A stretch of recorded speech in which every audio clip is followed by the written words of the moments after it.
Tonight, we explore the life and reign of Augustus, the first emperor of Rome, whose leadership transformed a republic in turmoil into a powerful empire.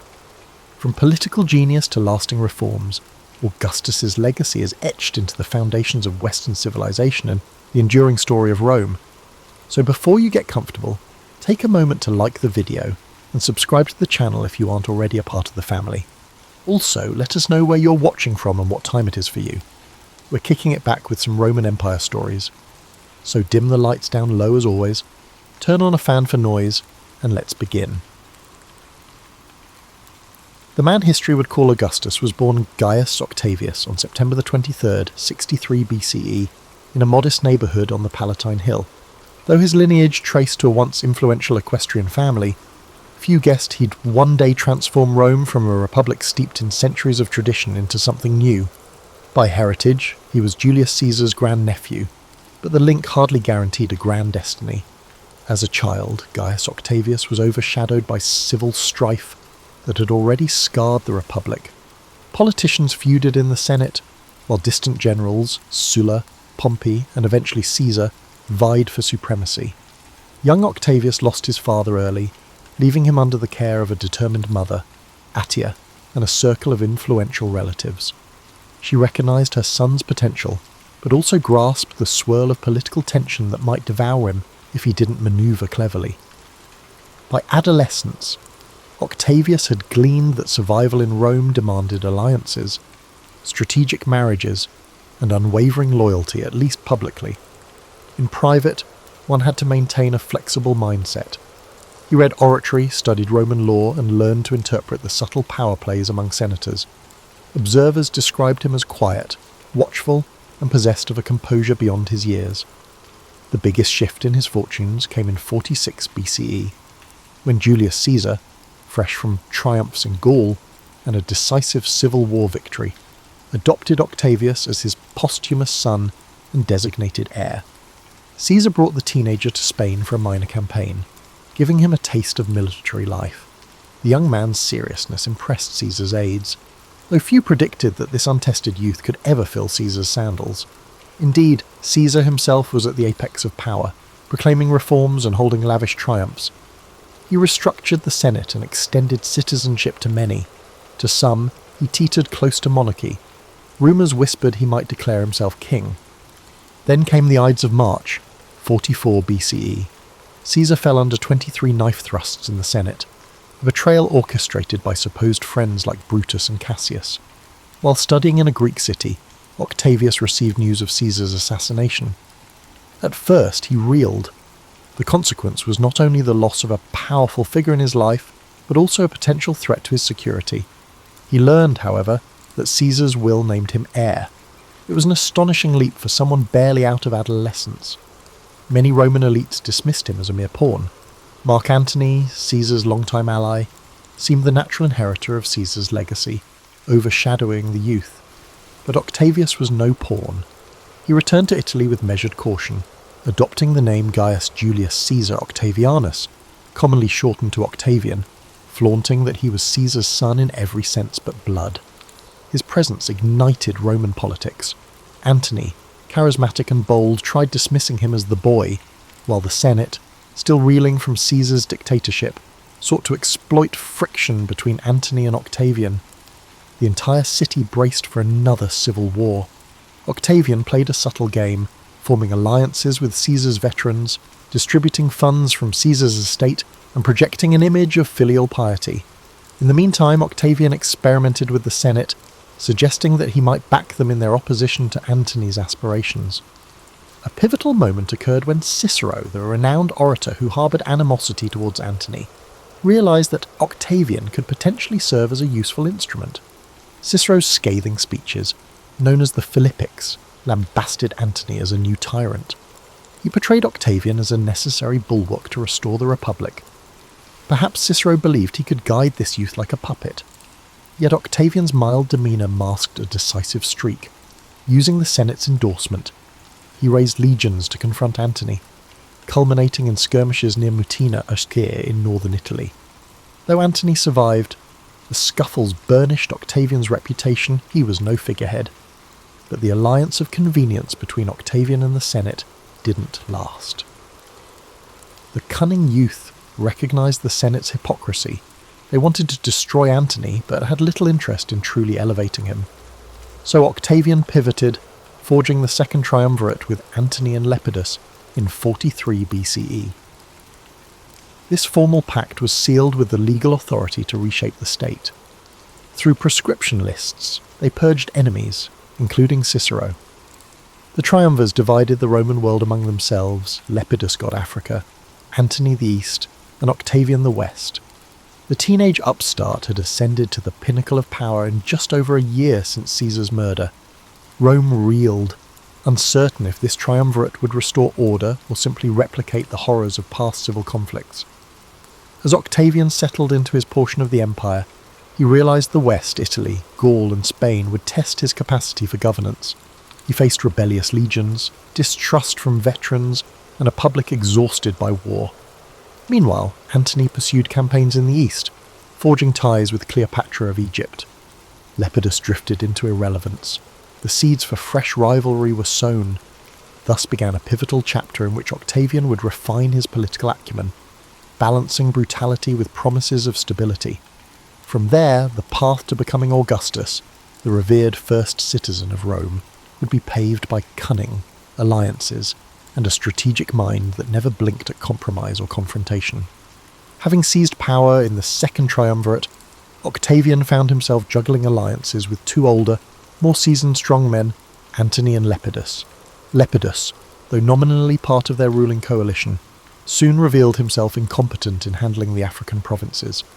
Antony posed a far more formidable presence.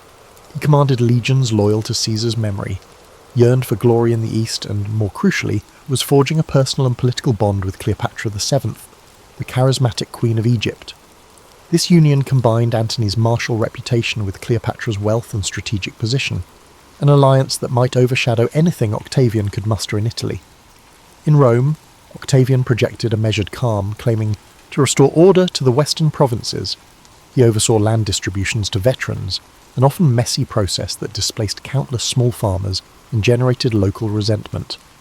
He skillfully transformed these forced resettlements into acts of generosity, expecting each settled veteran to express gratitude. With each step, Octavian built a personal loyalty network, parting ways with older elites who stood in his way. This era remained soaked in the blood of proscriptions, though some historians note that the violence receded once the triumvirate had purged the most threatening opposition. By 41 to 40 BCE, tensions exploded between Octavian and Antony's supporters. In Perusia, near modern-day Perugia, Lucius Antonius, Antony's brother, and Fulvia, Antony's wife, led a revolt, hoping to reassert Antony's claims in Italy. Octavian's legions besieged Perusia, starving the rebels into surrender. The city's inhabitants suffered a cruel fate. The siege left them starving, and after victory, Octavian ordered harsh reprisals, while Antony himself was absent in the east. This event underscored the deepening rift within the triumvirate. Despite these skirmishes, Antony and Octavian patched things up temporarily at the Treaty of Brundisium in 40 BCE, dividing spheres of influence anew. To cement the deal, Antony married Octavian's sister, Octavia, a gesture meant to signal familial harmony. But the truce felt shaky. Those close to the corridors of power sensed a deeper competition for the ultimate prize, undisputed control of Rome. Indeed, as Antony returned east, resuming his romance with Cleopatra and planning campaigns against Parthia, Octavia lingered behind, a lonely testament to the alliance's fragility. Back in Rome, Octavian's attentions turned to naval struggles. Sextus Pompey, son of the famous Pompey the Great, controlled Sicily and menaced Italy's grain supply with a pirate fleet. With famine threatening Rome, Octavian recognized he needed a strong admiral. Enter Marcus Agrippa, his most trusted lieutenant and a brilliant naval mind. Together, they reconfigured Roman naval strategy, training fresh crews and building advanced ships. By 36 BCE, Agrippa defeated Sextus Pompey in a series of engagements, notably at Nolocus. This victory brought Sicily under Octavian's sway, securing vital grain routes to feed Italy's population. Meanwhile, Lepidus foolishly tried to flex power in Sicily, but his legions defected to Octavian. Lepidus was stripped of triumviral power and exiled to a minor religious post, leaving just 2 men left from the original triumvirate, Octavian and Antony, each commanding vast territories, each suspicious of the other's ambitions. Antony's eastern campaigns fared poorly. His attempt to conquer Parthia in 36 BCE ended in a costly retreat. Cleopatra, determined to preserve her influence, financed his next moves, forging a mutual interest in controlling the eastern Mediterranean. Antony openly acknowledged Cleopatra's children, one fathered by Julius Caesar, others by himself, and showered them with territorial grants. In Roman eyes, his donations of Alexandria looked scandalous. Bestowing Roman-conquered lands to Cleopatra's brood was borderline treason. Rumours proliferated in Rome that Cleopatra had bewitched Antony, or that he aimed to set up a parallel empire in the east with her as co-ruler. Octavian seized the propaganda advantage. He depicted Antony as a man enthralled by an Egyptian seductress, betraying Roman traditions. The Roman populace, weary of foreign entanglements and suspicious of queens from the east, responded to such rhetoric. Octavian skillfully spun Cleopatra as a threat to Rome's sovereignty and Antony as a traitor lost to Oriental decadence. To formalise the break, Octavian had the Senate revoke Antony's powers in 32 BCE, spurred by the revelations that Antony's will recognised Cleopatra's children as heirs. The final countdown to civil war was underway. Octavian, though lacking Antony's battle-hardened image, had Agrippa. In 31 BCE, the decisive confrontation loomed off the coast of Greece. The site would be Actium, where Antony and Cleopatra mustered their combined fleet against Octavian's forces led by Agrippa. The stage was monumental, 2 massive fleets jostling for strategic advantage in the Ionian Sea, and the outcome was set to determine the fate of the Roman world. With Cleopatra by Antony's side, everything was on the line. Victory might reshape the Mediterranean power map, but if Antony fell, so might Cleopatra's dream of an Eastern Empire. In the lead-up to Actium, desertions plagued Antony's ranks. Morale sank as men realised Cleopatra's presence overshadowed purely Roman concerns. In contrast, Octavian's message was crisp: preserve Rome from a foreign queen's grasp. The families of legionaries pinned their hopes on his victory for stability. Clouds of tension gathered, poised to break in the greatest naval showdown Rome had seen in generations. By now, Octavian's transformation from an underestimated youth to a political colossus was unmistakable, yet he still had to seize final legitimacy from the swirling chaos of war. Actium, September 2nd, 31 BCE. Rome's future hinged on the Ionian Sea's choppy waters. Antony's fleet, bolstered by Cleopatra's Egyptian squadrons, faced off against Octavian's ships under Agrippa's command. Many expected an even fight. Both sides fielded formidable war galleys, but intangible factors loomed large: morale, discipline, and the stark difference in leadership unity. By midday, the swirling melee erupted. Agrippa's nimble vessels employed better tactics, staying mobile and exploiting the heavier, less manoeuvrable designs of Antony's ships. Cleopatra lingered in the distance, her presence more symbolic than militarily decisive. In a dramatic twist, Cleopatra abruptly withdrew her squadron mid-battle, perhaps panicked by the unfolding chaos or following a secret plan. Seeing her sail away, Antony, torn between loyalty to his Roman forces and devotion to Cleopatra, abandoned the fight to chase after her. With their commander gone, the remaining ships collapsed in confusion. Agrippa snatched a decisive victory. The battered remnants of Antony's fleet either surrendered or burned. The news rapidly disseminated. Antony and Cleopatra had absconded, condemning thousands of soldiers to an unwinnable battle. This victory altered Rome's destiny. Actium wasn't just a naval triumph, it shattered the last credible threat to Octavian's ascendancy. Over the following months, Octavian pursued Antony and Cleopatra to Egypt. By August 30 BCE, with his forces surrounding Alexandria, their fate was sealed. Upon discovering the rumoured death of Cleopatra, Antony collapsed onto his sword, overcome with despair. Cleopatra, witnessing the city overrun and refusing to be paraded as a captive in Rome, reportedly took her life. Her method, a venomous asp pressed to her breast, became legendary.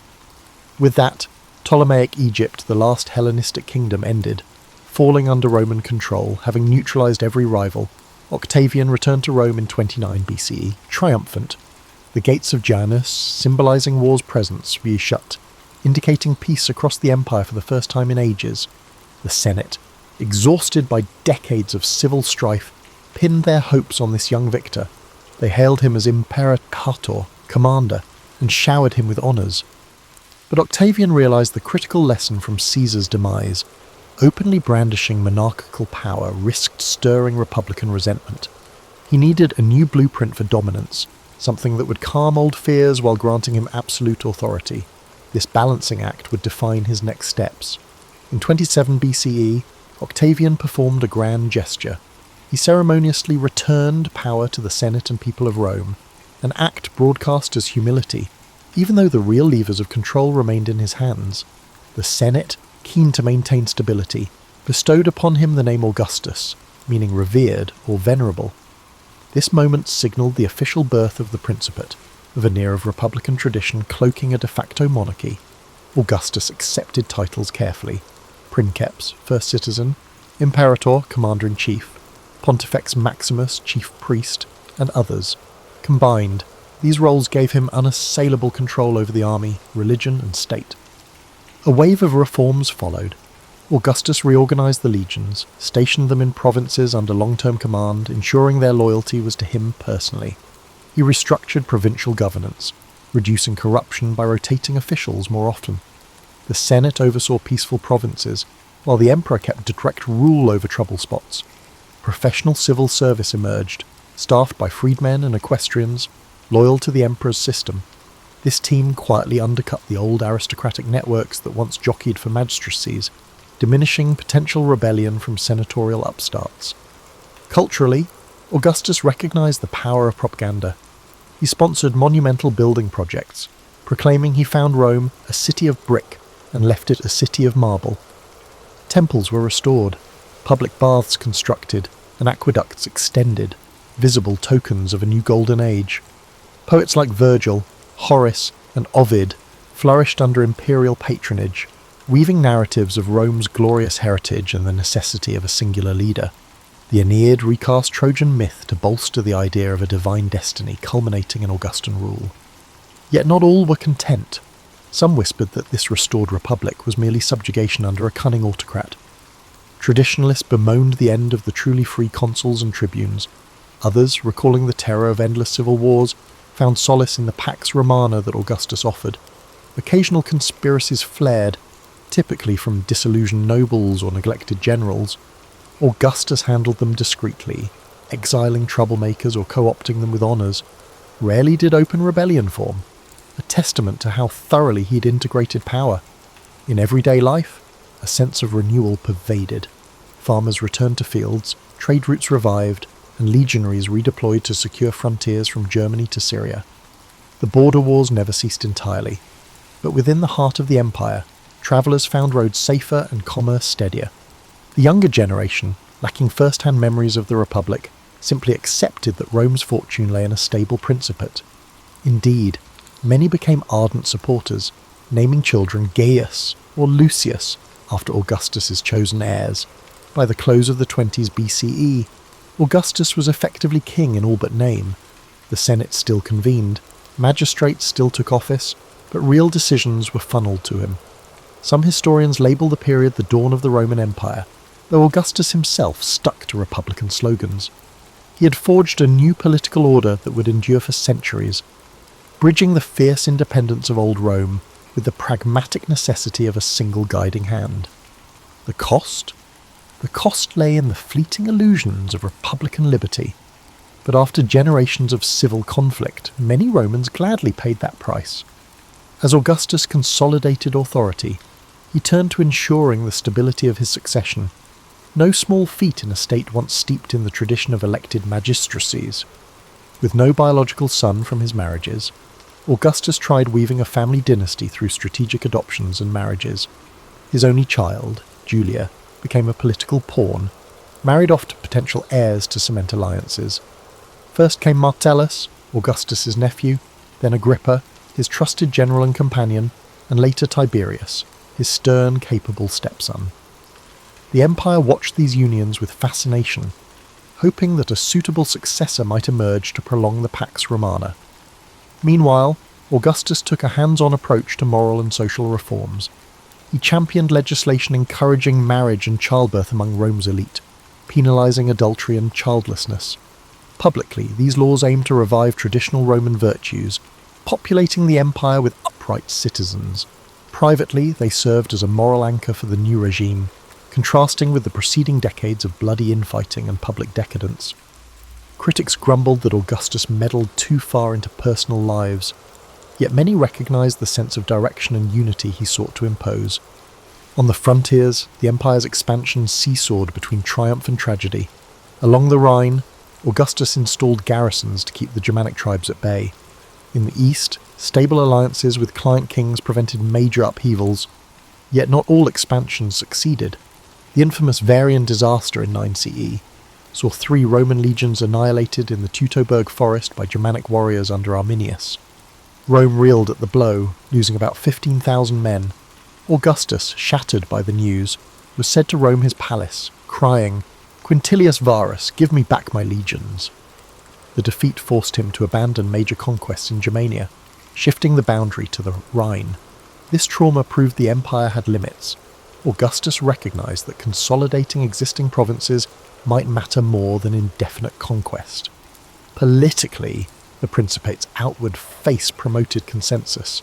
The Senate passed glowing decrees, awarding Augustus tribunician power for life, letting him veto or propose legislation.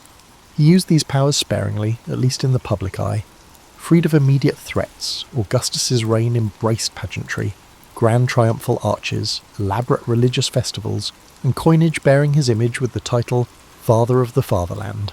Roman aristocrats vied to outdo each other in praising the imperial household, sometimes exaggerating their devotion to secure favour. Meanwhile, the populace revelled in the improved city infrastructure, circuses, and public banquets. Bread and circuses indeed, though Augustus prided himself on not indulging in personal extravagance. He lived relatively simply in a house on the Palatine, not in a gilded palace. Yet within his family, strife simmered. His daughter Julia, stuck in strategic marriages, rebelled through scandalous conduct. She partied with younger patricians. Rumour said she engaged in affairs that ridiculed Augustus's moral edicts. Ultimately, he exiled his own daughter, a move he found deeply painful but saw as necessary to preserve the regime's moral authority. The public gossiped, concluding that even Augustus, the paragon of virtue, couldn't tame personal scandal in his household. Another blow came when favoured grandsons died young, fracturing the carefully plotted succession line. Tiberius, austere and aloof, gradually emerged as the likely heir, though father and stepson had an uneasy dynamic. In the realm of culture, a golden age flourished, or so the retrospective label claimed. Patronage from Augustus and his confidants, like Maecenas, supported literary talents who produced enduring works. Virgil's Aeneid wove Trojan legends into Rome's destiny, subtly legitimizing Augustan rule as fate. Livy wrote monumental histories praising Roman virtues, carefully tiptoeing around the civil wars that had cemented the Principate. Ovid's verses charmed readers with witty takes on love and mythology, until his exile for unspecified indiscretions, or perhaps for offending the imperial moral code. The tension between creative freedom and political lines became a hallmark of the era's art. Master sculptors and architects harnessed Greek influences, producing distinctive Roman designs that still grace surviving ruins. The Ara Pacis, celebrating Augustan peace, stands as a prime example. By the dawn of the 1st century CE, Augustus's principate had reigned over 2 decades of relative stability. Children grew up knowing no civil war, a remarkable shift from older generations. The memory of the Republic's freedom drifted into nostalgia for some, while others believed that a single guiding figure was the best bulwark against future chaos. Indeed, many equestrians and senators quietly recognised they were better off under predictable central rule than risking the unpredictability of competitive elections that often spiralled into assassinations or civil conflict. Yet the question of the empire's longevity remained. If Augustus died unexpectedly, would Tiberius or another figure hold the empire together? Could the Principe outlast one man's lifetime? In the twilight of his reign, Augustus orchestrated subtle transitions of authority to Tiberius, conferring powers gradually. He hoped to avoid the abrupt vacuum that had ensnared Caesar. Whether the Roman world was truly ready for a dynastic monarchy, a concept so alien to its older republican ethos, was an open question, but there was no turning back. The age of Augustus had irreversibly shaped a Roman identity now intertwined with a single ruler's guiding hand. By 14 CE, Augustus was an aging figure. His hair had greyed, his health grew frailer, yet his grip on power remained firm. He'd spent decades refining the Principate's mechanics, ensuring his direct or indirect control over the military, legal, and religious spheres. Mentally, he pondered the last acts of his storied life. If the Principate was to endure, he needed Tiberius, his designated successor, to seamlessly assume control. Some suspected Tiberius possessed neither Augustus' charisma nor compassion, but there was no other candidate left with enough legitimacy. That summer, Augustus embarked on a journey with Tiberius to southern Italy. Perhaps it was a symbolic handover, or perhaps it was simply a final inspection tour.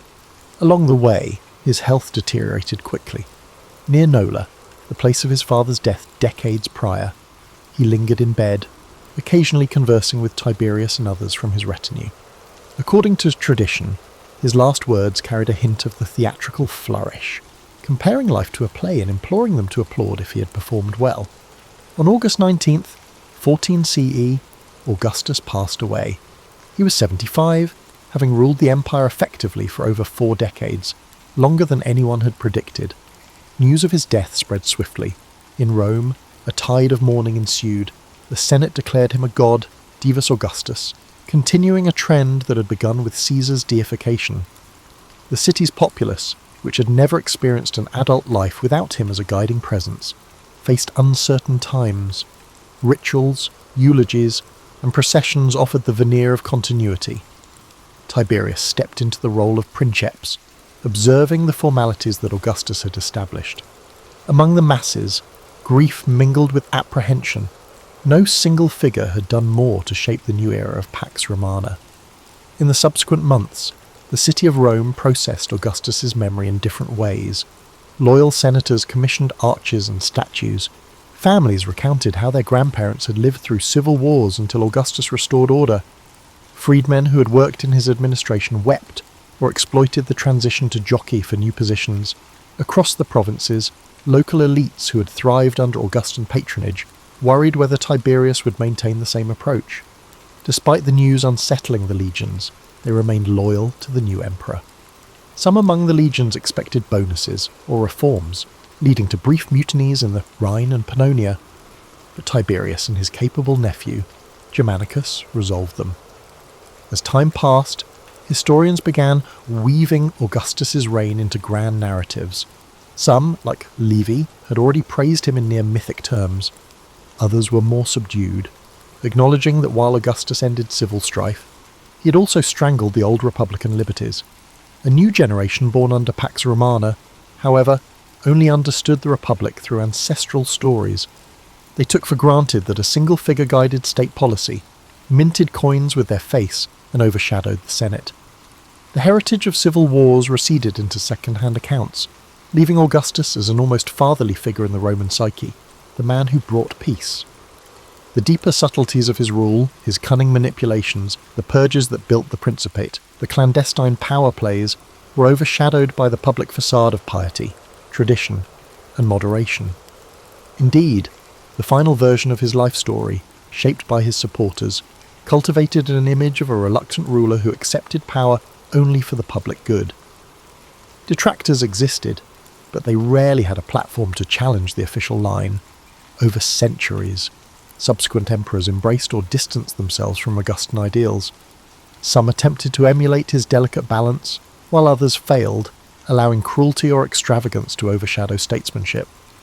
An essential Augustan legacy was the ongoing Pax Romana, a relative peace that spanned from Britain to the Euphrates. Though wars on the frontiers never vanished, Germanic raids, revolts in Judea, tensions with Parthia, the empire's core heartlands prospered, trade routes thrived, carrying goods from across the Mediterranean and beyond, while Roman law codes extended deeper into newly integrated communities. This stability boosted population growth, urban development, and cultural exchange, fostering an environment where future historians, philosophers, and architects found the resources to flourish. In subsequent centuries, Christians, when they emerged in the empire, pointed to the stable Roman roads built under Augustan expansions as an inadvertent gateway for their missionaries to travel. Even mundane aspects, standardized coinage, consistent administrative provinces, owed much to the Augustan blueprint. Emperors like Trajan and Hadrian, centuries later, recognized that forging a stable rule required a delicate dance, not entirely different from Augustus's approach, securing the loyalty of armies, appeasing the Senate, and wooing the populace. The memory of Augustus, therefore, served as an archetype for the good emperor, never mind that the path to his power was littered with cunning and bloodshed. Ultimately, Augustus's success lay in a melding contradictory impulses. He revived old festivals, yet rewrote the political structure. He promised the Senate respect, yet controlled them with cunning. He championed moral reforms, yet exiled his daughter due to a scandal. The story of his life remains a mosaic of ambition, altruism, caution, and ruthlessness. Without him, Rome might have shattered under repeated civil wars. With him, the Republic mutated into an empire anchored by one man's authority. That delicate compromise, monarchy dressed in Republican costume, carried Rome forward for generations, shaping Western history in ways no one in the smoky Senate halls of yesteryear could have fully foreseen. Long after Augustus' death, the Roman world recited legends of his early days, from the moment he claimed Caesar's inheritance to the final quieting of civil strife. Poets retold how he found Rome in chaos and forged a new dawn of order. Even ordinary citizens, travelling along roads lined with his milestones, felt the echoes of an emperor who merged subtlety with power. Yet historians then and now debate whether Augustus truly believed in the facade of republican restoration or simply harnessed it to quell potential opposition. The notion of restoring the Republic was more than political spin, it was a psychological necessity. Romans had long prided themselves on hating kings since the Etruscan monarchy was expelled centuries earlier. By adopting titles like princeps, first among equals, and parading virtues such as modesty, Augustus defected the spectre of tyranny. He decorated official ceremonies with illusions of senatorial collaboration. In practice, though, every key office and province was under his watchful eye. By centralizing the means to wage war, i.e. controlling legions, he rendered any senator-led rebellion almost impossible. This system had its share of paradoxes. Freed from the cycle of civil wars, the Senate could resume its dignified debates on laws, awarding triumphs or passing judgments, but only so far as it aligned with the emperor's overarching interests. Younger senators, who never experienced the chaotic republic, found comfort in the Principate's security. They advanced in a structured career path, quaestor, praetor, consul, under Augustan oversight. Freed from the anxiety of violent contests, they pivoted to administrative tasks like refining legal codes or sponsoring public games. These changes drained some vitality from senatorial life, but also eliminated the lethal rivalries that once stained Roman politics in blood.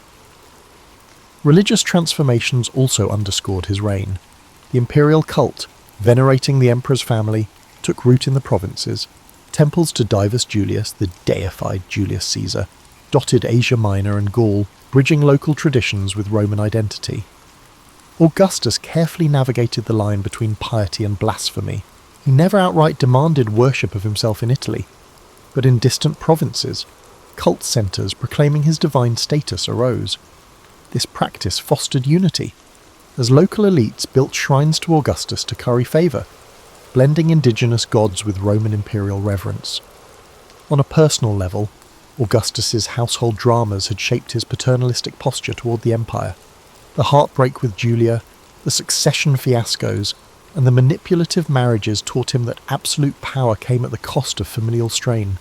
Ancient gossip lines claimed he was cold or unfeeling to those who fell out of favour. But gleaning from the letters that survive, we see glimpses of a man torn between fatherly instincts and political necessity.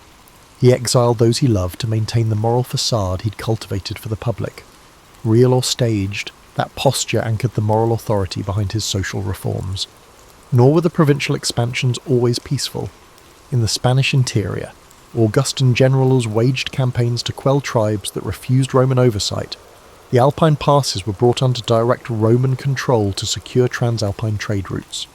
Fortress lines sprung up along the Danube to repel or monitor the restless Dacians. These expansions weren't often accompanied by grand triumphal processions.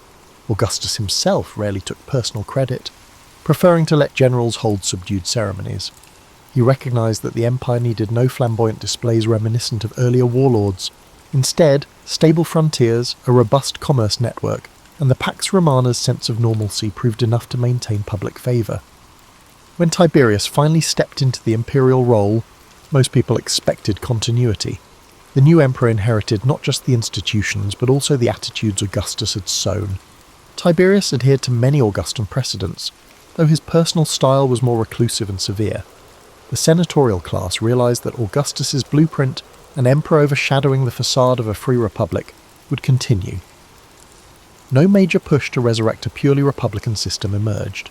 Some die-hard republicans still existed in the shadows, but after decades of peace and the empire's continued growth, the majority accepted the Principate as the new normal.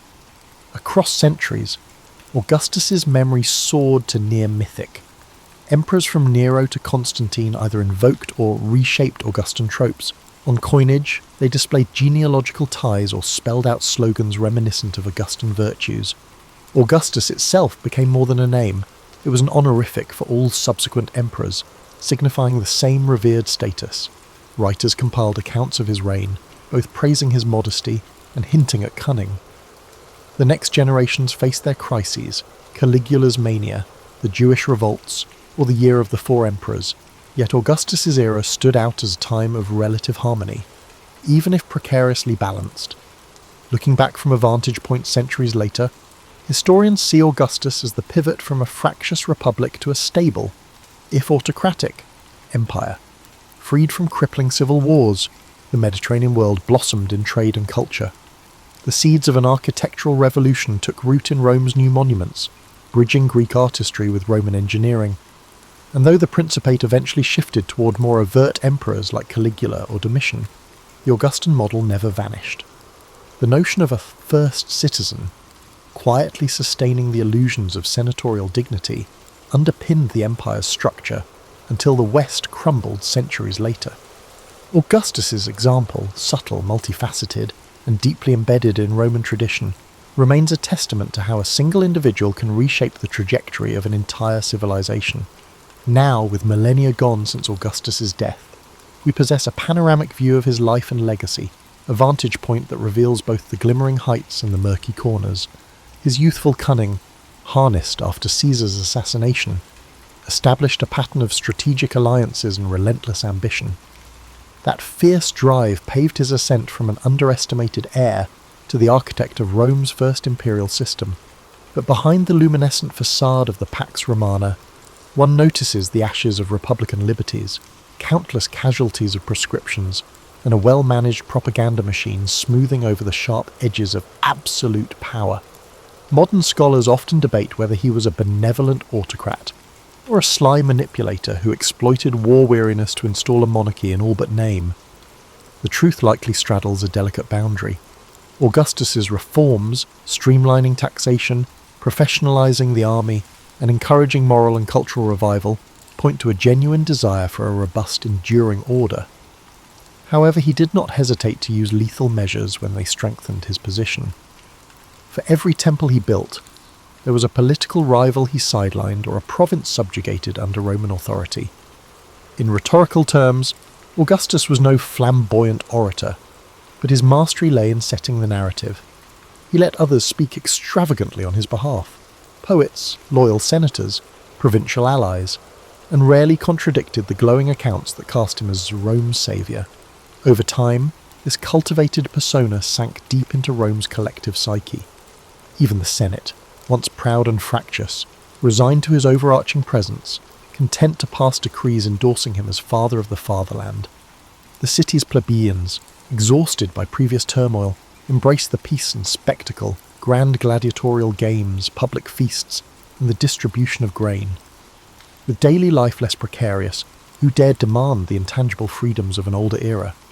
Augustus's family tragedies, especially around succession, highlight the precarious nature of hereditary rule. The difference between the Principate's carefully curated facade and personal heartbreak ran stark. The exiles of Julia and Ovid, along with the disgraced heirs who died prematurely, pointed to a regime that valued moral discipline and uniformity over personal indulgence. This was the official narrative. In private, some cunning courtiers thrived, whispering half-truths to maintain favour. This dynamic would plague future emperors, from Tiberius's suspicious watchfulness to Nero's flamboyant paranoia. Archaeologically, we see Augustan footprints across the empire. The city of Rome was adorned with the Forum of Augustus, the Temple of Mars Ultor, and the Ara Pacis, each a testament not just to religious devotion, but to the synergy between art and political messaging. In provincial cities from Spain to Asia Minor, local elites mirrored Augustan styles, erecting temples to the imperial cult and adopting Roman architectural motifs. This cultural assimilation contributed to the forging of a Roman identity that transcended narrow, tribal or local loyalties. Even in the Greek East, where Hellenic culture had once overshadowed Rome's, the Augustan age catalyzed a new synthesis, merging Greek traditions with Roman rule under the notion of a shared Pax Romana. When analysing Augustus' reign, one can't ignore the question of how it impacted future governance. The next 4 centuries of Roman history revolve around the tension between the illusions of Augustan modesty and the realities of emperors who demanded worship or indulged capricious whims. The 5 good emperors, from Nerva to Marcus Aurelius, tried to echo Augustan virtues, focusing on stoic administration and public works. Others, like Caligula or Commodus, abandoned the pretenses, exposing the empire to the rawness of untempered autocracy. Through all these fluctuations, the concept of the princeps never truly vanished, only mutated, eventually morphing into the openly acknowledged dominus by the time of Diocletian. In popular imagination, Augustus remains a figure akin to a sculptor who took the shards of a fractured republic and moulded them into something new. He didn't just pacify Rome, he re-envisioned its institutions so thoroughly that later Romans struggled to imagine returning to the old ways. Even centuries after the Western Empire fell, echoes of his centralized governance influenced medieval and modern states. His name, Augustus, became shorthand for a just but firm overlord. The weight of that transformation cannot be overstated. Rome grew from city-state to world empire under the shadows of the triumvirates and the many civil wars, culminating in a regime that, for better or worse, outlasted 1,000 nuances of politics. Ultimately, Augustus's greatest triumph was forging a stable system where once only warlords contended. His greatest cost was the republican spirit that withered in the process, replaced by an empire reliant on one man's judgment. Whether that trade was worthwhile depends on the lens of perspective. Those craving order and prosperity, or those lamenting lost civic freedoms. Even now, his story stands as a masterclass in political reinvention of how flexible ambition, tempered by paternal imagery, can reconstruct a government from ashes. And so ends the tale of Augustus, the understated youth turned imperator, who quietly slipped a monarchy into Rome's heart while draping it in the garments of tradition. With that cunning, he forever reshaped the course of Western civilization. As we wrap up our main narrative for tonight on Augustus, an important Roman Empire figure, consider the modern environment's reinterpretation of his work and the changes it has brought about. If your mind is still buzzing with ideas, don't sweat it. You already know the drill. If this topic in particular wasn't the right spark for you, we have lots more content for you to discover in this video, and we will never disappoint our insomniacs. I wish you all a restful night, my friends. Sweet dreams, and as always, good night. From his earliest days, young Marcus sensed expectations clinging to him like a heavy mantle. He was not yet the philosophical emperor history would revere, merely a curious boy from a prominent Roman family. Marble halls and hushed political debates formed the backdrop of his childhood, each conversation reinforcing the idea that he was fated for a grand role. Even while tinkering with wax tablets and toying with styluses, the weight of the future loomed in every corner of his home. Despite his tender years, Marcus felt drawn to the Roman Forum's colossal columns and venerable statues. Each marble figure whispered tales of victory and downfall, reminding him how power shimmered, then vanished. He marvelled at the thought that these silent sentinels once watched over leaders who, like him, had walked these streets, shoulder to shoulder with fate. More than politics or pageantry, Marcus discovered his keen interest in philosophy. His mother, gentle but incisive, recited lines from Stoic texts on rainy afternoons, speaking of moral fortitude as the shield against life's unpredictable storm. In these verses, Marcus found a reassuring promise that wisdom could transcend the clamour of ambition. This fascination grew when he met Junius Rusticus, a revered tutor on compromising and truth. Instead of coddling Marcus, Rusticus challenged him, igniting the fire of a questioning mind. Their lessons were forging an inner sanctuary, one guided by reason rather than impulse. While many children dreamed of feasts and fleeting distractions, Marcus quietly gravitated toward calmer pursuits. Evening hours found him practicing letters by lamplight, his stylus carving words about duty and virtue into smooth wax. Even at a young age, he sensed that an empire was not just a playground of wealth and power, but an arena where moral strength was tested at every turn. Politics, however, remained an unrelenting reality. Allies and adversaries shifted like desert sands. Whispered rumours ignited disputes in the Senate before the boy even finished his morning meal. The sheer chaos unsettled Marcus, reinforcing his belief that the world desperately needed unwavering ethical principles. In the orchard behind his family's estate, where lemon trees cast comforting shadows, the boy pondered the gap between noble intentions and the labyrinthine struggles for control. Could a leader maintain honour in a realm that seemed to thrive on cunning? One evening, he overheard a conversation between two young senators, speculating on the emperor's successor. They spoke of cunning, lineage, and ties that could tip the scales of power. The gravity of those words thrilled and sobered him. Soon, the emperor's choice would reshape the lives of thousands. Perhaps they would someday look to Marcus for leadership. The thought both exhilarated and weighed him down. He was fully aware that the opulent facade of Rome concealed genuine struggles for numerous individuals. However, a glimmer of determination glowed within him. If he could combine his moral convictions with practical governance, perhaps he could leave a lasting legacy for Rome, surpassing the monuments adorning its skyline. Within the hush of the orchard, lulled by the scent of citrus, Marcus would close his eyes and imagine a city where leaders governed with compassion and clarity, where a child's lessons in virtue could shine light into the darkest corners of public life. This was more than daydreaming. It was the formation of an inner compass. Over time, that compass would guide him through personal trials and political storms alike. The seeds of the greatness, once planted, sprout in quiet moments of introspection. Marcus Aurelius was still a boy, but those daily lessons, Stoic texts, moral debates, afternoons spent in wide-eyed awe at the forum's relics, were shaping him into something unexpected. He wanted to be more than a figurehead who wore the purple cloak of Rome. He aspired to be a leader who, through reason and resolve, could honour the empire's legacy while also moulding it into a place where virtue had not yet gone to die. Only time would reveal the magnitude of that promise. But in those early days, he nurtured it beneath the lemon trees, letting the steady Roman sun coax it into full bloom. Occasionally, he noticed the quiet fear in the eyes of servants, wondering if the next political shift would upend their lives. These silent observers became Marcus's secret teachers, revealing how the whims of the powerful sent ripples through every social stratum. Each nervous glance was a stark reminder that real lives rested on the emperor's decrees. For Marcus, the truest path forward lay in forging a principled heart, one that would not falter when confronted by the swirling winds of power. He did not yet know how he might achieve such steadiness, only that he must, lest he become the very thing he feared. The turning point came when Emperor Hadrian, aging and burdened by illness, cast his gaze upon the empire's future. In doing so, he settled upon Antoninus Pius as his immediate successor, but insisted that Antoninus adopt young Marcus alongside Lucius Verus.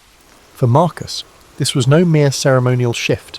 Suddenly, every gesture was scrutinized, every uttered word weighed for hints of potential. However, while he felt destiny's grip tighten around him, he also discovered unexpected warmth in Antoninus, the man he would learn to call father.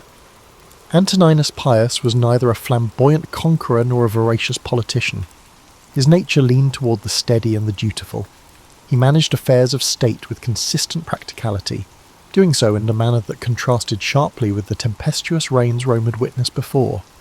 Gradually, Marcus realized that the empire did not always hunger for breathtaking exploits.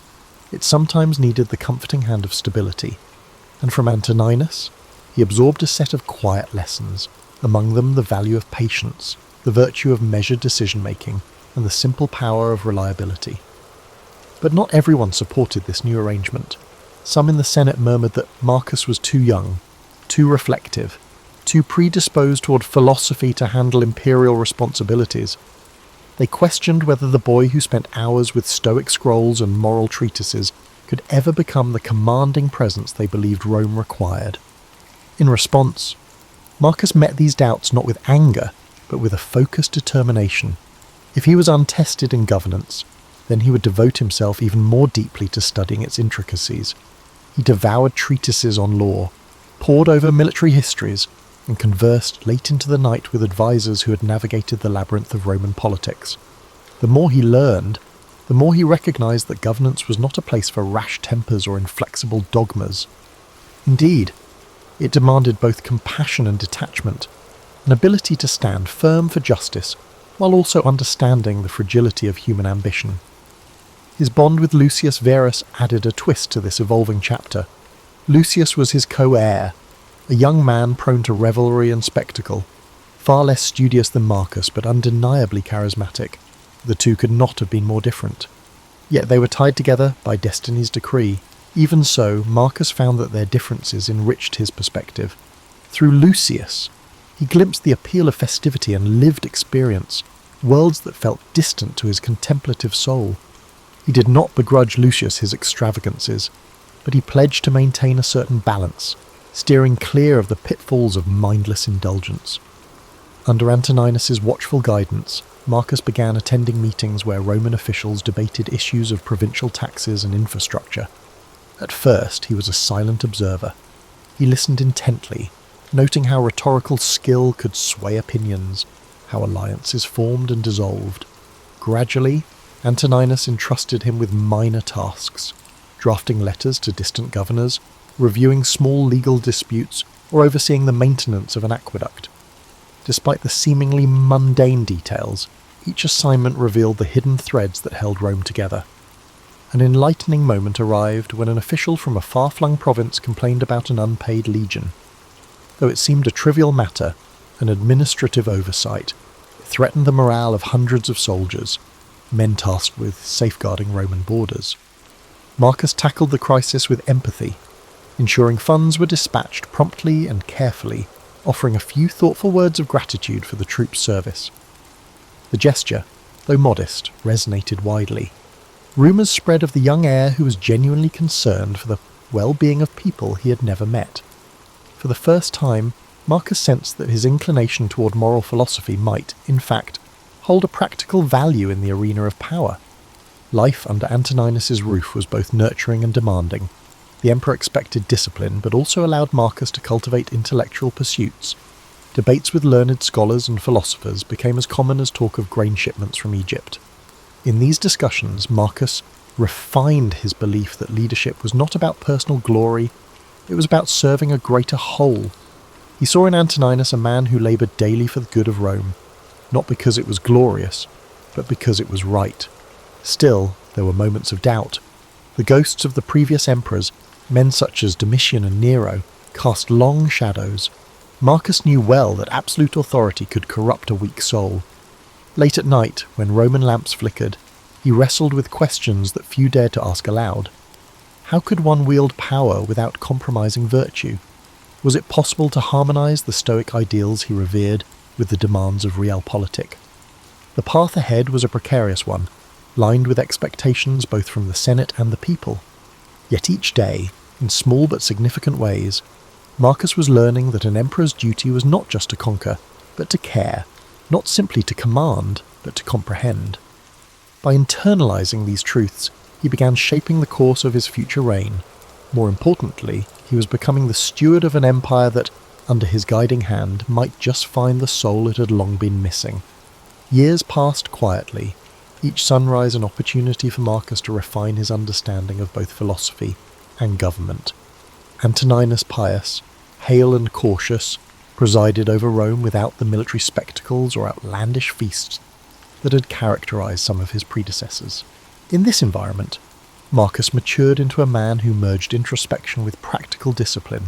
The empire, under Antoninus's measured hand, was relatively calm, but that calmness was not guaranteed to last. Everyone sensed the inevitable storms gathering on the horizon. Marcus spent his days balancing official duties with philosophical exploration. When he was not poring over scrolls of legislation or meeting envoys from distant provinces, he would lose himself in the works of Epictetus and Seneca. Far from an abstract exercise, these writings felt like maps, guiding him through the moral intricacies of leadership. He scribbled notes in the margins, pondering how to remain true to himself even when thrust into decisions affecting thousands of lives. Although he now enjoyed a status second only to Antoninus, Marcus remained approachable. He developed a habit of conversing with those at the fringes of power. Interpreters who facilitated talks with foreign delegations, stewards who oversaw the daily distribution of grain, even the librarians who cared for Rome's repositories of knowledge. Listening to their small but urgent stories, he saw more clearly the magnitude of responsibility that would soon rest upon his shoulders. Each conversation reminded him that the empire's success was anchored in everyday diligence, not just in grand proclamations. His personal life, though mostly tranquil, had its challenges. Encouraged by Antoninus, he entered a thoughtful marriage with Faustina, the emperor's daughter. Their union was not just a political arrangement, there was genuine affection between them. Faustina brought a spirited energy that balanced Marcus's more reflective nature. Yet, the intricacies of raising a family within the palace tested his composure in ways philosophy books rarely addressed. Their children's laughter filled the marble halls, but so did the strains of potential succession debates. Marcus tried to be an engaged father, but he often found himself juggling the empire's needs with the demands of parenthood. Meanwhile, Lucius Verus, his adoptive brother, grew increasingly restless. The lull under Antoninus's rule left Lucius craving excitement. He frequented gatherings that were rumoured to be lavishly hedonistic, drawing the curiosity of Rome's elite and the concern of its moralists. Despite their occasional friction, Marcus still cared for Lucius, who was, after all, part of the family. To reconcile their worlds, Marcus invited Lucius to more official functions, hoping to blend Lucius's charm with the seriousness of leadership. Sometimes it worked, other times it sparked tension. It was around this period that disturbing news began to trickle in from the northern frontiers. Germanic tribes tested the boundaries of the empire, small incursions hinting at bigger clashes to come. Rome had grown accustomed to relative peace, and these events rattled the comfortable illusions of eternal stability. Marcus became acutely aware that Stoic ideals would soon be tested on the battlefield as much as in the Senate. Responding to these threats required not just philosophical calm but strategic understanding, a skill he was only beginning to hone. In the midst of these concerns, Antoninus's health began its slow decline. The once vigorous emperor found it harder to manage day-to-day affairs. His breath grew laboured, and he often complained of fatigue. Though he did his best to hide this weakness from the public, it was clear that the reins of power would soon pass to Marcus. The Senate, aware of Antoninus's frailty, started looking to Marcus for guidance. The time of apprenticeship was ending. A new chapter beckoned. As the final months of Antoninus's life slipped away, Rome braced for another transition. Advisors, supplicants, and petitioners flocked to Marcus, seeking to gauge how he would wield authority. Their probing questions highlighted the complexity of the imperial mantle. He would have to be judge, general, administrator, and guardian of moral order. While Marcus's Stoic studies had long taught him to just detach from anxiety, he found it increasingly hard to remain unaffected by these growing burdens.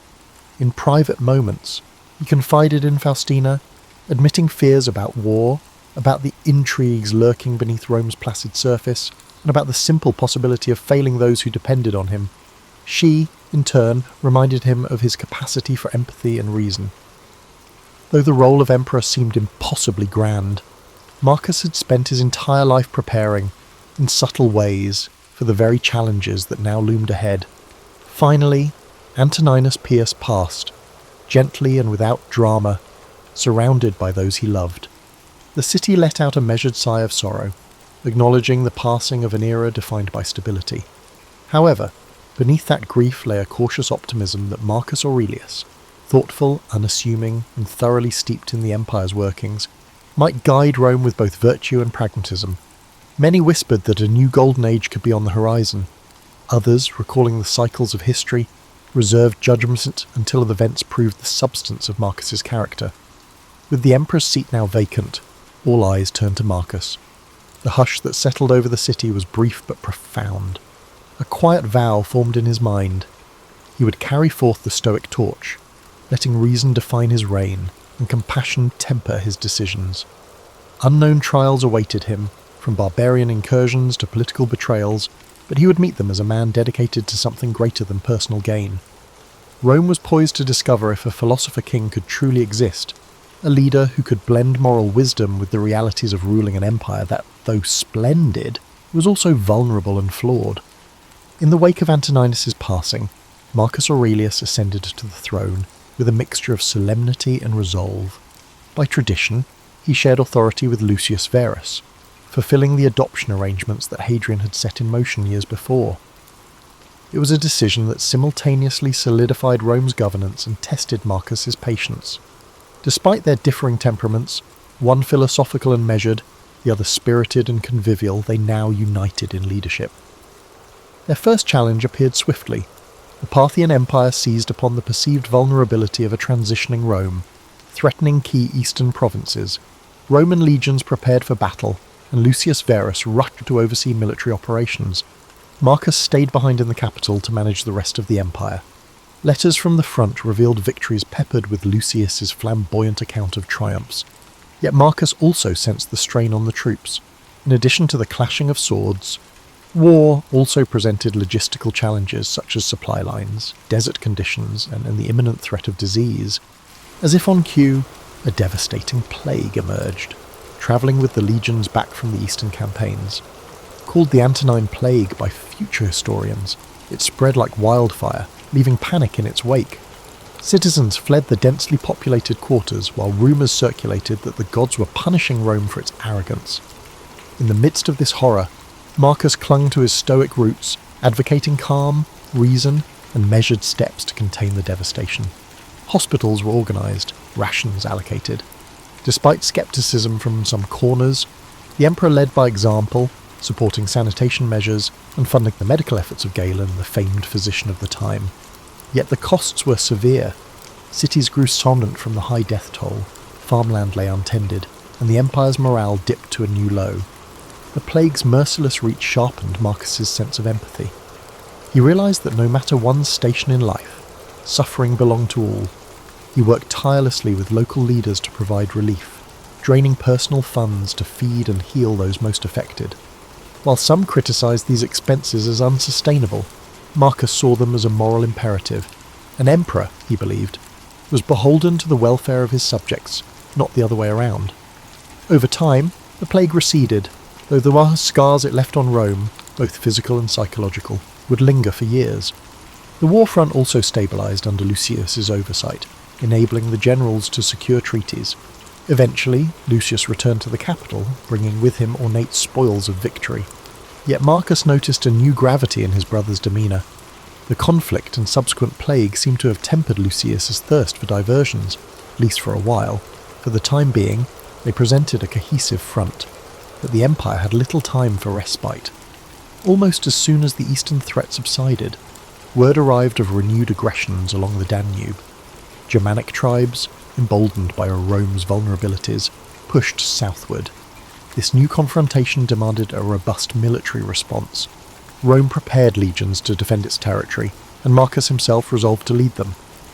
Though it was not typical for a philosopher to don military garb, he understood that a hands-on approach would galvanise soldiers and reassure a fearful populace. Packing up his scrolls and leaving behind the marble halls of the palace, Marcus journeyed north. Stationed in military camps, he observed firsthand the stark realities of war. There were no polite Senate debates here, only the raw tension of men preparing for battle. Surrounded by tents and the clang of metal, he composed sections of what would later be known as his Meditations, journaling thoughts on duty, mortality, and the interplay between fate and free will. This writing served as a kind of mental fortress. shielding him from the cynicism and despair that often accompanied the brutality of war. In these harsh environs, Marcus discovered a facet of leadership seldom addressed in philosophical texts, the delicate balance between mercy and force. When tribunes asked how to handle captured enemy combatants or how to deal with the defiant provinces, Marcus weighed each decision with painstaking care. He believed that any punishment must be morally justified, not simply enacted for vengeance or as a show of might. Yet he also knew Rome had to maintain its authority, or risk inviting further rebellions. Back in Rome, Faustina managed the household and represented the imperial family in public ceremonies. She wrote supportive letters to Marcus, sharing updates about domestic affairs. Their bond, forged in quieter times, proved resilient through these challenges. Despite the stress of separation, they found solace in one another's determination to keep Rome functioning and hopeful. Night after night, Marcus read letters from the capital, reflecting on how ephemeral life could be, how swiftly fortunes changed.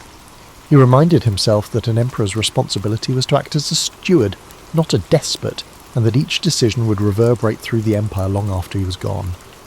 And so he pressed on, consulting with generals, negotiating with tribal leaders, and continuing to record his private reflections about human nature. As war raged, the empire watched with a mixture of dread and admiration. Here was a ruler who seemed less concerned with personal glory and more intent on preserving Rome's values and stability. Veteran soldiers, once sceptical of a philosopher-emperor, fought with a renewed fervour, encouraged by his willingness to share their burdens. In those windswept camps along the Danube, Marcus Aurelius began shaping a legacy unlike any other, one rooted in the conviction that wisdom and compassion, far from being weaknesses, were the empire's strongest defence. The savage winters on the Danubian frontier tested Rome's legions in ways few had anticipated. Snow whipped through the encampments, layering tents in white drifts. Horses whinnied at the bitter chill, and the men huddled around makeshift fires. Marcus Aurelius, never one to shield himself from hardship, felt the sting of frozen air each morning. For all the stoic counsel he'd absorbed, he still found it an unrelenting challenge to rise at dawn and address the concerns of his commanders. Yet the deeper the cold bit into his bones, the more he recognised that resolve was forged through shared trials. Messages arrived from Rome, some filled with trivialities of court life, others warning that the imperial treasury was dwindling under the twin demands of plague recovery and war expenses. Food prices rose, merchants hoarded grain, and unrest simmered in urban districts. In response, Marcus intensified efforts to maintain supply lines, ensuring that shipments of grain and other essentials could reach both the front line and the capital. It was a delicate balance, requiring deals with regional governors and the occasional stern reminder of imperial authority. Amid the logistics and strategizing, he found an unlikely companion in Claudius Pompeianus, a seasoned general known for his sharp wit. While Pompeianus thrived on military prowess, he was also open to philosophical musings. Many evenings, the two men would talk over steaming bowls of spelt porridge about the nature of fate and whether a just war could exist. These conversations, though brief, allowed Marcus moments of intellectual clarity. He saw in Pompeianus a fellow seeker, albeit one who channeled his convictions into martial discipline rather than written reflection. Though the war's burden weighed heavily, Marcus's popularity among the soldiers soared. In him, they saw not an aloof imperial figure but a leader who endured the same bitter chill, the same muddy camps, the same threat of sudden attack. During battle preparations, Marcus took care to visit injured soldiers, offering words of encouragement. His presence among them became a reassuring symbol that Rome's emperor understood sacrifice not from a gilded distance, but through personal experience.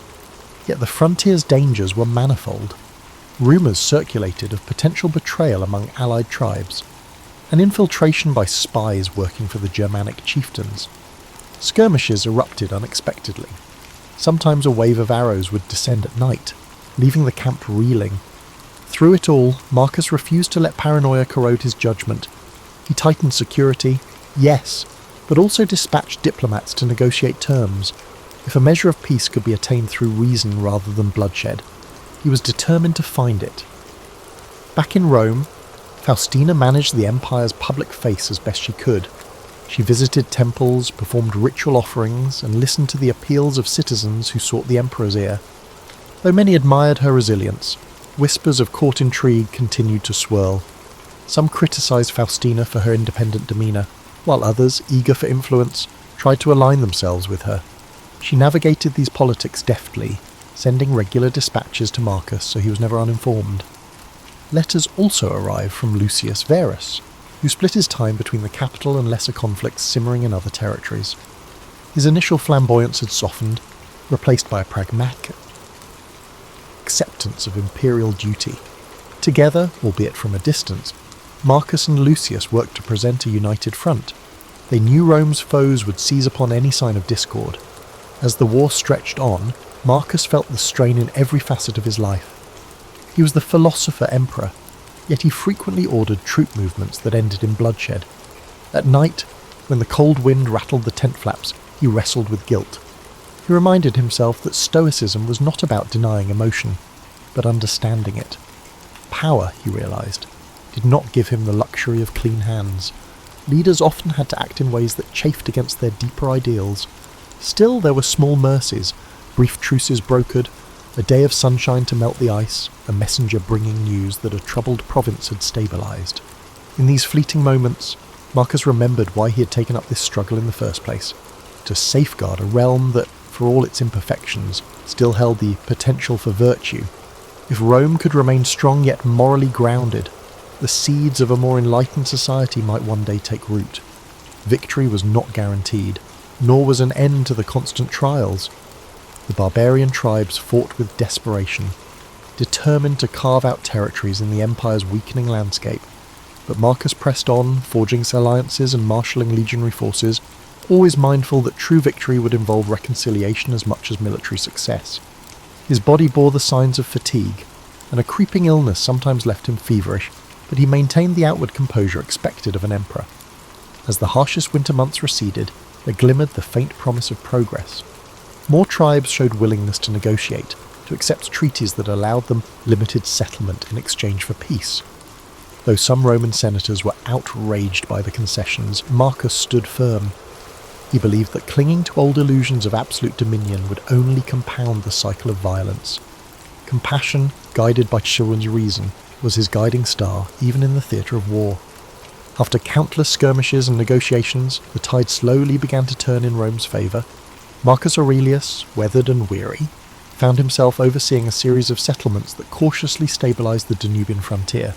Tribes once considered mortal enemies now sought peaceful coexistence, albeit with complex agreements involving tribute, migration rights, and mutual defence pacts.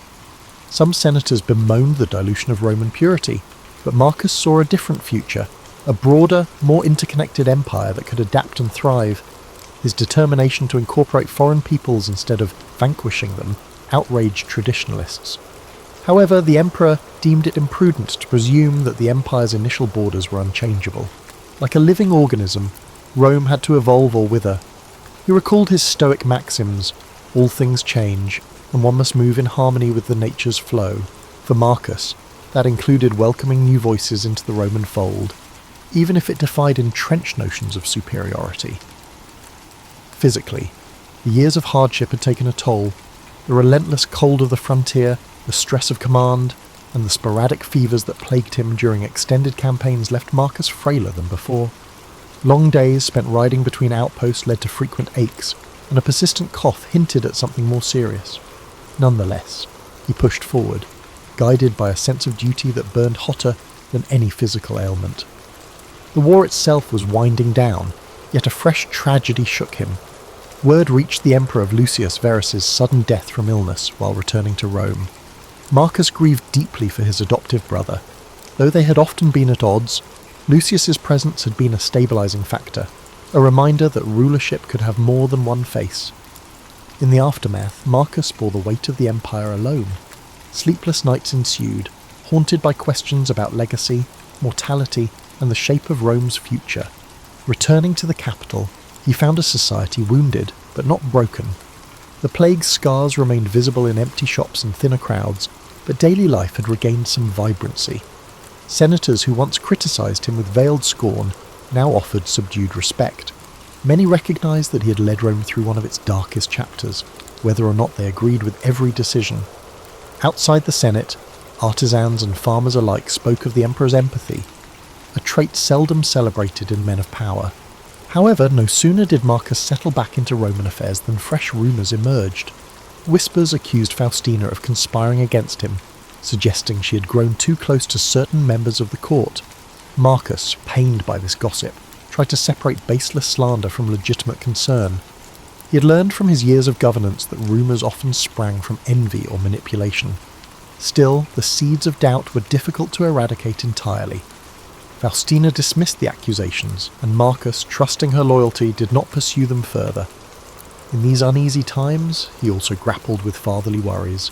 His son, Commodus, was approaching manhood, eager to mould him into a successor who could uphold Rome's evolving ideals.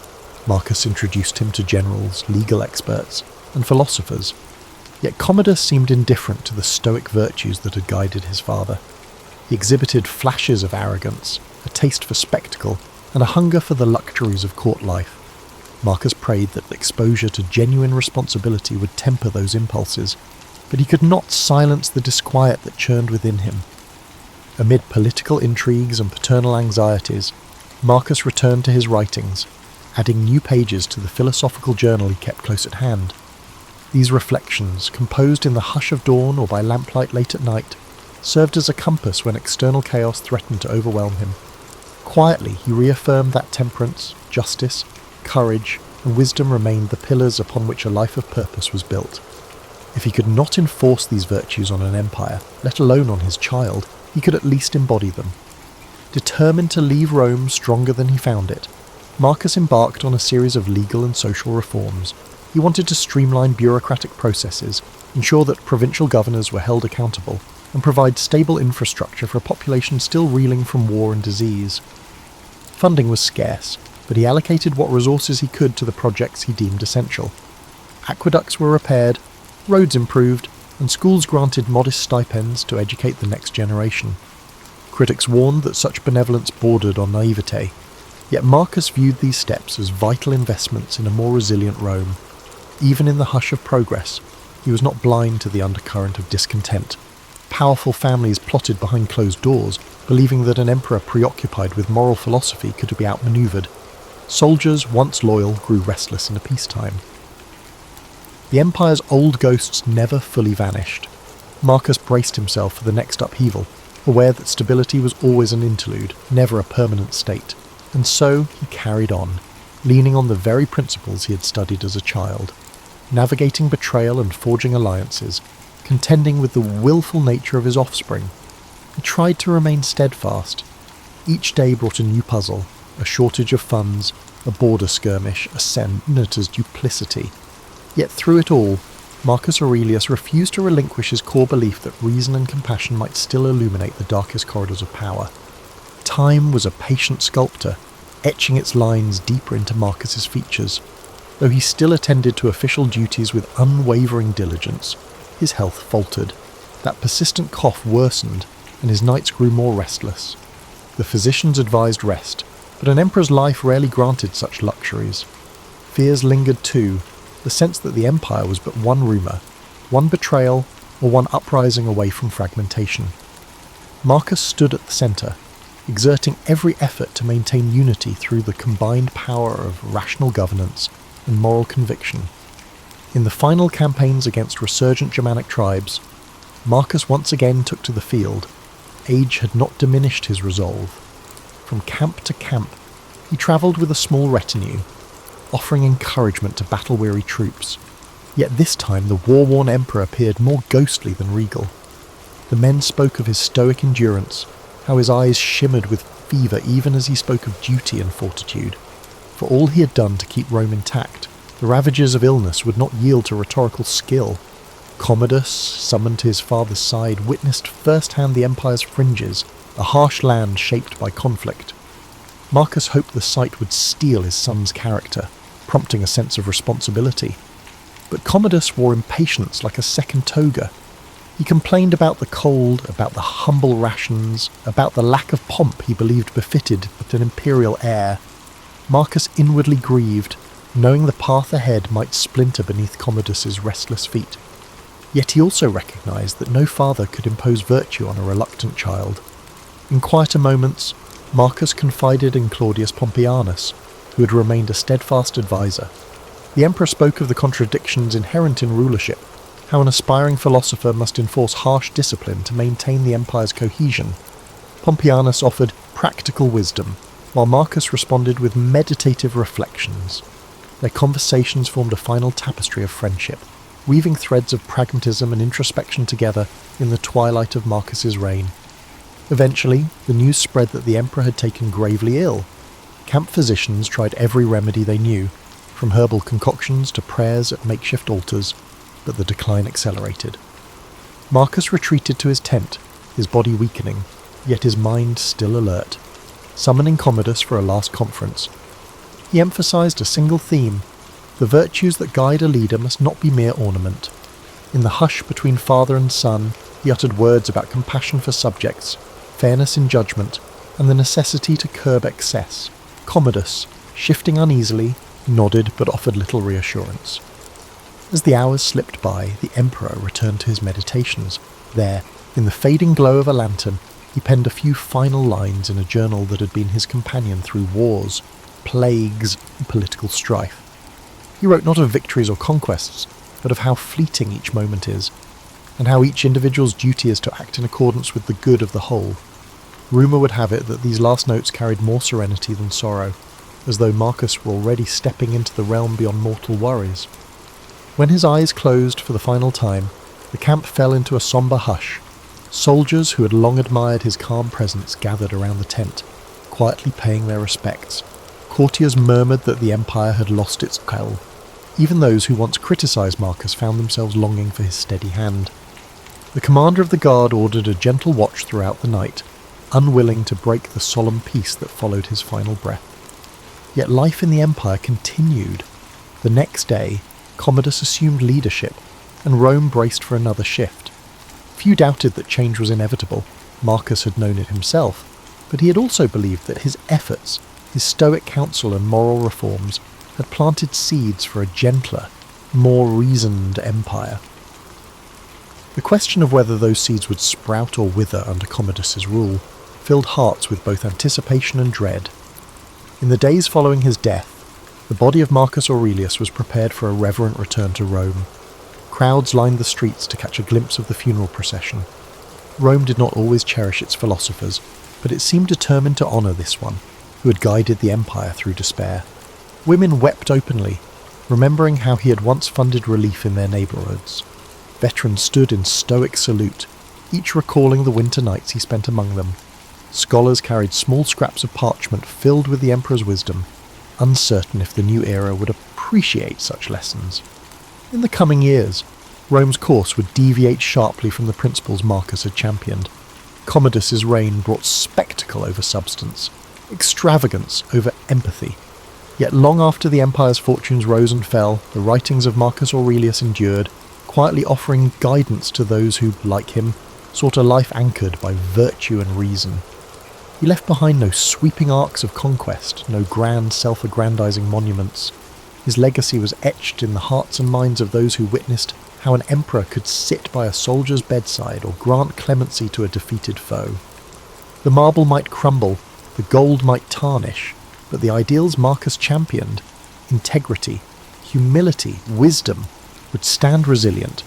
And so, in the annals of history, he would remain a guiding light, a testament that even within the highest seat of power, the human spirit could strive for something nobler than mere dominion. It is the 3rd century BCE in the ancient city of Syracuse, a bustling Greek settlement on the island of Sicily. The air is filled with the scent of the sea carried by the breeze from the nearby Mediterranean coast. The streets are alive with merchants, artisans and scholars, their voices blending into a harmonious hum. Among these people walks a young boy, his eyes bright with curiosity, his mind constantly searching for answers to questions most people do not think to ask. This boy is Archimedes. Born to a family of intellect and privilege, Archimedes' father, Phidias, is an astronomer who nurtures his son's love for learning. From a young age, Archimedes is fascinated by the world around him. The way the stars move across the night sky, the precise mechanics of gears and levers, the simple yet profound mysteries of numbers, all of these captivate his developing mind. He spends his days asking questions, pondering problems and seeking answers in the natural world. As Archimedes grows, his thirst for knowledge takes him beyond the borders of Syracuse. He travels to Alexandria in Egypt, a renowned centre of learning, home to the great library of Alexandria. Here he studies alongside the brightest minds of his time, absorbing knowledge like a sponge.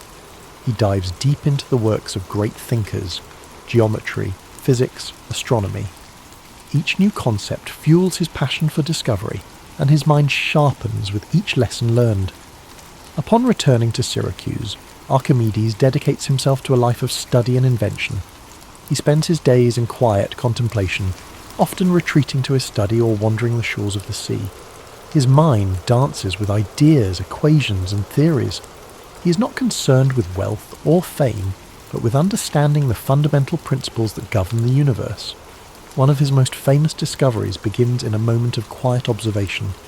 The story goes that King Hero II, ruler of Syracuse, asks Archimedes to determine whether a crown made for him is pure gold, or if the goldsmith has mixed in lesser metals.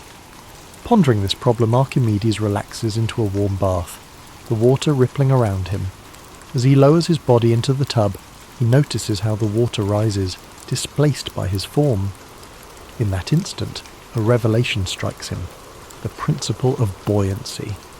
He realizes that by measuring how much water an object displaces, he can determine its density and thus its purity. Overcome with excitement, he leaps from the bath and runs through the streets shouting, "Eureka! Eureka!" Greek for "I have found it." This moment, though simple, is a breakthrough in science and engineering, demonstrating Archimedes' brilliance and his ability to find solutions in the most ordinary of experiences. This principle, now known as Archimedes' principle, lays the foundation for understanding buoyancy and density, concepts that will influence science for centuries to come. Archimedes' work continues to expand. He is fascinated by the power of simple machines and begins to develop tools and mechanisms that demonstrate the incredible potential of levers, pulleys, and screws. He famously declares, "Give me a place to stand, and I will move the earth." These words reflect his deep understanding of the mechanical advantage provided by levers. He designs ingenious contraptions such as the Archimedean screw, a device used to raise water for irrigation and drainage. This invention, with its elegant spiral structure, helps farmers move water efficiently and will continue to be used for centuries in different parts of the world. Archimedes' mind does not rest. He explores the mysteries of geometry, calculating areas, volumes and surfaces with astonishing precision. He develops formulas for the areas of circles, the volumes of spheres, and the properties of parabolas. His work on the mathematics of shapes lays the groundwork for calculus, a field that will not fully develop until many centuries later. In addition to his theoretical work, Archimedes applies his knowledge to practical problems. Syracuse faces threats from rival powers, and Archimedes' inventions become tools of defense. He designs war machines, catapults, cranes, and even rumoured death rays that use mirrors to focus sunlight and set enemy ships ablaze. These devices, products of his genius, help protect his city from invaders. Yet for all his achievements, Archimedes remains humble, his mind always focused on the pursuit of truth. His days are spent drawing diagrams in the sand, solving equations and pondering the mysteries of the universe. His joy lies not in the recognition of others, but in the quiet satisfaction of discovery. As you breathe deeply and slowly, imagine Archimedes in his study, the soft glow of an oil lamp illuminating the scrolls and diagrams spread before him. The gentle sound of waves drifts through an open window, a soothing rhythm that accompanies his thoughts. The air is filled with the faint scent of parchment and seawater. In this moment of stillness, there is a profound sense of peace, a quiet celebration of the mind's limitless potential. Archimedes' life, though dedicated to discovery, ends in a moment of tragic misunderstanding. During the siege of Syracuse by the Roman army, the city falls despite its defences. As the soldiers enter, Archimedes is engrossed in his work, drawing a mathematical diagram in the sand. A Roman soldier approaches him, but Archimedes, absorbed in his thoughts, asks the soldier not to disturb his circles. In a tragic instant, the soldier strikes him down, unaware of the brilliance of the man before him. But though his life is cut short, Archimedes' legacy endures. His discoveries, his inventions, and his insights into the world of mathematics and physics continue to inspire generations. His work becomes the foundation for future scientists, engineers, and thinkers, a testament to the enduring power of curiosity and intellect. As you drift further into sleep, let the story of Archimedes remind you of the beauty of exploration, the joy of discovery, and the quiet power of the mind. His life teaches us that the pursuit of knowledge, no matter how simple or complex, is a journey worth taking. Each question we ask, each problem we solve, brings us closer to understanding the wonders of the world. As you sink deeper into the gentle embrace of sleep, let the wisdom and wonder of Archimedes' life continue to guide your thoughts. His journey was one of relentless curiosity, an unquenchable thirst for understanding the mysteries of the universe. Even now, centuries later, his discoveries ripple through time, touching the modern world in ways both seen and unseen. Picture the quiet streets of ancient Syracuse once more. The sun has set and the city is cloaked in twilight. The gentle sound of the sea rolls in the distance, its waves washing softly against the stone walls of the harbour. Lanterns flicker along the narrow alleyways, casting warm pools of light onto the cobbled streets. Somewhere in this peaceful setting, Archimedes walks slowly, his mind alive with thoughts and ideas. He's at ease, his steps unhurried, the weight of his questions a welcome companion rather than a burden. This tranquility reflects a life devoted to understanding, to peeling back the layers of the world to reveal the beauty beneath. Archimedes saw the universe as a grand puzzle, one that could be unravelled with patience, logic, and observation. He understood that the smallest discoveries could lead to the grandest truths, that even the most complex problems could be solved by breaking them down into their simplest forms. Imagine him standing by the shoreline, the breeze rustling his robes, the salty air filling his lungs. He gazes out at the expanse of the sea, the horizon a seamless blend of water and sky. In his mind, the sea is not just a vast body of water, but a dynamic system governed by principles he can explore and understand. To Archimedes, every wave, every ripple tells a story of motion, force, and balance. His world is alive with meaning, a canvas on which the laws of nature are painted with exquisite detail. He returns to his workshop, a quiet space filled with scrolls, diagrams, and tools of his trade.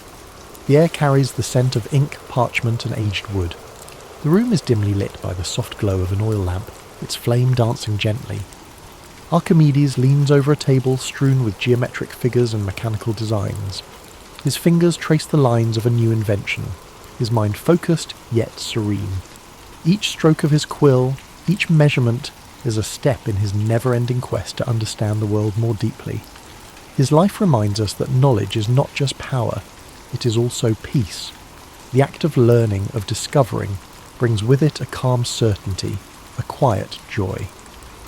Archimedes found solace in his work, in the simple yet profound pleasure of solving a problem, of uncovering a truth that lay hidden just beneath the surface.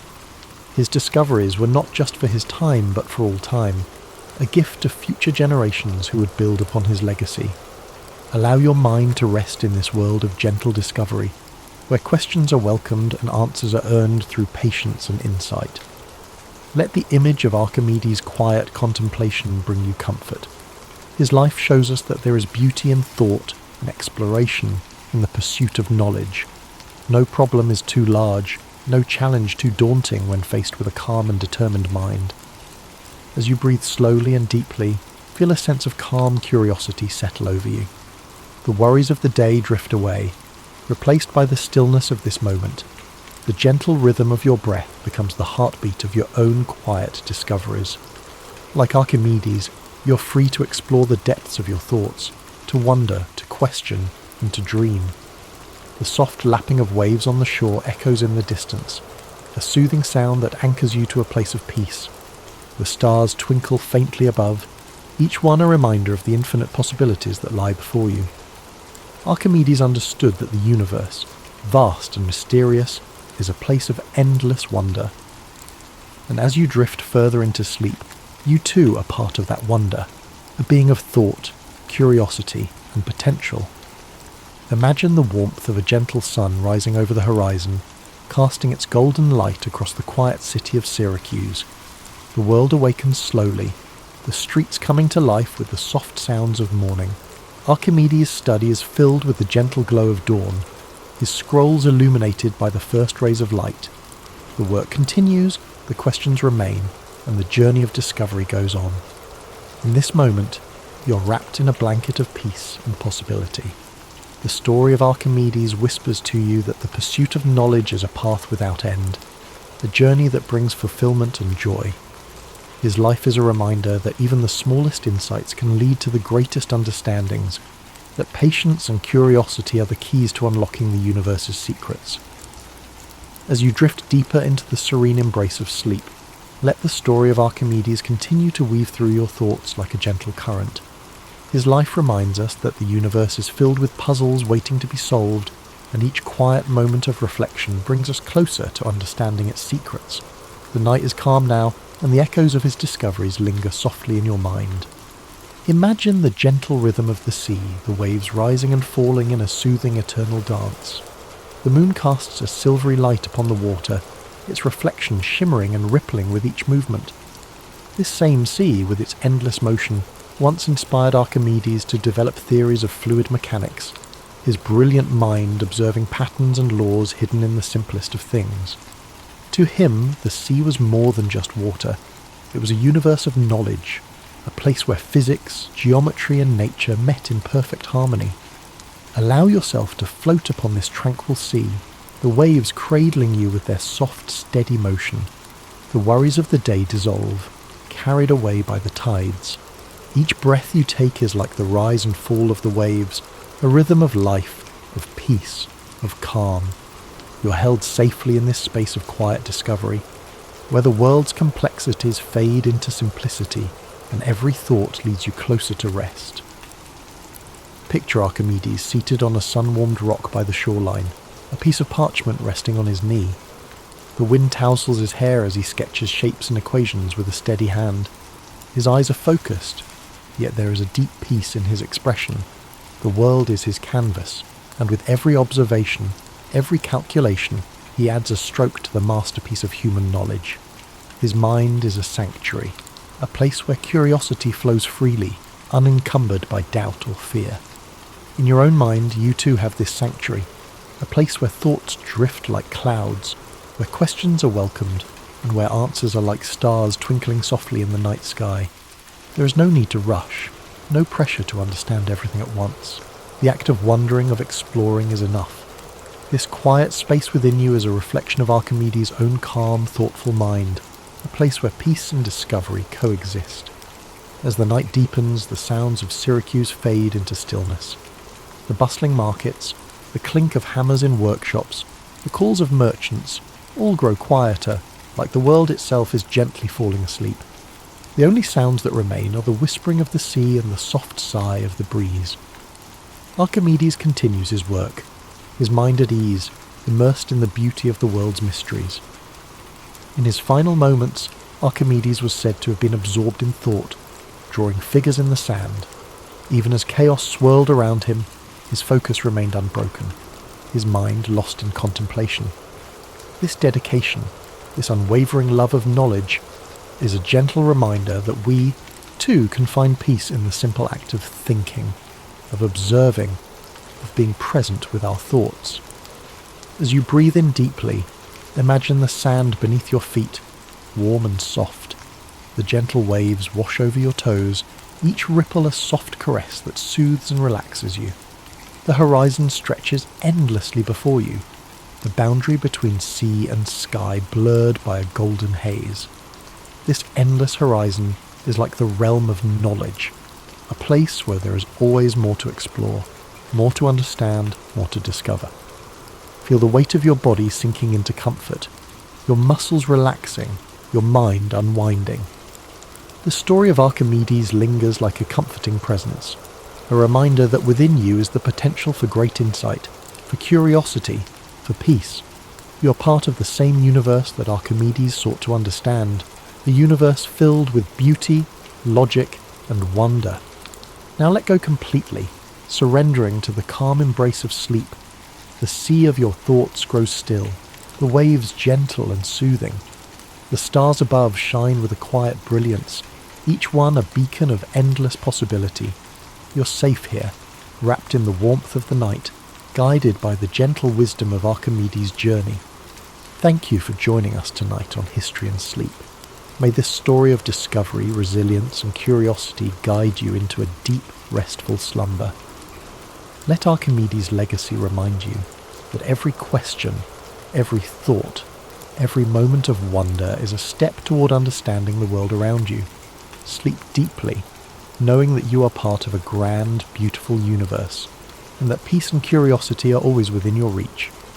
Desire to surpass it. Philip himself is not a particularly sentimental father. He loves Alexander in his own way, yet the kingdom demands more attention than his son. Under King Philip, Macedon has become stronger, more organised and more dangerous to neighbouring lands.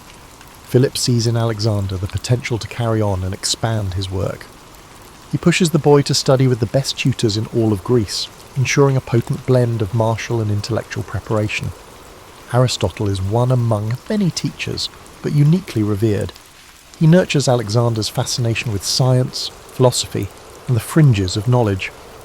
Lessons aren't rote memorization, but dialogues, full of debates that test logic and stoke curiosity. This mental discipline shapes Alexander's sense of strategy and cunning. The climate in the palace is complex. Every corner can hold a potential spy, and each dusty corridor might echo with rumours of betrayals and alliances. People talk in low tones about the tension between Philip and his wives. Alexander's mother, Olympias, is as formidable in her own right as any soldier. Devout worshipper of the god Dionysus, she's rumoured to participate in midnight rituals involving serpents, drums, and an ecstatic communion with the divine. Some say she is cunning, even a dangerous influence on Alexander. Yet to him, she is not the mysterious priestess, but the unwavering pillar of maternal warmth. Between Philip's stern discipline and Olympias's intense devotion, Alexander is shaped by a certain duality, logic wedded to the mystical, ambition guided by tradition but emboldened by dreams of grandeur. From an early age, Alexander's thirst for the glory finds its first real test in the stables of his father. Legend has it that when he encounters a spirited black stallion named Bucephalus, the horse refuses to be tamed by any of Philip's most capable men. They try, they fail, and the beast is ready to be dismissed. But young Alexander notices the animal's fear of its own shadow. Patiently, he coaxes Bucephalus to face the sun, away from the silhouette that spooked him. In minutes, the horse is calm, and Alexander rides him without protest. Observers watch, stunned, as the boy demonstrates a combination of empathy and ingenuity that even seasoned horsemen lack. From that moment, Bucephalus becomes a living extension of Alexander, a half-wild mirror to his own fierce spirit. In the Macedonian court, no virtue stands above the ability to wage war, an art requiring both brilliance and brute strength. Alexander's basic training begins, filled with the typical rigours, sprinting uphill, wrestling in dusty arenas, and drilling with weapons under the unrelenting heat of the summer sun. Yet his father insists he also master oratory. The skill to sway hearts with words is as valuable in forging alliances as a sharpened spear is in battle. Philip knows that to conquer new lands, you need to win people's faith or kindle their fear. Alexander, even as a teenager, shows promise in both realms before he ever lifts a sword in earnest combat. He has already convinced many of his peers he is destined for greatness. At night, after the strenuous training and political chatter, Alexander retreats to the palace library. He pores over scrolls describing the achievements of legendary heroes, Achilles most of all. When Alexander reads these stories, he doesn't see them as dusty relics, but as signposts of what is possible. Every triumph of Achilles, every cunning manoeuvre of Odysseus, becomes a clue to his own destiny. Yet he's not content to just mirror these heroes. He wants to eclipse them, to inscribe his own feats into the tapestry of myths. In his private moments, he contemplates the ephemeral nature of life. He wonders how many will remember him after centuries have passed. His conclusion is always the same: only through extraordinary deeds can one transcend mortality. So, From the vantage point of Pella's palace, we see the formative years of a conqueror in the making. The forces shaping Alexander's character are as varied as the lands he will one day traverse. The unwavering discipline from King Philip, the fierce spiritual intensity from Olympius, the philosophical grounding from Aristotle, and the burning ambition stoked by legends of warriors past. Already, he's begun forging a path that few in the Greek world, indeed, the entire known world, can envision. He's not simply an heir to a throne. He sees himself as the living manifestation of a myth destined to break the boundaries of what Macedon, or any kingdom, believes is possible. Life in Macedon, even for a prince, is precarious. The hallways of the palace buzz with potential treachery, assassins lurking in the shadows, and cunning allies who are only as loyal as their opportunities demand. Every so often, tensions flare between Philip and the aristocracy. Some resent the king's bold military reforms, believing he is gradually dismantling old tribal structures that once defined Macedonian life. Others fear that while building alliances with Greek city-states, Philip risks losing the distinct identity of Macedon itself. Young Alexander, absorbing these concerns, learns early that power can be fickle. Even the mightiest monarchy can topple under the weight of ambition, both from within and beyond the palace walls. Beyond politics, Alexander wrestles with internal doubt. Yes, he is fearless on a charging horse, but the responsibilities overshadowing him loom far greater. There's a hidden conflict, often unspoken, between father and son. Philip expects gratitude for all he provides: training, a stable empire, connections. But Alexander yearns to chart his own course, unsatisfied by mere inheritance. He wants to carve out something unprecedented, an empire bridging cultures and continents. Sometimes it feels like the older generation just wants to secure Macedon's local dominion, while Alexander's private vision stretches across the horizon. He doesn't articulate it yet, but deep within, the seeds of conquest already take root. To outsiders, Macedon can feel rugged compared to the refined city-states of southern Greece. Athenians and Spartans might sneer at Macedonian barbarism, but Philip has proven that Macedon's might lies in an organised army led by fierce leadership. Alexander sees the transformations, the phalanx formation perfected, discipline enforced, and new siege technologies tested. He trains alongside hardened veterans who share stories of battles fought against formidable foes. Growing up amid soldiers' banter, Alexander learns not only the physical demands of combat, but also how morale, fear, and loyalty can determine outcomes before the first arrow even flies. Around this time, Alexander is invited to visit Athens with his father. Despite any mocking glances from local intellectuals, he admires the marble columns, the bustling agora, and the philosophical debates that spill out onto street corners. The famed city is a living monument to human achievement in art and reason, yet it also teems with political tensions, a sense of friction between progress and tradition. Walking those storied streets, Alexander muses that controlling a city is far more than just occupying its walls. You must win over its spirit, its sense of cultural pride. He keeps that insight close, suspecting he'll one day need it. Yet tragedy and strife soon converge, as they so often do in the ancient world. Word spreads of plots against Philip. Some revolve around former allies who feel slighted by the king's conquests or suspect he's grown too bold. Alexander stands on the periphery, uncertain whether he should intervene, afraid that any misstep might implicate him as a conspirator. The tension boils over during a grand ceremony, one that should have been a pinnacle of Philip's prestige. In a sudden and shocking moment, an assassin plunges a blade into the king. The crowd gasps. The king of Macedon, unstoppable in battle, falls victim to a single thrust in the confusion of the celebration. Chaos erupts, with bystanders scattering and guards rushing forward. Within minutes, the assassin lies dead, but the damage is done. Philip's lifeblood seeps into the dirt, and Macedon stands at a precipice. Alexander is thrust into an unexpected, yet almost inevitable, position. At age 20, with the kingdom newly crowned upon his head, he must stabilise his realm. Some friends rejoice, convinced this is his destiny. Others wait in tense anticipation, unsure if the fledgling monarch can hold the reins. Fractious lords sense an opening for independence.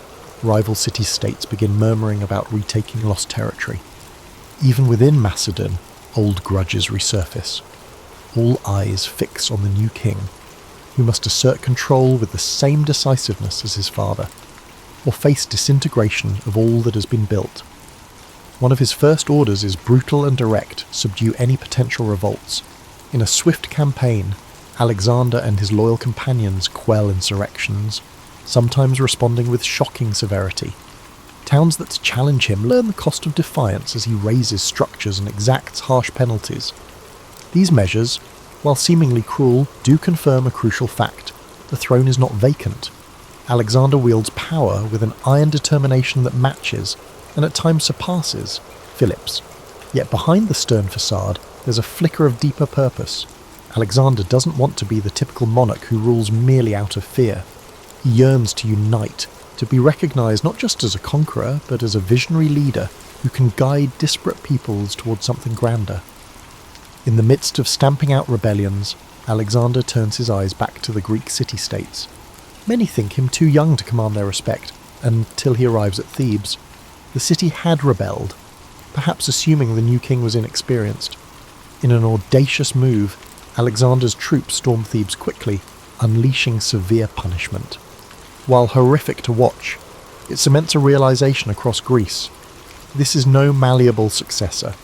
If Alexander is tested, he will respond forcefully. The punishment also sends a cautionary note to Athens and others tempted to break alliances. Diplomacy, Alexander understands, can be built on intimidation as well as flattery. By the time the dust settles, the name Alexander already rings with fear across rebellious enclaves and resonates with respect among loyal allies. In fewer than 2 years, he consolidates Macedonia's hold over Greece, earning recognition as the de facto hegemon of the region. Yet rather than rest on these laurels, Alexander looks east, where the vast Persian Empire sprawls. The memory of previous Greek-Persian conflicts looms large, but Alexander imagines more than a retaliatory strike.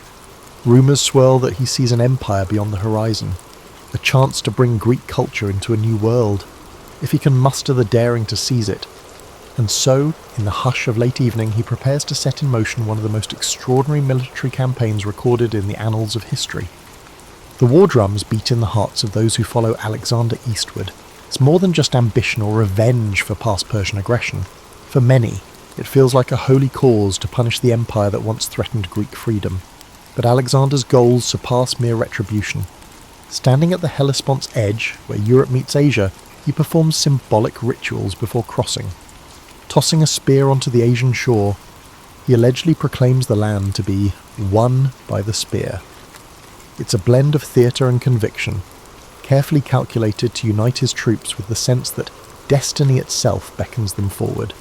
The Persian Empire, stretching from the Aegean Sea to the Indus Valley, has wealth beyond imagination. Its roads, like lifelines, connect distant provinces governed by satraps. Alexander's army, though battle-hardened, pales in sheer numbers compared to the Persian forces, but he counts on something intangible, the belief that each Macedonian soldier is part of a historical quest. Logistics become the silent partner of this ambition.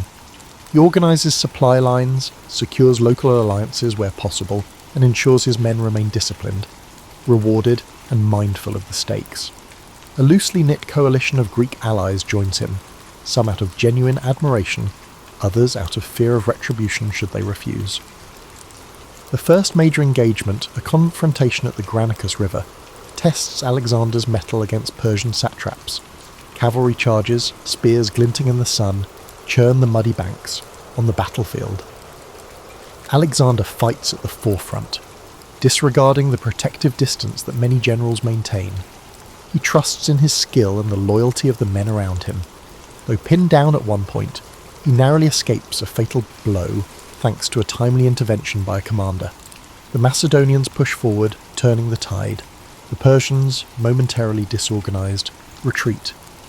Their swift defeat rattles the empire's western flank. The rumour spreads that Alexander's boldness on the battlefield is as fearsome as his father's had been in the realm of politics.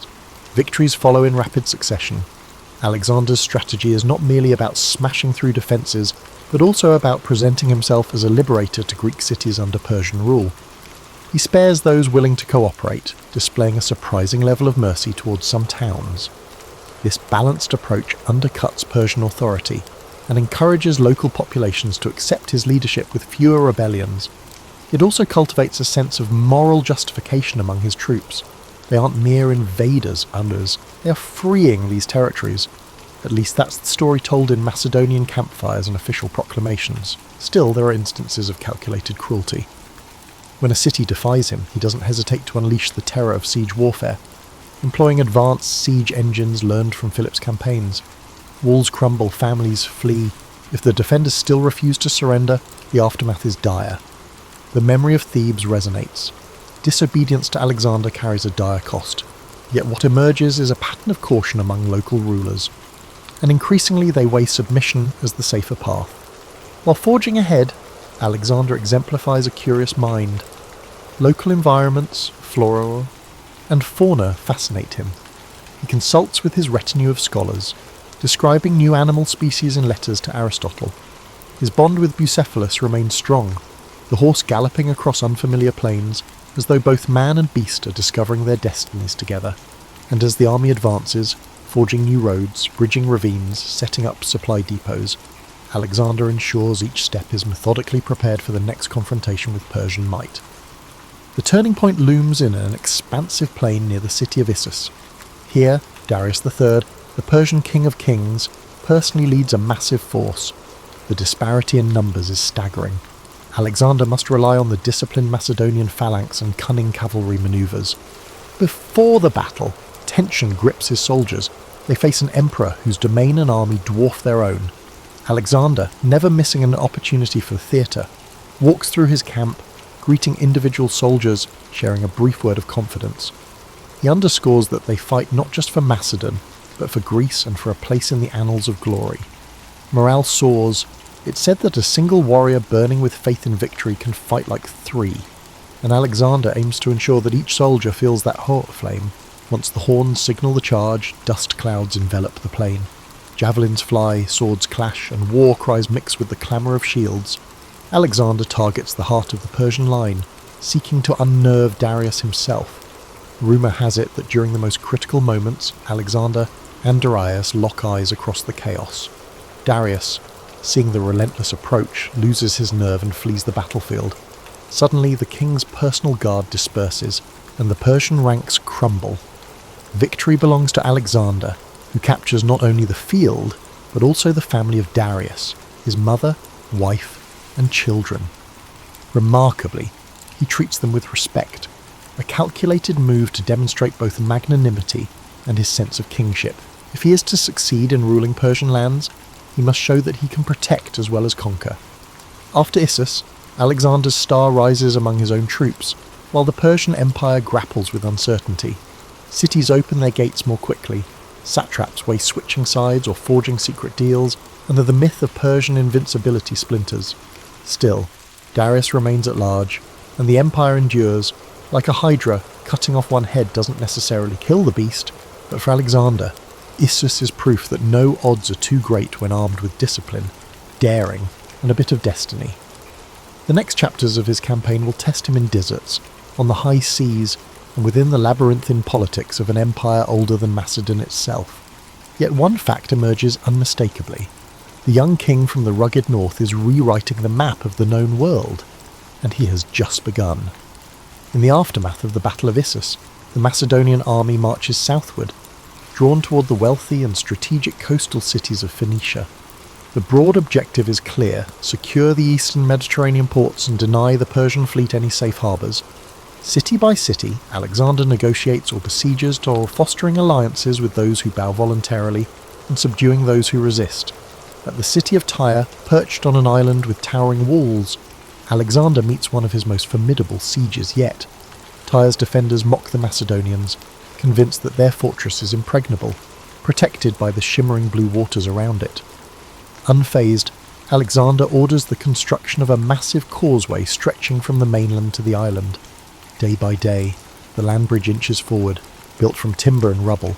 Tyre's defenders hurl blazing projectiles and stage daring naval raids, inflicting casualties. Still, Alexander's men persist. The siege of Tyre drags on for months, an agonizing test of perseverance and engineering. To motivate his frustrated troops, Alexander personally joins them at the construction, shoulders loaded with materials as though he were an ordinary labourer, sweat mingling with dust on his brow. This spectacle of shared hardship stiffens their resolve, forging a deeper bond. Eventually, Macedonian siege engines batter Tyre's walls. The city falls, unleashing a bloody aftermath that once again underscores Alexander's ruthless approach when denied a swift victory. The causeway, left behind in the sea, stands as a testament to his unbending will to succeed. From Tyre, Alexander's gaze shifts to Egypt. The Egyptians, long subjugated by Persia, see an opening in the young conqueror's approach. Upon arrival, Alexander is greeted less as an invader and more as a liberator, welcomed with processions and offerings. The famed city of Memphis opens its gates, and Alexander visits its temples. He's fascinated by the age-old rituals, the colossal statues of the gods, and the labyrinthine lore. For some, his admiration might seem an act, another shrewd political ploy to win hearts. But Alexander truly finds wonder in the cultural richness he encounters. Sensing the importance of Egyptian beliefs, he visits the oracle of Amun at Siwa, traversing desert expanses. Legend suggests that in the hush of the sanctuary, the oracle addresses him as the son of a god. The exact words remain hidden in the desert silence, but from that day on, Alexander's conviction in his divine destiny intensifies. Seizing this momentum, he founds the city of Alexandria on Egypt's Mediterranean coast, his future capital in the region. Alexander envisions it as a bustling hub for trade, culture, and philosophy. He consults architects on layout and design, ensuring broad avenues to catch the sea breeze and grand public spaces that might rival Athens. Even in the midst of conquest, his mind is drawn to city planning, forging new centres of learning and commerce. For him, building an empire isn't merely about claiming land, it's about shaping the fabric of civilization. He leaves behind administrators and soldiers to cement Macedonian authority, ensuring that the nascent city will flourish once he has moved on. Returning to the broader campaign, Alexander heads back north and east to chase Darius into the heart of Persia. The next great confrontation comes at Gaugamela, a dusty plain where the Persian king assembles a massive army bolstered by scythes, chariots and war elephants. The sight intimidates, an ocean of Persian soldiers swirling with countless banners. Yet Alexander employs cunning tactics, encouraging his cavalry to feign retreats, luring enemy chariots into positions where they are easily targeted, and orchestrating the phalanx to hold firm against waves of attackers. Again, Darius flees. The Persian king's departure sends shockwaves through his ranks, inciting panic. Alexander's victory at Gaugamela effectively shatters the core of Persian military might. It's a triumph so decisive that historians later mark it as the downfall of the Achaemenid Empire. With no organised Persian resistance left, Alexander moves eastward into Babylon, a city of legendary splendour. Gold-laden temples, lush hanging gardens, and the labyrinth of ancient streets leave Alexander in awe. Babylon's populace yields to him without significant conflict, and he enters the city like a triumphant hero. Symbolic gestures follow. Alexander orders that the local temples be restored, presenting himself as a patron of Babylonian religion and traditions. Each region he conquers, he strives to affirm its culture and worship, forging an image of himself as a unifier rather than a mere plunderer. Beneath the spectacle, though, is a shrewd realization. To rule lands as vast as Persia, intimidation alone won't suffice. Understanding and respecting local customs will secure loyalty far more effectively than perpetuating fear. As he journeys further into Persia's heartland, Alexander takes possession of the Persian capital cities, Susa and Persepolis among them. At Persepolis, the seat of Achaemenid power, an iconic event unfolds. During a drunken revel, some Macedonian soldiers, possibly incited by Alexander or by a woman's vengeful suggestion, set fire to the royal palace. Flames dance across priceless reliefs and echo through the columns that once bore testament to Persian might. The devastation stands out as a moment of fiery revenge, avenging centuries of Persian aggression against Greece. Yet, as the embers fade, Alexander reportedly regrets the destruction of such a magnificent sight. Legend holds that the next day, he wanders the charred remains in sombre reflection, perhaps realizing that in a single night of triumphal fury, An irretrievable piece of human heritage was incinerated. By now, Alexander has all but dethroned Darius, who flees east with a few loyalists, yet the empire's total subjugation remains incomplete. Vast territories in Central Asia remain unconquered. Rebellious satraps and local warlords refuse to acknowledge Macedonian rule. The campaign that began with dreams of bridging Europe and Asia now stretches into a sprawling pursuit across deserts, mountains and unfamiliar realms. Alexander, undeterred, pushes onward.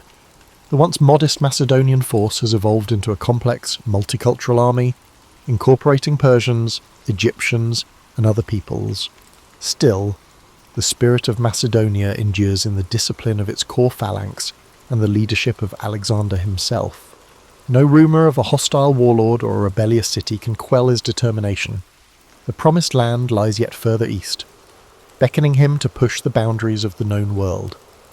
As Alexander forges deeper into Central Asia, the terrain itself becomes an adversary. The rocky highlands, unpredictable winters, and scarce water supplies challenge his army in ways the open plains never did. Gone are the easy, show-stopping battles of earlier campaigns. Instead, Alexander and his men face guerrilla warfare. Local warlords retreat into fortresses high in the mountains, from which they launch ambushes on the Macedonian columns. Supplies strain under the demands of a longer-than-anticipated pursuit, and the troops grow weary. In these hostile environments, Alexander's formidable will must serve as a kind of compass for his men. He refuses to turn back. If he can't sway local leaders with diplomacy, he methodically besieges their strongholds, using a combination of siege towers, specialized climbers, and cavalry blockades. The Macedonians gradually wear down resistance. It's slow and grueling, a war of attrition in which Alexander's famed speed and decisiveness are tested to the limit. Occasionally, entire communities vow loyalty, some out of awe, others out of exhaustion at resisting. Alexander seizes such opportunities to integrate them into his growing empire, placing local leaders in positions of governance if they pledge allegiance. He's discovered that a balanced approach of magnanimity and unrelenting force can be potent. Central Asia also introduces him to new customs and cultures. The region's vibrant tapestries, horse-breeding traditions, and local myths intrigue him. Even the architecture, mud brick fortresses perched on precipitous cliffs, provides lessons in resourceful building methods. Though the campaign is physically draining, Alexander seems mentally alive, soaking up every experience as if it might offer a clue to how worlds might merge under his rule. As the army trudges forward, Alexander's increasingly elaborate attire, sometimes blending Persian finery with Macedonian practicality, sparks disquiet among his veteran officers. They mutter that he's adopting foreign ways too eagerly. Alexander is aware of the whispers, but believes that to govern effectively, he must visibly embrace the cultures under his dominion. For the older Macedonians, though, these gestures threaten the very identity they fought to protect. Tension simmers. One controversy that ignites this tension is Alexander's adoption of the Persian court practice known as proskynesis, bowing or prostrating oneself before the king. Among Persians, it symbolizes respect for a ruler believed to be quasi-divine.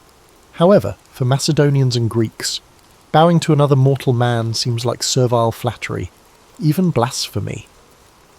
When Alexander begins expecting his courtiers to perform the gesture, he faces a quiet but potent backlash. It's not outright mutiny, but murmurs drift through the camp that their once beloved leader is succumbing to arrogance, forgetting that the bond between commander and soldier in the Macedonian tradition was forged through a shared sense of mortal equality. Alexander, for his part, sees proskynesis as a means to unify the traditions of East and West under a single court protocol, but the friction underscores the growing distance between him and the rank and file who once found him so relatable. Adding to this strife is the case of Philotas, a high-ranking officer and son of Alexander's cherished general, Parmenion. Accusations arise that Philotas is embroiled in a conspiracy to assassinate Alexander. Whether real or fabricated, Alexander reacts swiftly. Philotas is tortured into confession and executed. Fearing Parmenion might seek vengeance, Alexander orders the older general's murder preemptively. The effect ripples through the army, striking fear and sowing doubt. Even close companions realize Alexander's paranoia has grown, no one is untouchable in the face of suspected betrayal. Rumours swirl that his mother, Olympias, had once warned him about trusting anyone too deeply. The triple blow of adoptive Persian customs, harsh punishment of perceived traitors, and the creeping sense that Alexander is evolving into a distant figure combine to erode some of the camaraderie that once fueled his men's devotion. Yet if the internal climate is fractious, the external campaign continues to expand Alexander's legend. In the region known as Bactria and Sogdiana, roughly modern Afghanistan and parts of Central Asia, Alexander marries Roxana, the daughter of a local noble. Historians debate his reasons. Is it genuine affection? Stories describe her as strikingly intelligent and beautiful, or a strategic move to legitimize his claim over the newly subjugated territories? Possibly both. In any case, the wedding is symbolic. It merges Macedonian power with Central Asian lineage, hinting at Alexander's deeper ambition to create a blended aristocracy that transcends old boundaries. Eventually, the pursuit of Darius ends not with a climactic battle, but with the Persian king's murder at the hands of one of his own satraps, Bessus. Alexander finds Darius abandoned and fatally wounded along a dusty roadside, granting him a final respectful cloak. The demise of his long-standing rival brings Alexander no real triumph. Instead, it leaves him with a new antagonist, Bessus, who declares himself the rightful Persian king. To avenge Darius and maintain the semblance of continuity, a clever tactic to rally Persian loyalists under his banner, Alexander pursues Bessus until the usurper is captured and executed. It's a twist of fate that Alexander, originally the nemesis of Persia, now punishes those who harm the Persian royal family, positioning himself as the legitimate heir to the empire. With that, Alexander effectively becomes king of Asia, though the label falls short of capturing the enormity of what he's achieved. He's already governed territories from Greece to the eastern edges of the Iranian plateau, but the horizon beckons him yet again, this time toward the far-flung lands of the Indus Valley. Having extended his empire across deserts and mountains, he thirsts for new challenges. No ancient map fully satisfies him. If oceans define the world's boundary, he wants to see that boundary for himself and possibly cross it. Marching into the Indian subcontinent, the vast Indus region, Alexander confronts not a monolithic empire but a tapestry of kingdoms, each with its own traditions, warriors, and alliances. The land is lush, with tropical forests and rivers that swell during monsoon rains. As he advances, he sends envoys to local rulers, hoping to forge alliances or demand submission. Some comply, offering gifts and tribute. Others test his mettle on the battlefield. Famed among these rulers is King Porus, who reigns over a territory in the Punjab region. Taller than most men, Porus is said to command fearsome war elephants that tower over the Macedonian cavalry. When Alexander's scouts bring back tales of the beasts' trumpeting roars and the sight of their sweeping trunks used like living battering rams, it sparks both fascination and anxiety among the troops. Alexander senses this confrontation will be unlike any before. Elephants can shatter a phalanx, throwing even seasoned veterans into disarray. Nevertheless, he refuses to be deterred. In fact, the challenge invigorates him. His route to Porus leads him and his men across the Hydaspes River, where fast currents and monsoon rains make the crossing treacherous. Under the cover of darkness and using diversionary tactics, Alexander manages to transport a significant portion of his forces to the opposite bank, positioning himself to attack. When dawn breaks, the armies face each other on a sodden plain. Porus, astride an elephant, appears regal and unflinching. Alexander, on his trusty Bucephalus, readies his cavalry to harry the flanks. As the battle commences, the thundering of the elephants shakes the ground, sending tremors through the Macedonian lines. Yet Alexander employs cunning.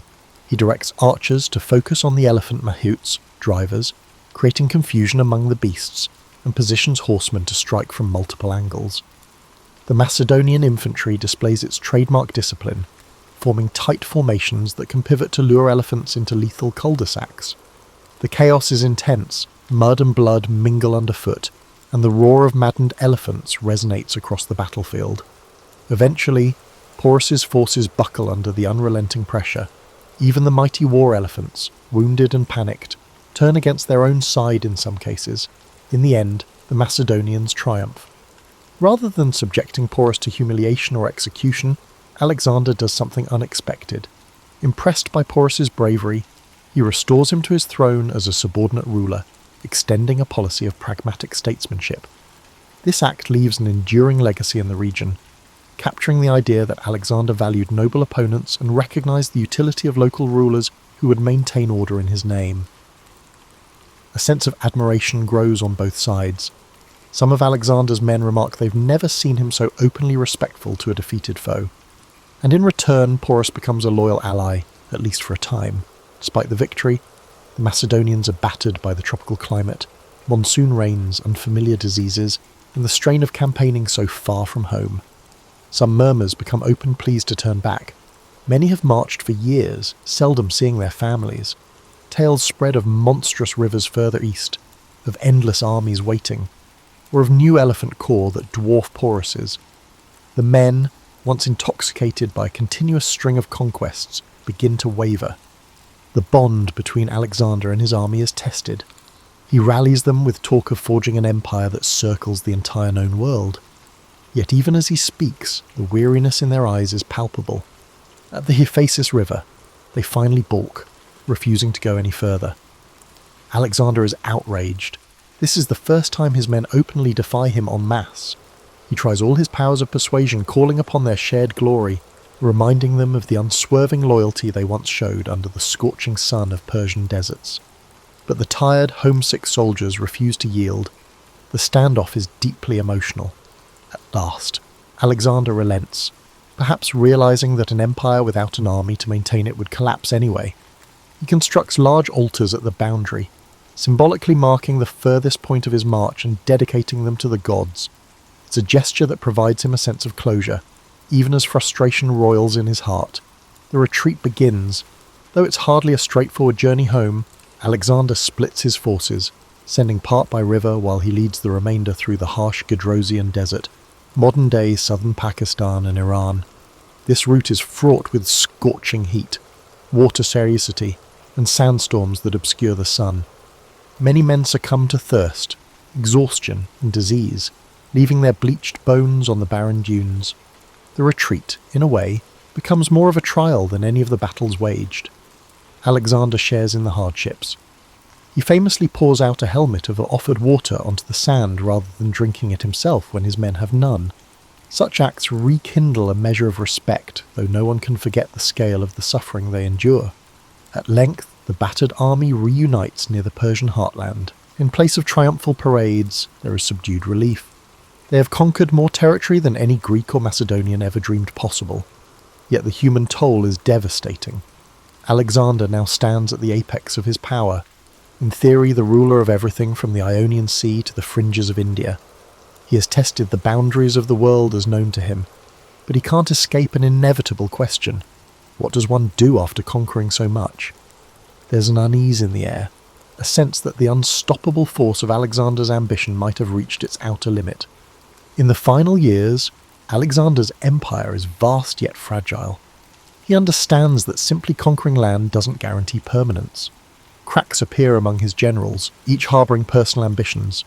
Ethnic tensions flare between Macedonians, who consider themselves the rightful rulers, and Persians, who resent foreign occupation, but also resent each other.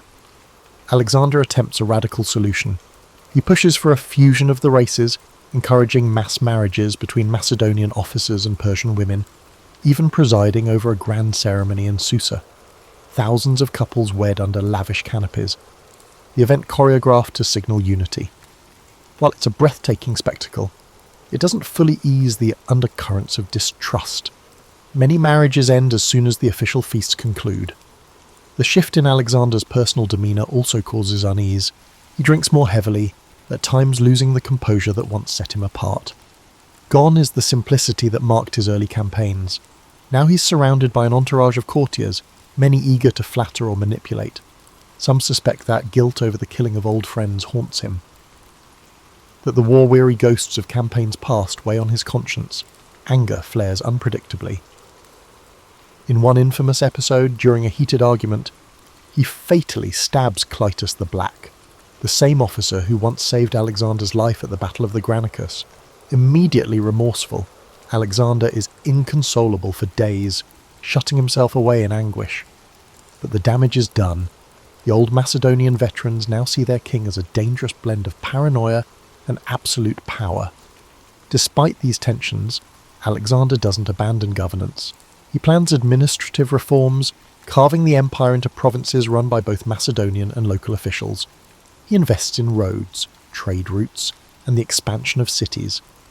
Alexandria in Egypt blossoms into a vibrant metropolis, a beacon of Hellenistic culture. Similar foundations or refoundations across Asia create a network of Alexandrias, each intended as a focal point of Greek influence entwined with local customs. Scholars travel these routes, exchanging knowledge from Athens, Babylon, and beyond. Alexander envisions a cosmopolitan tapestry, though whether such a vision can survive him remains uncertain. He even contemplates new campaigns. Rumours swirl that he wants to press into the Arabian Peninsula, that he might return to India with a fresh army, or sail around Africa to find a western sea route. The man who once stood restless in the courtyard of Pella still cannot resist the siren call of uncharted horizons. Yet fate intervenes. While residing in Babylon, his chosen administrative centre, Alexander falls ill after a prolonged banquet. High fever grips him. Some whisper it's the result of poisoning. Others claim it's malaria, typhoid, or complications from old battle wounds. The unstoppable conqueror, only in his early 30s, finds himself bedridden. As his condition deteriorates, Alexander's high commanders gather anxiously. Each wonders who will inherit an empire so colossal that it defies any single heir. Roxana is pregnant, but an unborn child can't rule a realm in chaos. On his deathbed, voice rasping, Alexander is said to murmur cryptic statements about leaving his empire to the strongest. Or maybe he names no successor at all. The records vary, reflecting the swirling confusion of that moment. He offers his signet ring to a trusted general, but the gesture's meaning is ambiguous. Was it a personal bequest or a declaration of succession? In the humid Babylonian nights, the mighty conqueror succumbs. Soldiers gather outside the palace gates, refusing to believe the rumours. They beg to see him one last time. Legend says the dying Alexander is carried to an antechamber, where he silently acknowledges his troops with his eyes. Too weak to speak, sorrow envelops them. The man who led them across oceans, deserts, and countless battlefields is now leaving them, with no clear directive for tomorrow. With Alexander's death, the empire he created trembles on the brink of fragmentation. Generals, later called the Diadochi, will carve the territories into separate kingdoms, forging their own dynasties in Egypt, Asia Minor, and beyond. Many of the cities Alexander founded remain, cultural crossroads that spin out new fusions of art, philosophy, and religion. Hellenistic influence spreads further than any purely Greek city-state ever could have imagined, shaping centuries of development in lands as far as the Indus Valley. And what of Alexander's legacy? For some, he is a brilliant strategist who rewrote the art of warfare, a king who integrated peoples and stoked the fires of cross-cultural exchange. To others, he is a figure of tragic hubris, dragging thousands into a long, bloody march fueled by personal ambition. Stories from the Indus to the Nile, from the Oxus River to the Aegean Sea, carry fragments of his legend. Over centuries, the raw details morph into myths. Poets transform him into a demigod. Historians debate his virtues and vices, and explorers invoke his name when embarking on perilous quests.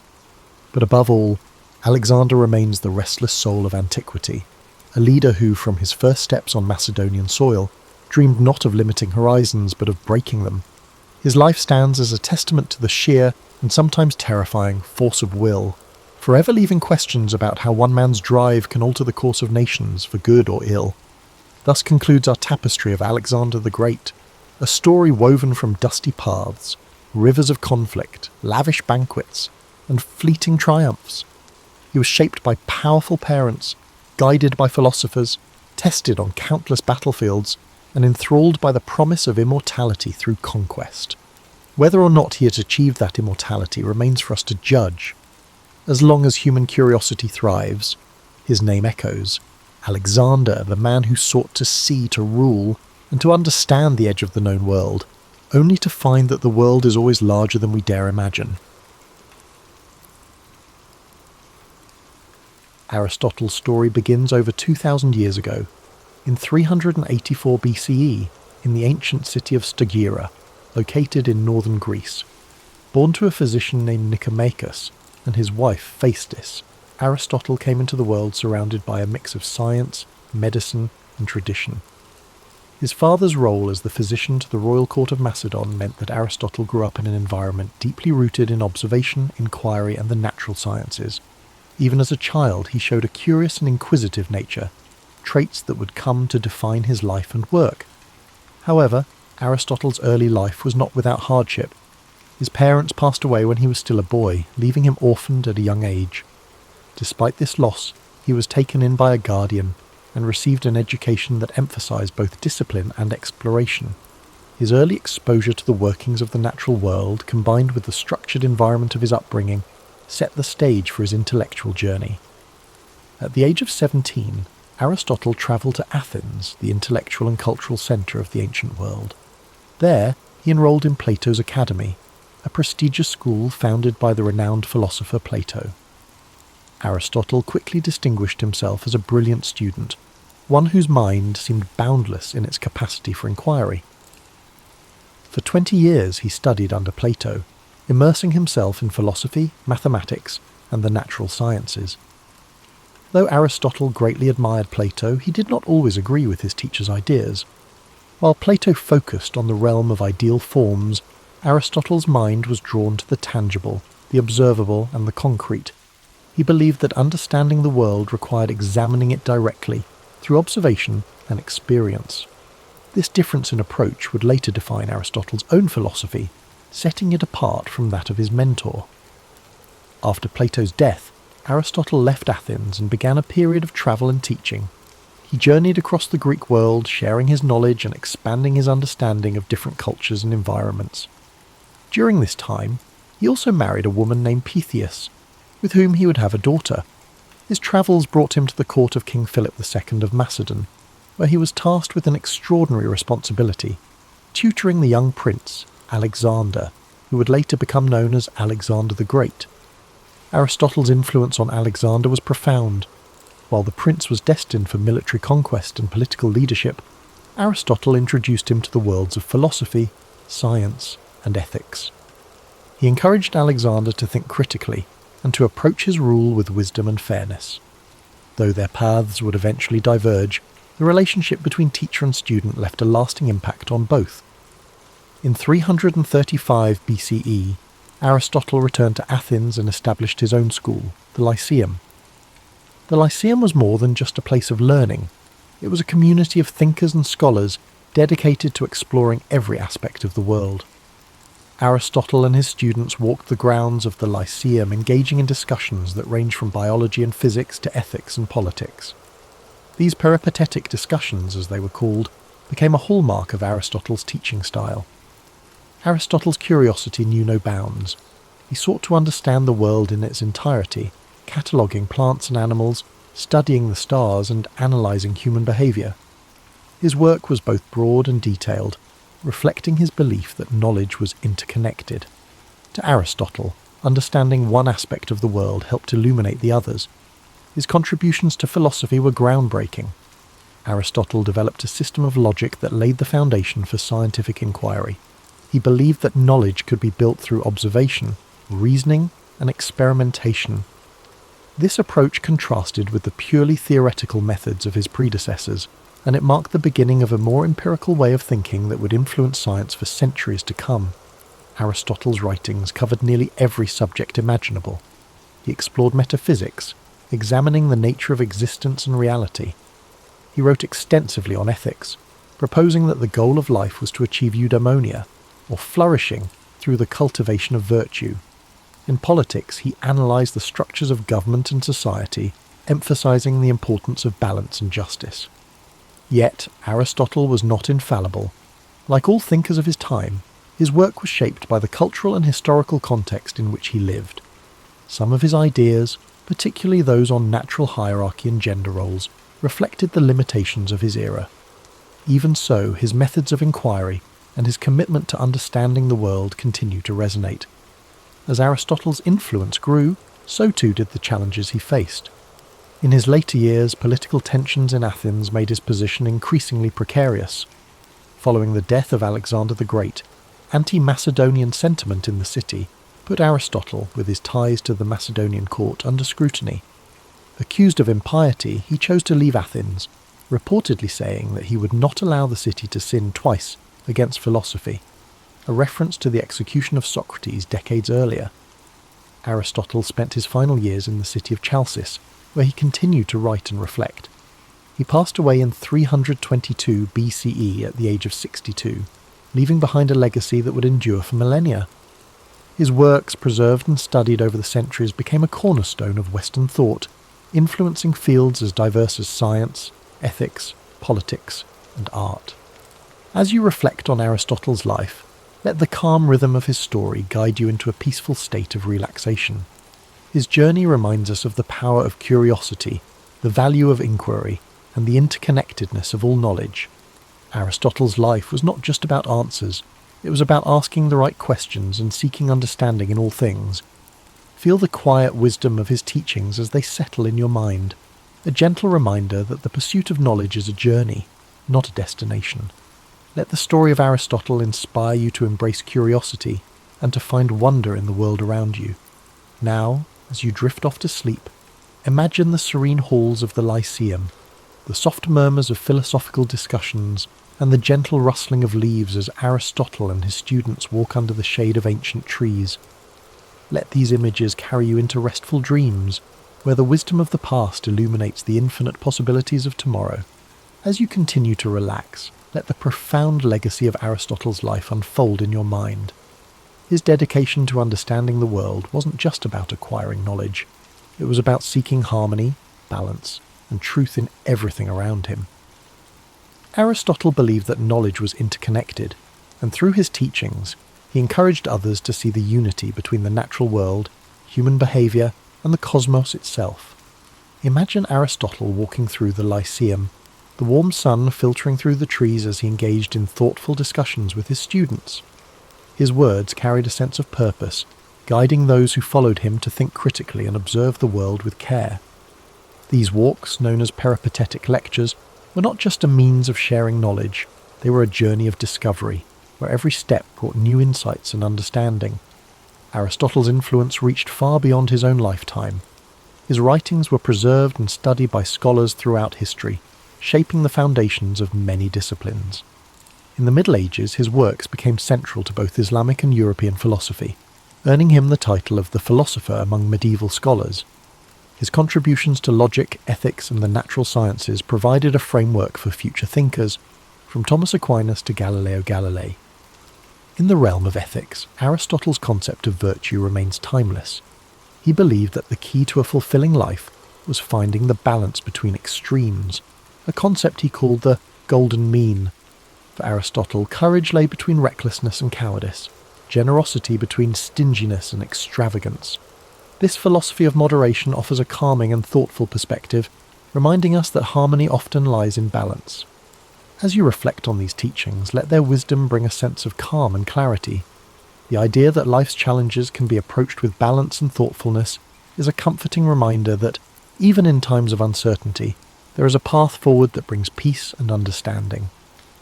Aristotle's work on the natural sciences was equally revolutionary. He believed that observation and experience were the keys to understanding the world. He meticulously studied plants, animals, and celestial phenomena, striving to uncover the principles that governed their existence. His efforts to categorize and explain the natural world laid the groundwork for modern scientific inquiry, inspiring countless generations of researchers to follow in his footsteps. Picture Aristotle seated in quiet contemplation, surrounded by scrolls and diagrams, his mind alight with questions about the universe. The gentle hum of the world around him, the rustling of leaves and the distant chirping of birds served as the backdrop to his endless curiosity. This serene image reminds us of the beauty of learning and the quiet joy of discovery.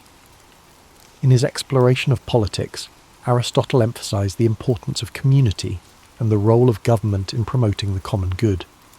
He studied different forms of governance, analyzing their strengths and weaknesses. His belief that humans are political animals underscores our innate desire for connection and cooperation.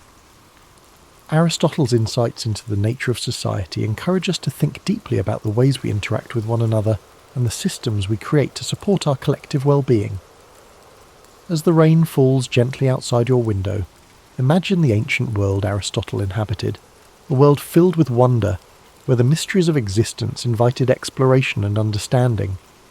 Let his story remind you that curiosity is a gift, one that opens the door to endless possibilities. Now, as you drift deeper into relaxation, picture the stars shining above the Lyceum, their light guiding Aristotle and his students as they pondered the mysteries of life. The gentle rhythm of their footsteps, the soft murmur of their voices, and the stillness of the night create a peaceful atmosphere, one that invites you to find rest and serenity in your own journey. Aristotle's life was a testament to the power of inquiry, the joy of discovery, and the interconnectedness of all things. His teachings remind us that knowledge is not just about understanding the world, it's about finding our place within it and striving to live in harmony with ourselves and others. Let the quiet wisdom of Aristotle's journey settle into your thoughts as you rest. His legacy is not just one of intellectual brilliance, but of a life deeply dedicated to understanding the beauty and complexity of existence. Aristotle saw the world not as a collection of separate pieces, but as an intricate tapestry, where each thread is connected to the others in profound and meaningful ways. Imagine the calm serenity of ancient Greece, the golden sunlight cascading over the white stone columns of the Lyceum as Aristotle strolled its pathways, surrounded by students eager to learn. They debated, questioned, and explored every aspect of life, from the nature of the stars above to the behaviour of the animals in the fields nearby. Their conversations were filled with curiosity and wonder, a reflection of Aristotle's belief that every question, no matter how simple or complex, was worth pursuing. Aristotle's ability to bridge different disciplines was one of his greatest strengths. He saw no boundary between science and philosophy, ethics and politics, or art and nature.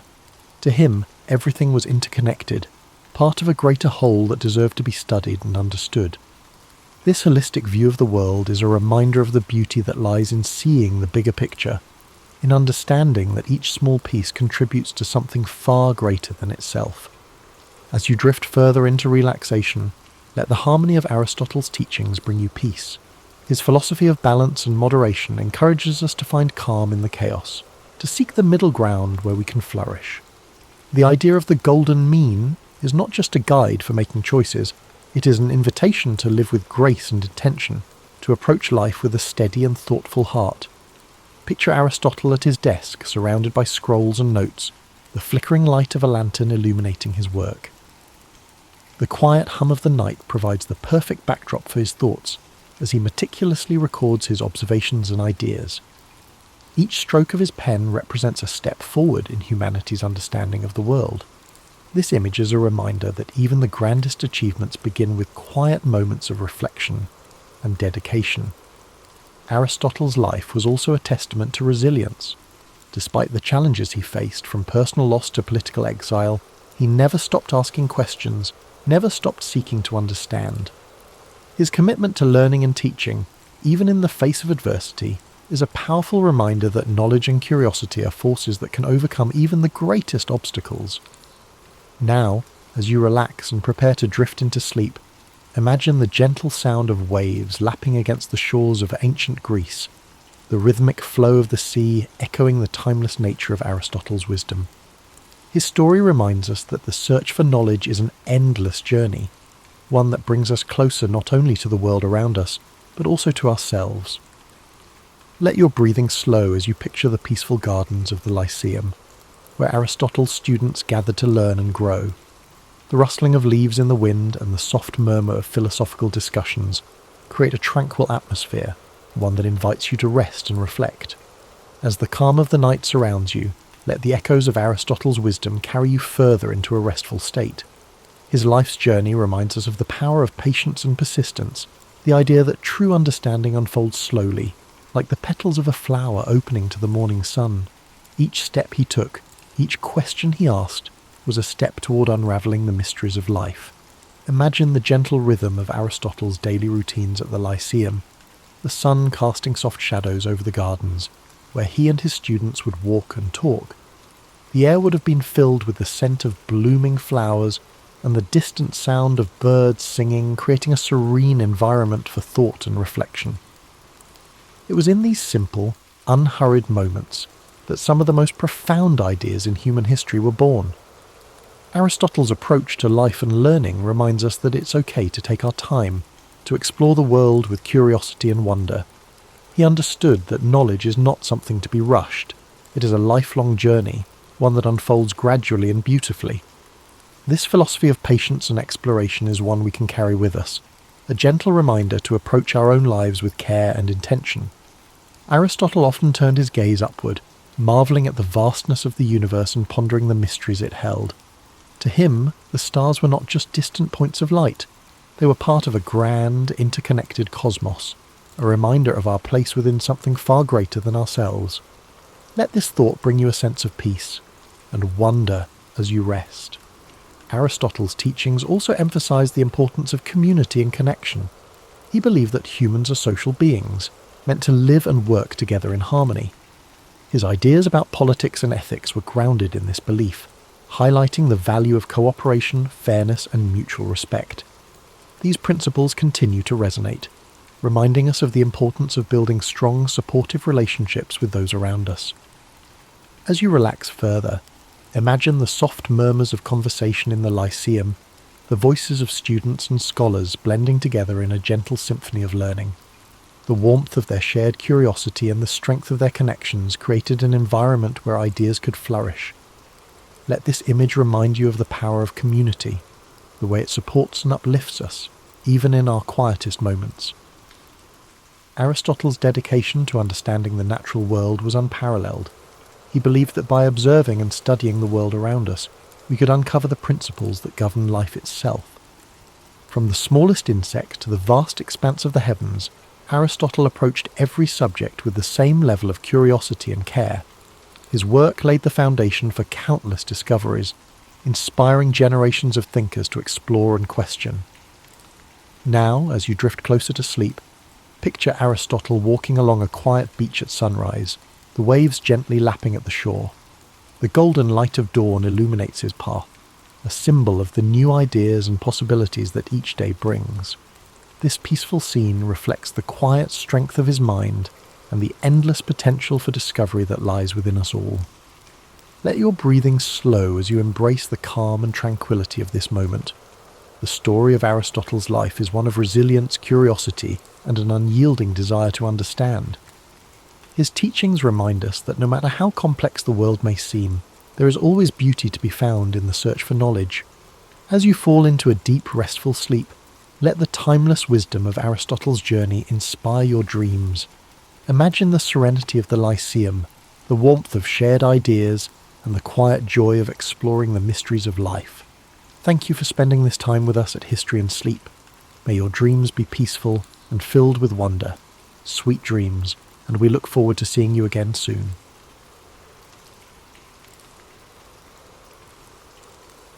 Over 2,000 years ago, in 469 BCE, Socrates was born in Athens, Greece. Athens was a city at the heart of the ancient world, a centre of art, culture, and intellectual thought. Socrates' early life, however, was modest. His father, Sophroniscus, was a stonemason, and his mother, Phaenarete, was a midwife. From these humble beginnings, Socrates would grow to become one of the most profound thinkers in human history. As a young man, Socrates likely followed in his father's footsteps as a stonemason, learning the craft of shaping stone and building structures. Yet, even then, his curiosity about the world and human nature set him apart. Socrates was not drawn to wealth or power. Instead, he found fulfillment in observing life, questioning beliefs, and seeking wisdom. Unlike many of his contemporaries, Socrates did not write books or leave behind written records of his teachings. Instead, we know about his life and philosophy through the writings of his students, particularly Plato. Through these accounts, we gain insight into Socrates' unique method of teaching and his relentless pursuit of truth. Socrates' approach to philosophy was deeply rooted in dialogue and inquiry. He believed that wisdom began with recognizing one's own ignorance. To him, admitting that we do not know everything opened the door to learning and growth. This idea became the foundation of the Socratic method, a process of asking and answering questions to stimulate critical thinking and uncover underlying truths. Socrates spent much of his life walking the streets of Athens, engaging in conversations with people from all walks of life. He would approach artisans, politicians, and everyday citizens, asking probing questions that challenged their assumptions and beliefs. These discussions were not meant to humiliate or demean, but to encourage reflection and deeper understanding. Despite his humble appearance, barefoot, dressed simply, and often unkempt, Socrates' intellect and charisma drew people to him. Many young Athenians admired his wisdom and became his students, eager to learn from his insights. However, his habit of questioning authority and exposing contradictions in people's beliefs also earned him powerful enemies. Socrates believed that a life worth living was one dedicated to virtue and the pursuit of truth. He often spoke of the importance of the soul and the need to care for it through ethical living. To Socrates, material wealth and social status were insignificant compared to the value of living a just and honourable life. Athens, during Socrates' lifetime, was a city in flux. It faced political turmoil, military conflicts, and shifting cultural values. Socrates' teachings, which encouraged critical thinking and challenged traditional norms, were seen by some as a threat to the stability of society. His questioning of the status quo made him a controversial figure, admired by many but also viewed with suspicion and hostility by others. In 399 BCE, when Socrates was 70 years old, he was brought to trial on charges of corrupting the youth and impiety, essentially for not recognizing the gods of Athens and introducing new ones. His accusers painted him as a dangerous influence who undermined the fabric of society.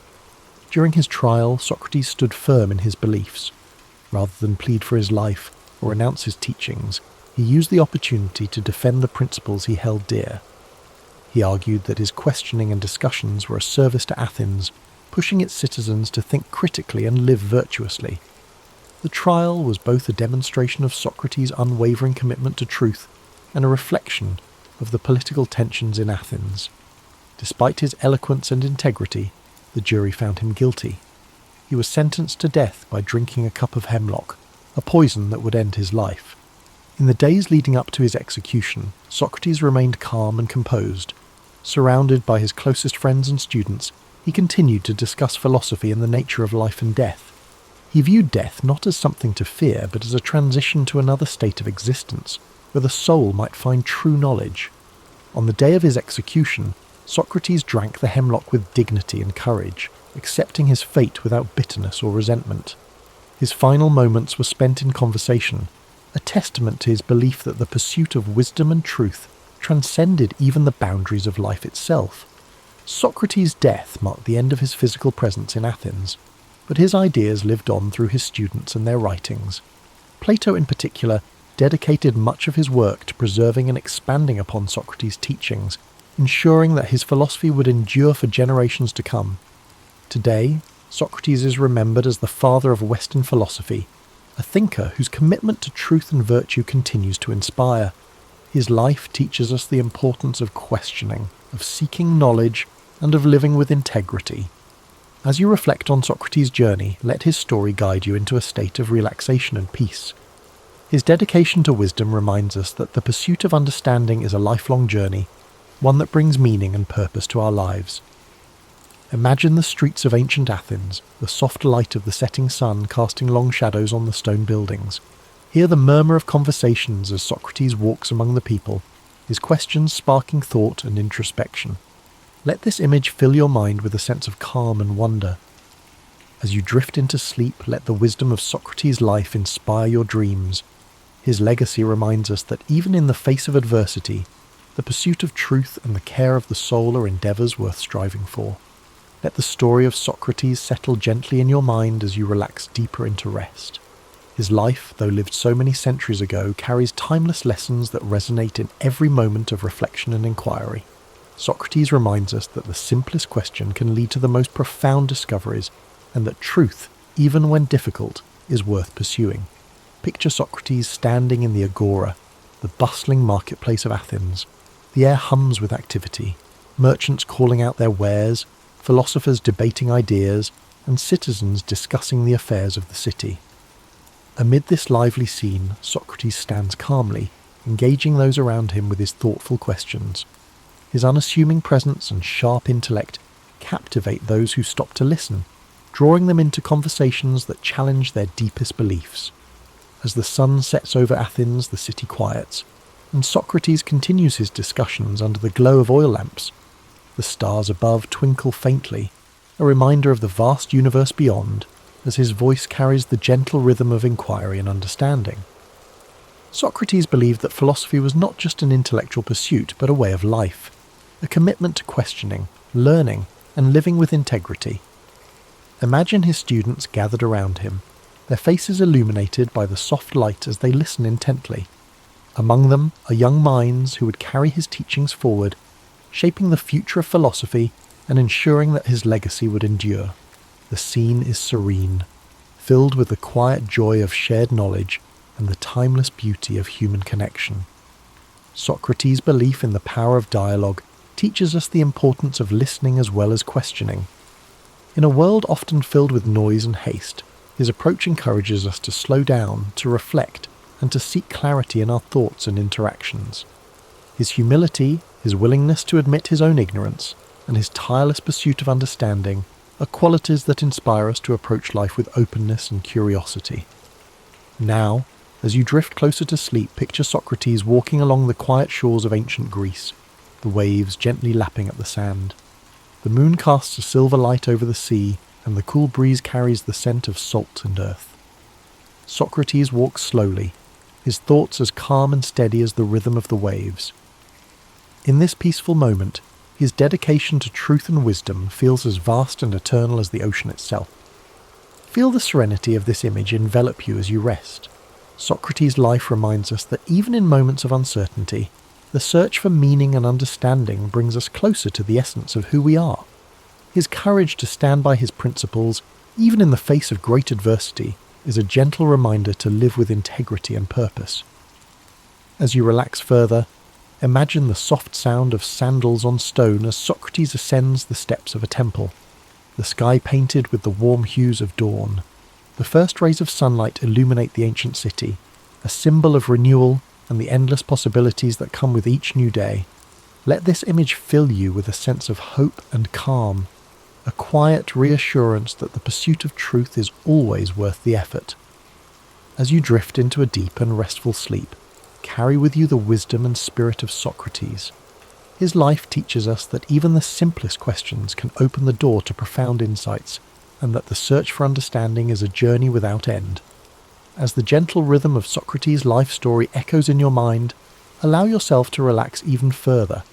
His life, dedicated to the pursuit of wisdom and the betterment of the human soul, is a profound reminder that every question we ask is a step toward understanding the world and ourselves.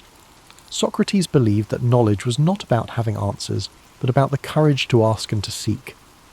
Picture the calm stillness of ancient Athens at night, the soft glow of lanterns lining narrow streets. Socrates, with his simple cloak draped over his shoulders, moves quietly among the people, his presence as humble as it is impactful. Each conversation he sparks is a journey into thought, a reminder to those around him that wisdom begins with wonder. Socrates' approach to life was marked by an unshakable commitment to virtue. He often spoke of the importance of living a life in harmony with one's values, of aligning actions with principles. To him, the care of the soul was the highest purpose, far more important than wealth, fame, or material success. This philosophy reminds us that true fulfillment comes not from external achievements, but from inner growth and ethical living. As you rest, let the wisdom of this teaching soothe your thoughts. The idea that our choices shape not just our lives, but the essence of who we are, encourages us to approach each moment with intention and care. Socrates' belief in the transformative power of self-reflection invites us to look inward, to nurture our inner lives with the same dedication and compassion we offer to others. Now imagine the gentle breeze of a spring morning in ancient Greece, the hills around Athens bathed in golden light. Socrates walks with his students along a quiet path, the sounds of birdsong and rustling leaves creating a peaceful symphony. Their conversation flows naturally, filled with questions and ideas that challenge and inspire.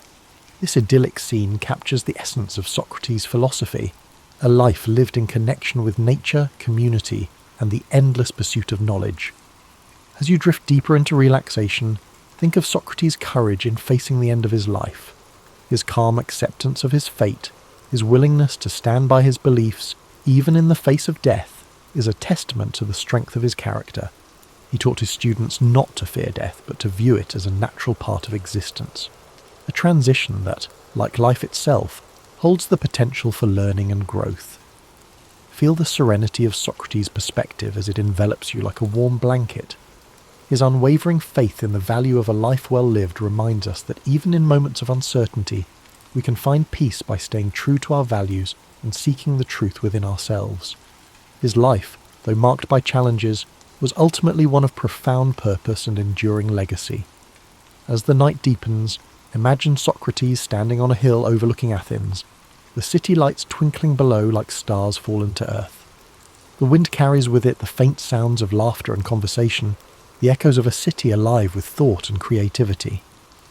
In this quiet moment, Socrates reflects on the beauty of a world filled with questions and possibilities. Let this image guide you into a deep, restful sleep. The story of Socrates reminds us that life's greatest journeys are not measured by distance, but by the depth of our exploration. His commitment to wisdom, his humility in the face of the unknown, and his courage to challenge convention inspire us to live with authenticity and purpose. As the soothing story of Socrates carries you further into relaxation, let the timelessness of his teachings resonate deeply within you. His belief in the transformative power of questioning and reflection is a reminder that growth begins when we dare to examine our lives. Socrates once said, "The unexamined life is not worth living," a sentiment that invites us to seek meaning and purpose in even the smallest moments. Picture the serene landscape of ancient Athens at dawn. The first light of the sun spills over the Acropolis, painting the marble temples in soft hues of pink and gold. Socrates stands with his students in the quiet morning air, his voice calm and steady as he shares his thoughts. The city begins to wake, its streets gradually filling with life, but in this tranquil moment, the exchange of ideas feels timeless, as if the wisdom being shared is as eternal as the sun's light. Socrates' method of teaching was not about providing answers, but about encouraging others to think for themselves. He believed that through dialogue, one could uncover deeper truths and challenge assumptions. His way of guiding others with questions was both gentle and profound, a reminder that sometimes the best teachers are those who help us find our own way. As you let these thoughts settle, imagine the peaceful simplicity of Socrates' life. Despite living in a city known for its grandeur, Socrates valued humility and lived with few possessions. He found joy not in material wealth, but in the richness of thought and the connections he forged with others. This simplicity is a reminder that contentment often lies not in having more, but in appreciating what truly matters. Now, as you drift deeper into rest, imagine the stars above Athens twinkling softly in the night sky. Socrates, seated with his students, gazes upward, his mind pondering the mysteries of the universe. Aurelia was born into a world that prized lineage above all else. It was the 2nd century AD, and though Rome's empire seemed invincible, quiet fissures ran through its foundations. Whispers of unrest spread from remote frontiers, contradicting the grand arches and bustling avenues that proclaimed Rome's superiority. Opulent banquets clashed with the daily struggles of the poor. This was a realm of paradox, where marble monuments stood beside rickety shacks, and philosophers debated lofty ideals while gladiators fought for public amusement. Aurelia's family occupied a respected but modest position. They were historians and scribes known for capturing events with honesty, a pursuit that could be dangerous in a city where power thrived on carefully polished images. Her father, Marcus Fabius Crispus, meticulously documented senatorial proceedings, while her mother, Tullia, emerged from a lineage renowned for skillful mediation behind closed doors. Both parents nurtured Aurelia's keen sense of observation, teaching her that true influence often came from knowing what others overlooked. From a young age, Aurelia found magic in small details. While other children lost themselves in street games, she lingered in corners of the atrium, listening to visitors' subdued remarks. A twitch of a senator's eyebrow might betray political tension, just as an offhand remark from a merchant could reveal bigger undercurrents. Tullia encouraged such watchfulness, stressing that words are surface, truth often swims beneath. At dawn, Aurelia took to wandering the forum, her stola simple enough to let her blend with the throngs. There she gathered tidbits from merchants hawking produce and strangers carrying rumours from distant provinces. Traders spoke of uprisings in the north or shortages along trade routes. The cacophony of voices painted Rome as a mighty tapestry stitched together by precarious alliances and quiet bargains. On her 16th birthday, Aurelia was gifted a small studies room in the family villa.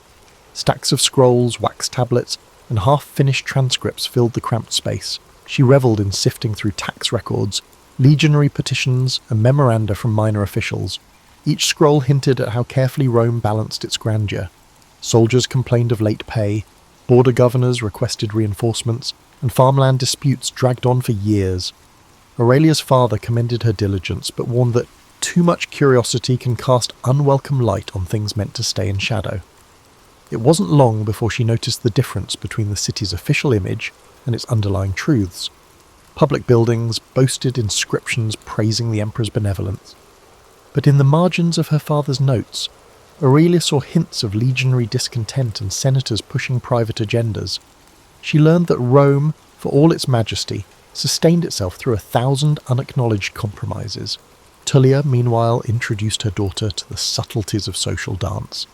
At dinner gatherings, she guided Aurelia's gaze toward how swiftly the tone of conversation changed when influential guests arrived. A stray remark could be retracted in seconds if it threatened the delicate web of alliances. "See how they pivot," Tullia would whisper. "That's where real power lies, in the shift between what's said and what's implied." Still, Aurelia loved Rome. She admired the feats of engineering, the traditions of debate, and the vast spectrum of cultural influences streaming through the city gates.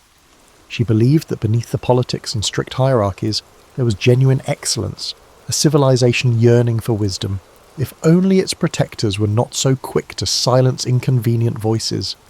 One hazy morning, as she strolled toward the forum, Aurelia noticed a disquieting hush. A handful of vendors had set up stalls, but the usual clamour was missing. People stood in small knots, murmuring about a legion commander who had refused an imperial edict. Though unconfirmed, the rumour cast a pall that lingered in every doorway. Aurelia felt a chill. Even idle speculation carried weight in an empire where fear could bloom instantly. She hurried home, intending to share her observations with Marcus. He listened intently, his stylus paused over a fresh scroll, then he gave her a solemn look. "We must be certain before recording rumours," he said. "Unchecked talk can stir panic or invite unwelcome attention." Aurelia nodded, but her curiosity wouldn't rest. That very evening, she opened her private journal and wrote every scrap of hearsay she had gathered. She sensed a reckoning forming at Rome's edges, like a distant thunder that might soon reverberate through marble halls. Even then, she had no inkling of how personal the storm would become. The tension Aurelia had sensed soon took shape in a single event. Nisia, a Greek-born olive merchant and one of Aurelia's most treasured confidants, vanished overnight. Gossip whispered that the Praetorian Guard had arrested her before dawn. Unsubstantiated talk claimed Nisia possessed letters challenging Rome's supposedly divine authority, an accusation severe enough to crush anyone caught in its net. Alarm coursed through Aurelia. Nietzsche had always been inquisitive, reading scrolls on Eastern philosophies and debating Plato's teachings with anyone who would listen. Aurelia couldn't imagine her as a threat, but in Rome's charged climate, curiosity often bordered on sedition. Desperate to learn more, Aurelia combed the forum's edges, interrogating acquaintances who might have glimpsed the arrest. Most merchants lowered their voices at the guard's mention, wary of drawing scrutiny themselves. At home, Tullia observed Aurelia's distress. Rather than scold her, she murmured, "Prudence is our lifeline. Inquire gently." Yet Tullia herself covertly sought leads through acquaintances in minor governmental posts. Marcus, on the other hand, reacted with carefully measured concern. He understood the stakes, but warned Aurelia that intervention might place the family under suspicion. Though well-intentioned, his caution left her feeling powerless, determined not to stand idle. Aurelia visited Petronius, an elderly scribe rumoured to have ties within the Praetorian administration. His cramped workshop smelled of ink and musty parchment, scrolls spilling off the shelves. After a furtive glance at the door, Petronius conceded that a woman matching Nicia's description had been held for questioning. He claimed that certain documents had been confiscated, referencing ideas unfit for Rome's ears. Aurelia felt her blood chill. She recalled how Nicia once mused that no empire should claim it a divine right to rule. In a sensitive era, that might be enough to brand her treasonous. At dinner, Tullia calmly explained her plan, quietly leveraged the family's modest connections. They had distant cousins who dabbled in bureaucratic circles, perhaps able to glean Nicia's whereabouts. Aurelia brimmed with a mix of gratitude and dread. She knew that every whisper to the guard was fraught with risk. Still, she nodded agreement. Silence would only doom her friend. Days stretched into a week with no official word. Aurelia, restless, slipped back into the forum each morning. Vendors eyed her warily. Even the ordinarily gregarious fruit seller offered only strange shrugs when asked if he'd heard of Nicia. Fear was contagious. Aurelia felt its cold grip in every interaction, each half-uttered sentence trailing off as though a hidden listener stood nearby. Late one evening, Tullia tapped lightly on Aurelia's chamber door, carrying a note from an obscure court scribe. Nicia might still be alive, but faced indefinite detainment. That single line sent Aurelia reeling. She realized that in Rome, indefinite detainment could easily stretch into months or years. Those who stepped into the guard's cells vanished from sight. Outraged, Aurelia argued that they should confront the authorities directly. Marcus quickly admonished her, reminding her that the guard's power extended beyond senatorial oversight. Yet Tullia met Aurelia's anger with tempered resolve. "We'll find a path, but it must be carefully walked. Charging in blindly helps no one." Aurelia took a steadying breath, trying to absorb the lesson. In a city built on negotiations, brashness often led to ruin. Her next move was to visit a respected senator known for supporting intellectual pursuits. The senator received Aurelia in a private courtyard, where columns draped in ivy offered seclusion from prying ears. He listened, hands folded, as Aurelia described Nicia's passion for knowledge rather than sedition. Though sympathetic, he admitted that direct pleas to the guard rarely succeeded without formidable backing. He promised discreet inquiries, but cautioned that Rome's storms can swallow lone voices. One morning soon after, Tullia informed Aurelia of a breakthrough. Their distant cousin had arranged a preliminary hearing regarding Nicia's arrest. The praetorians would permit a minimal review of her case. For Aurelia, it felt like breathing again after suffocating in dread. She and Tullia spent long hours preparing arguments to cast Nicia not as a subversive, but as a scholar enamoured with the world's breadth of thought. When the day of the hearing arrived, they were ushered into a dim annex near the palace. A junior officer studied them coldly. Tullia spoke with measured deference, emphasizing Rome's proud tradition of wisdom. Aurelia added heartfelt descriptions of Nicia's harmless curiosity. The officer's expression remained as still as a marble bust. He finally mumbled that he would review the matter. Though hardly reassuring, it was a door left slightly ajar. That night, Aurelia's mind teemed with both apprehension and hope. She realized that Rome, for all its shining achievements, could be brittle when threatened by unorthodox ideas.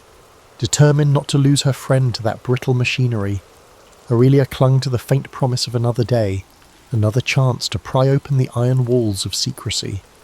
Though the hearing had been minimal, word of it spread quietly among those who knew Nicia. Whispers arose, mostly from scholars and minor officials who harboured doubts about the guard's sweeping powers. The city itself, however, offered little comfort. Fear permeated the streets, heightened by rumours of legionary unrest in the provinces. More arrests took place, each one generating an echo of anxiety that reverberated in every tavern and alleyway. Aurelia redoubled her efforts to glean information.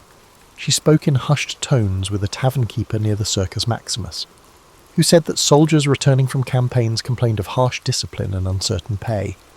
A freedman who worked in the Palatine stables reported overhearing fragments of conversation suggesting the emperor was deeply troubled by murmurs of disloyalty. Piece by piece, Aurelia sensed that Rome's outward splendour concealed a precarious balance ready to topple under the slightest strain. Meanwhile, Tullia continued her shadowy negotiations. She attended gatherings where influential matrons exchanged gossip like currency. Over measured sips of wine, Tullia would mention Nicia's plight, emphasizing that punishing harmless curiosity stained Rome's legacy of cultural tolerance. Some nodded politely, a few frowned, but no one leapt up to intercede. Fear, Aurelia realized, had a suffocating grip on them all. One day, a curt message arrived. Nicia had been transferred to a different holding facility on the city's outskirts. Alarmed, Tullia explained that such transfers often meant increasing isolation. "We must accelerate our approach," she told Aurelia, her eyes tight with worry. If they failed, Nicia would sink deeper into a labyrinth of cells and bureaucratic silence. Hoping to muster support, Tullia hosted a modest salon at their villa. A handful of guests who prided themselves on patronage of the arts and letters accepted the invitation. The plan was to steer the conversation toward Rome's intellectual heritage, and then segue into Nicia's predicament. Aurelia circulated, bringing mulled wine and listening for any sign of genuine concern. Yet most visitors offered only lukewarm platitudes. When talk grew too specific, they retreated behind polite smiles. Afterward, Tullia confessed her frustration. Ideas captivate them, right until they realize those ideas threaten the status quo. Days later, an urgent request beckoned them to Lucius Cassius Longinus's villa. The old lawyer's hair shone white in the afternoon sun as he paced beneath olive trees. Without preamble, he explained that the guard had intensified its crackdown, spurred by the recent reports of rebellion in a distant province. Any whiff of subversion, he said, would now be met with swift, unforgiving action. Aurelia felt a surge of panic. If the texts found with Nicia were deemed radical, the entire case could vanish into a black hole of suspicion. Lucius proposed a daring solution: direct petition to the emperor's councillors. He believed that, by framing Nicia's release as a testament to Rome's enlightened grandeur, they might circumvent the guard's hostility. Flatter the empire's self-image, he advised. Show them this is an opportunity to display magnanimity. Though it stung Aurelia to consider placating those who preyed on fear, she saw no alternative. That night, Tullia, Aurelia, and even Marcus painstakingly drafted the appeal. They cited historical precedents where Rome had pardoned scholars to champion its reputation for intellectual openness. Every phrase was calculated, tiptoeing around any hint of challenging imperial authority. Marcus looked older than his years when he finally folded the parchment. "We risk everything by the shining a light into these shadows," he murmured. They dispatched the plea at dawn, then settled into an uneasy wait. Days stretched, each rumour of unrest striking Aurelia's heart like a hammer. She imagined Nicia in a cramped cell, uncertain whether hope still flickered beyond the iron bars. Tullia paced late at night, her footsteps echoing in silent corridors. Marcus tried to focus on his historical transcripts, but he kept pausing to rub his temples. At last, a small note arrived. They had been granted a brief audience with the emperor's councillors. Aurelia's heart lurched. She knew enough of Roman power to realize how dangerous it was to stand so close to the throne. One misstep could brand them traitors. Still, it was a glimmer of possibility. If they presented their case skillfully, perhaps Nicia's fate could be reversed. Steeling herself, Aurelia recalled how Nicia once spoke of truth needing many voices to survive in a world that preferred illusions. As she prepared for the audience, Aurelia vowed that if Rome demanded flattery, she would give just enough to open the door. Beneath that veneer, her devotion to honesty and to her friend would remain unbroken. This moment might be the final chance to pry Nicia free from the jaws of secrecy. Weeks of waiting brought no definitive answer. Rumours circulated that the guard grew more vigilant each day, suspecting conspiracies in every shadow. Unsettled by the silence, Aurelia pressed on, scouring corners of the forum for any news. A fruit vendor claimed someone matching Nicia's description had been moved to a windowless cell near the city's outer wall.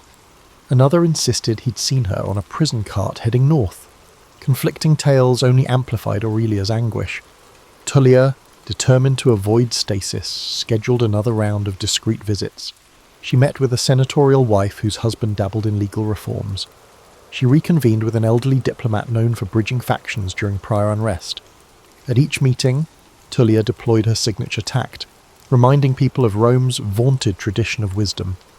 If an inquisitive mind can be silenced so easily, how does that reflect on our civilization? She would muse.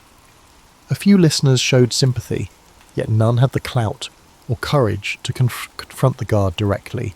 Marcus, meanwhile, hovered at the edge of involvement, torn between paternal concern and a historian's innate caution. He warned Aurelia not to speak too boldly in public.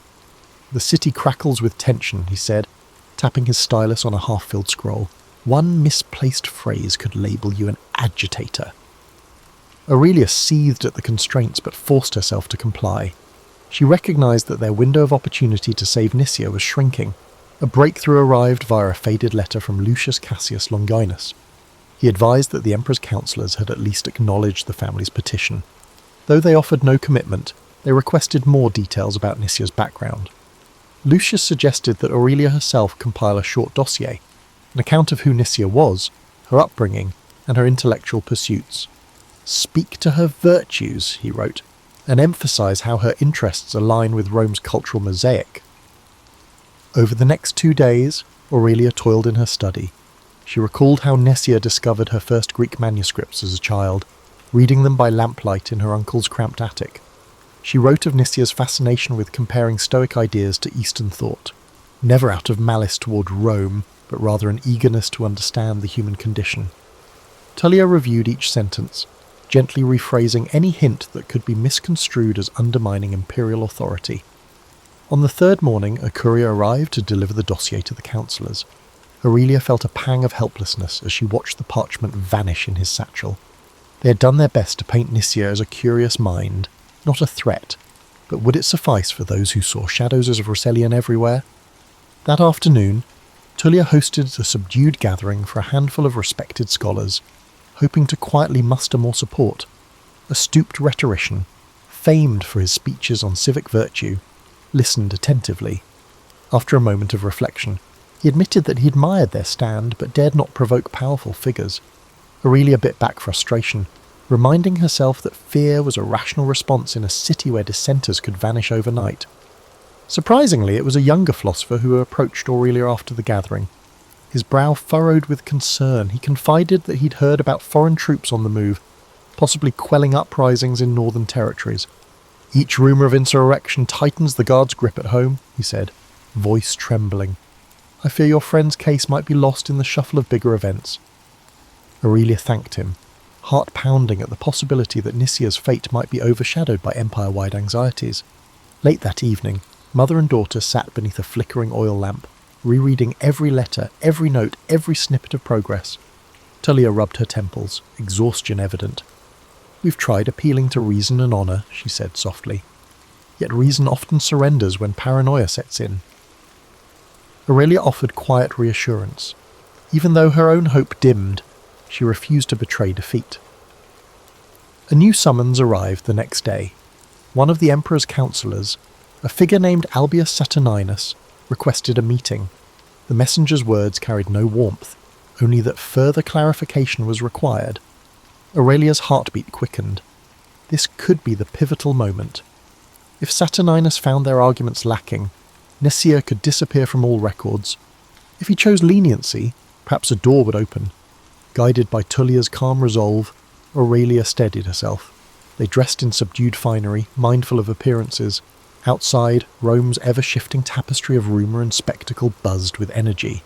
Yet Aurelia could only think of Nisia behind cold bars. As she followed her mother into the street, she silently vowed that she would bend every rule of flattery and caution if it meant freeing her friend from the darkest corners of the empire's fear. Their meeting with Albius Saturninus took place in a cramped annex near the imperial offices. 2 praetorian guards flanked the door as Tullia and Aurelia entered a sparsely furnished room. A single torch flickered on the wall, casting elongated shadows that danced across rows of scrolls. Seated at a wooden desk, Saturninus glanced up with cool detachment. Aurelia felt an instinctive chill, sensing he was no mere bureaucrat, but someone accustomed to wielding real power. He gestured for them to sit.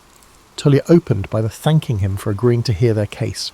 She spoke calmly of Rome's legacy as a cradle of ideas, explaining how her family believed that preserving intellectual curiosity only strengthened the empire. Saturninus listened impassively, occasionally making a note on a wax tablet.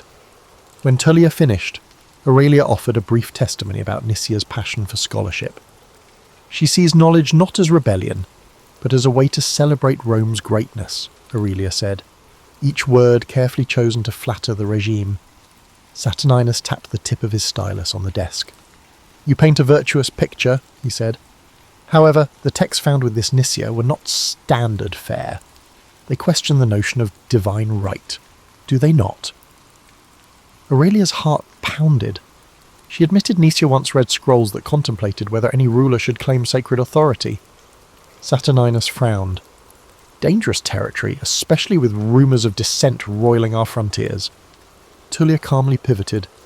"Indeed, but we must distinguish between abstract philosophical debate and genuine sedition. My daughter can attest that Nicia has always shown respect for the emperor's role." Aurelia nodded vigorously, emphasizing that Nicia's inquisitiveness and metabour aimed at broadening horizons, not toppling regimes. Saturninus continued scribbling, his expression unreadable. After what felt like an eternity, he lifted his gaze. "I will conduct a personal review. If I find reason to believe her curiosity is harmless, I may recommend leniency. But if these ideas have spread beyond her personal circle, clemency grows unlikely." Tullia inclined her head. "We appreciate your fairness." She spoke the words with carefully measured gratitude, though Aurelia suspected it was only the faintest glimmer of hope. Returning home, they relayed the conversation to Marcus, who exhaled in relief that at least the door remained ajar. Still, a tightness clung to the household. Aurelia found herself plagued by nightmares, images of Nicia lost in a torchlit corridor of cells.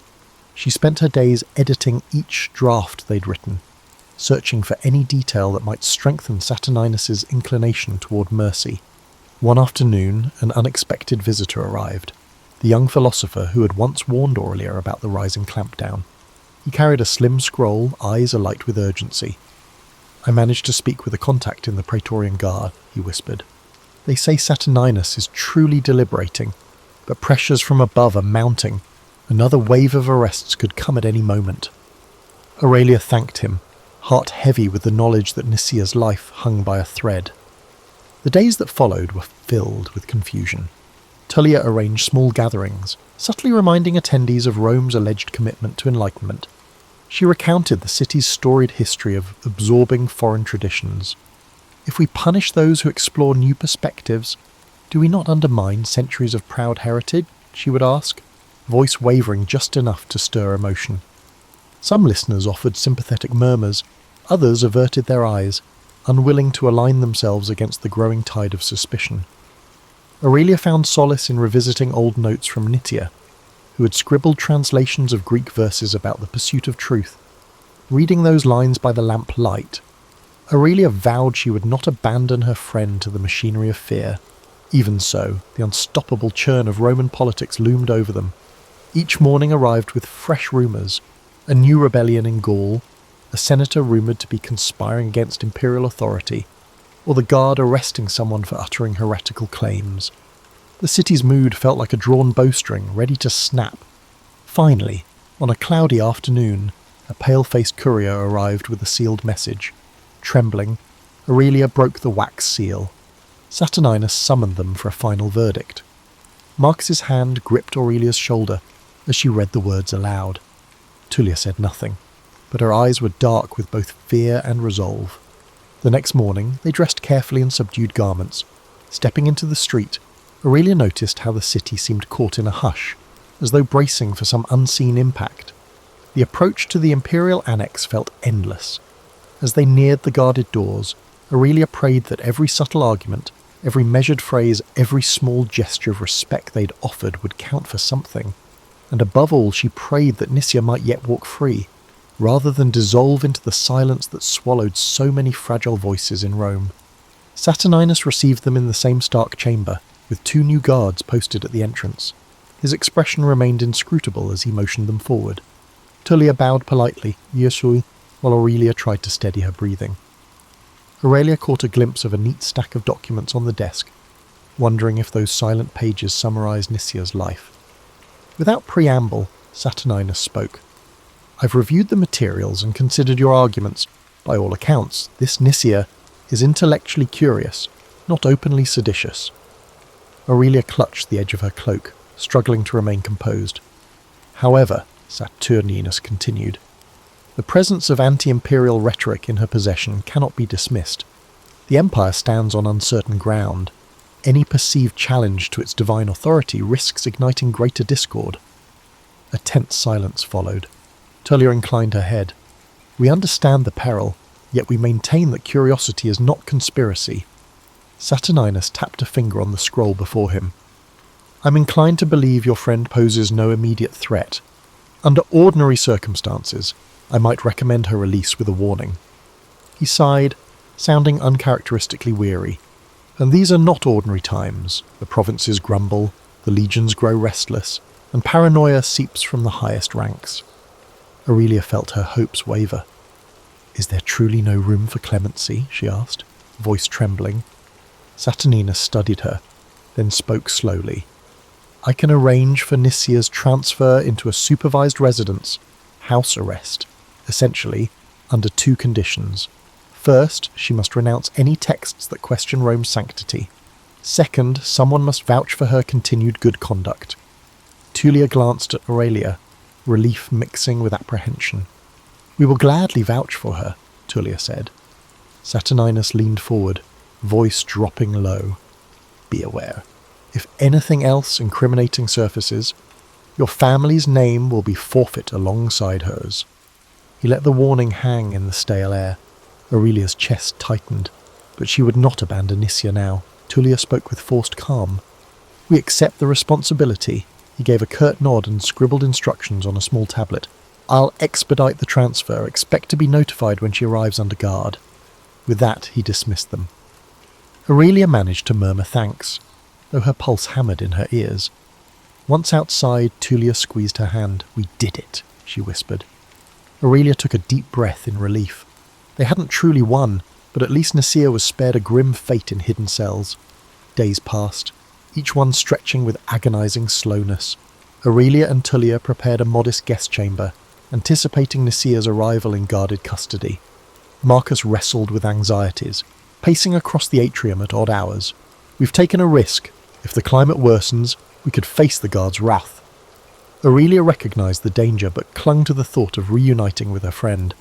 Finally, on a bright afternoon, the clang of iron at the villa's gate signalled the guard's presence.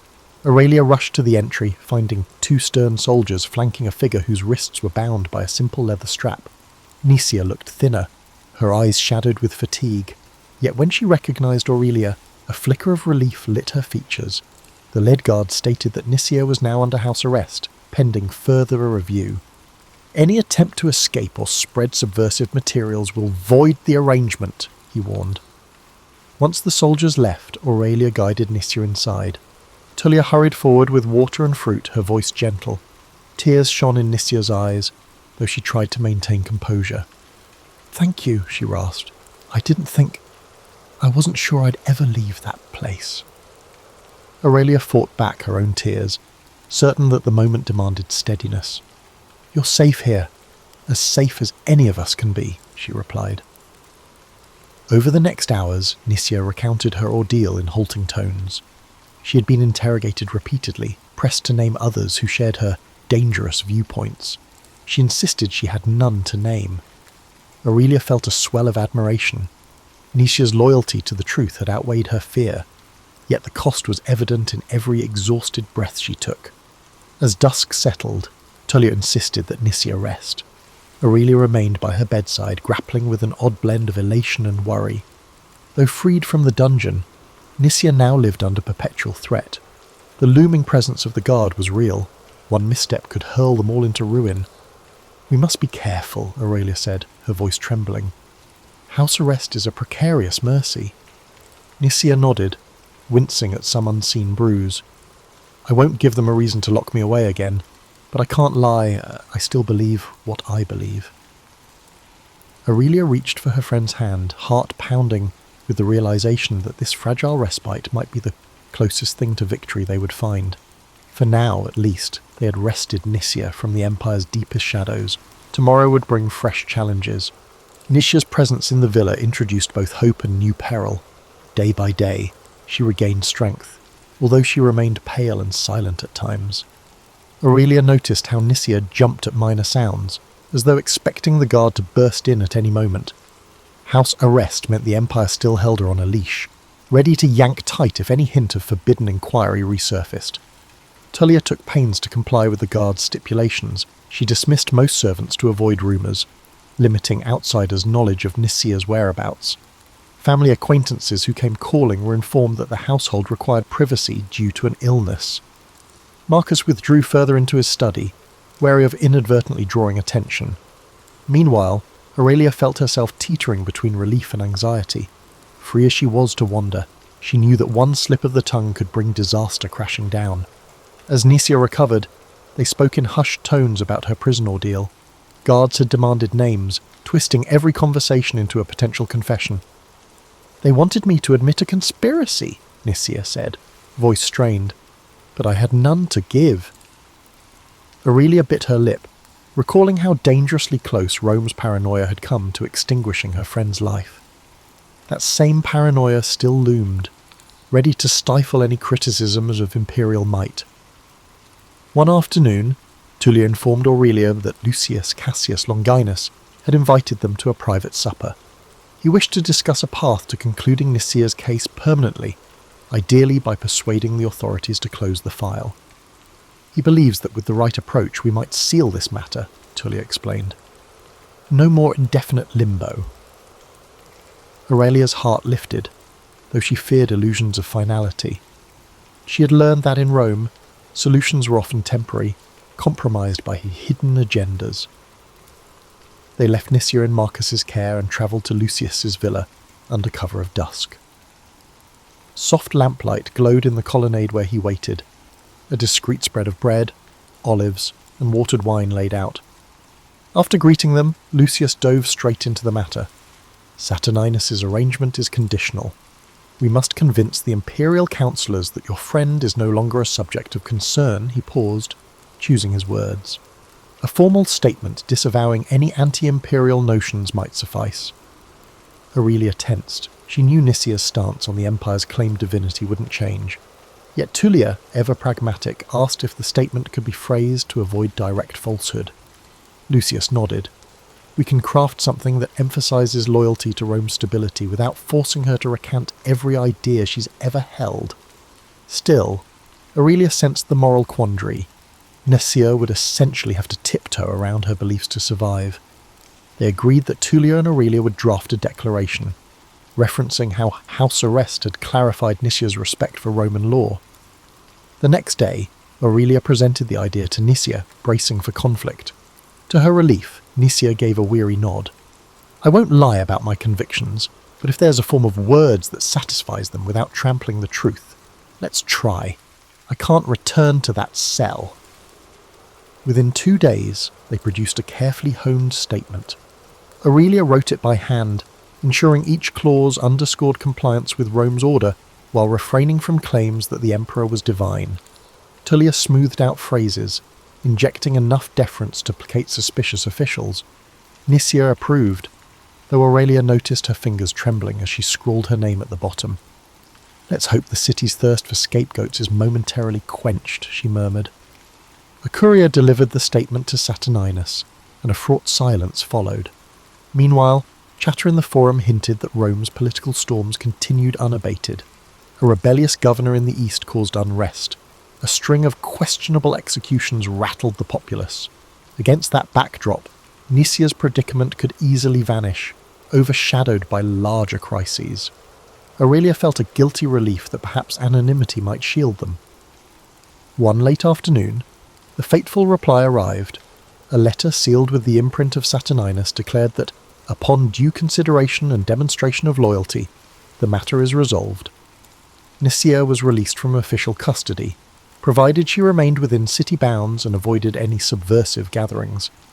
Aurelia's knees nearly buckled with relief as Tullia read the words aloud. Though the stipulations lingered, at least the threat of a renewed arrest had subsided. That evening, the villa filled with subdued joy. Nicia, tears in her eyes, embraced Tullia and Marcus, thanking them for risking so much on her behalf. Aurelia, overwhelmed, pulled her friend aside. "We did it," she said softly. "You're free." Nisia nodded, yet her expression was tinged with sadness. Free enough, perhaps, but the Empire's fear remains. Aurelia understood. Rome's might still loomed, and countless others languished in cells for lesser doubts. When dawn broke, Aurelia stood in the atrium, gazing at the mosaic floor. She recalled how she once believed Rome's grandeur resided in unwavering ideals. Now she saw that its splendour was fragile, maintained through half-truths, subtle negotiations, and a readiness to crush dissent. Still, she felt a spark of optimism. In saving Nisia, they had proven that compassion could pierce the Empire's armour, at least for a moment. Stepping outside, Aurelia inhaled the cool air and resolved to keep her eyes open, to document not just the marble triumphs, but also the hidden struggles that shaped Rome from within. Julius Caesar wasn't always the towering figure we picture, draped in a bright red cloak and commanding the world's greatest empire. Before he was that legend, he was simply Gaius Julius, born into a patrician family with fading clout in a Rome that seemed to change every week. In those early days, the city itself wasn't the polished marble wonder of later centuries. With curving streets that spread gossip more quickly than chariots, it was a noisy, crowded centre of ambition and politics. People lived on top of each other in shabby apartments, while aristocrats planned lavish feasts in their villa courtyards, hoping to lure allies for the next election. Gaius Julius was shaped by it all. The noise of street vendors hawking figs and fish, the heated oratory in the forum, and the whispers behind every statue's column. Even as a child, Caesar had a curiosity that led him to corners of Rome others avoided, dimly lit taverns, the muddy banks of the Tiber River, and rows of cramped bookshops where scribes copied scrolls for hours on end. These experiences seasoned him with a knowledge of everyday life that most upper-class Romans rarely bothered with. He'd watch workers at the docks, fascinated by the different languages from traders coming in from the east. It gave him an early taste for the diversity that existed beyond Rome's walls, and no matter how chaotic it got, he never seemed overwhelmed. Instead, he'd carefully absorb how each piece of society functioned and file the information away. In his early teens, while many aristocratic boys took lessons in rhetoric under famed tutors, Caesar did too, but he did more than rehearse speeches from ancient Greek texts. He peppered his teachers with questions about how words could shift emotions. He realized that to command respect in Rome, you needed to shape minds and hearts, not just bodies on a battlefield. This flair for oratory would become one of his trademarks. Before he wore the laurel wreath, Caesar was already making a name for himself in smaller legal cases. He wowed the courts with a perfect blend of reason, passion, and style that made older, more experienced pleaders look foolish. His household wasn't exactly a fortress of tranquility. Tensions brewed under its roof, fed by old feuds and expectations that could suffocate a young man. If you were a patrician, tradition dictated you climb certain ladders, hold a few offices, curry favour with the Senate, play by Rome's unwritten rules. Yet Caesar's mother, Aurelia, sensed something different in him. His eyes sparked with ambition beyond the norm. Quietly, she encouraged him to break moulds, but do so intelligently. She knew that living like a chameleon in Rome's political ecosystem, switching shades when necessary, was the path to real power. Of course, Caesar's early journey wasn't smooth. He found himself ensnared in the civil disputes between Marius, his uncle by marriage, and Sulla, which tore Rome into factions. As a teenager, Caesar had to flee or risk execution when the dictatorial Sulla took over. But even on the run, he refused to remain hidden in a corner of Italy. Instead, he travelled discreetly, learning about local communities, forging bonds with minor officials and gaining a sense for the shifting alliances that propped up Roman government. Ever cunning, he avoided Sulla's men by staying a step ahead of them, sometimes disguising himself or travelling in the company of improbable companions, like foreign traders or even wandering performers. Eventually, Caesar returned to Rome after Sulla's death, but he'd learned that when power is on the table, trust is a fragile commodity. He had seen men switch loyalties for a promise of gold or turn in a friend to keep their own head. That lesson never left him. Upon coming home, he immediately set about re-establishing his social ties, attending banquets and forging friendships with men who had once eyed him with suspicion. Yet Caesar was adept at reading faces. If he caught even a flicker of duplicity, he dodged that bond elegantly, perhaps with an extravagant greeting followed by a subtle distancing. One could never be too careful in Rome's swirling politics. A remarkable moment came when he took on the role of priest to Jupiter, only to lose it during Sulla's purges. It was a blow. Public piety, after all, was a stepping stone for an aspiring politician. But Caesar's resilience was already in full bloom. He picked himself up, found a new path, and ventured into the world of politics from a different angle, securing lesser offices that would eventually open bigger doors. He also began building a personal brand of generosity. Soon people whispered about the banquets he held and the funds he provided for public works. Senators wondered how he managed to gather such deep pockets. It wasn't old family wealth alone. Caesar had a network of supporters, and many believed in him precisely because of his willingness to think outside the conventional lines of patronage and nepotism. By his mid-20s, Caesar had cultivated a reputation for being both bold and adaptable. He hadn't yet reshaped Rome, but the seeds were there. His path wasn't about simple heroics or the typical childhood prophecy that he was destined for greatness. Rather, it was a quieter accumulation of experiences that prepared him for the challenges ahead. Each piece, his exposure to everyday Romans, his brush with danger during Sulla's regime, his love of rhetoric, lined up perfectly to form a foundation. Rome, full of swirling rivalries and unspoken rules, had no idea that this relatively unremarkable young man with a quick tongue and quick mind was about to upend everything.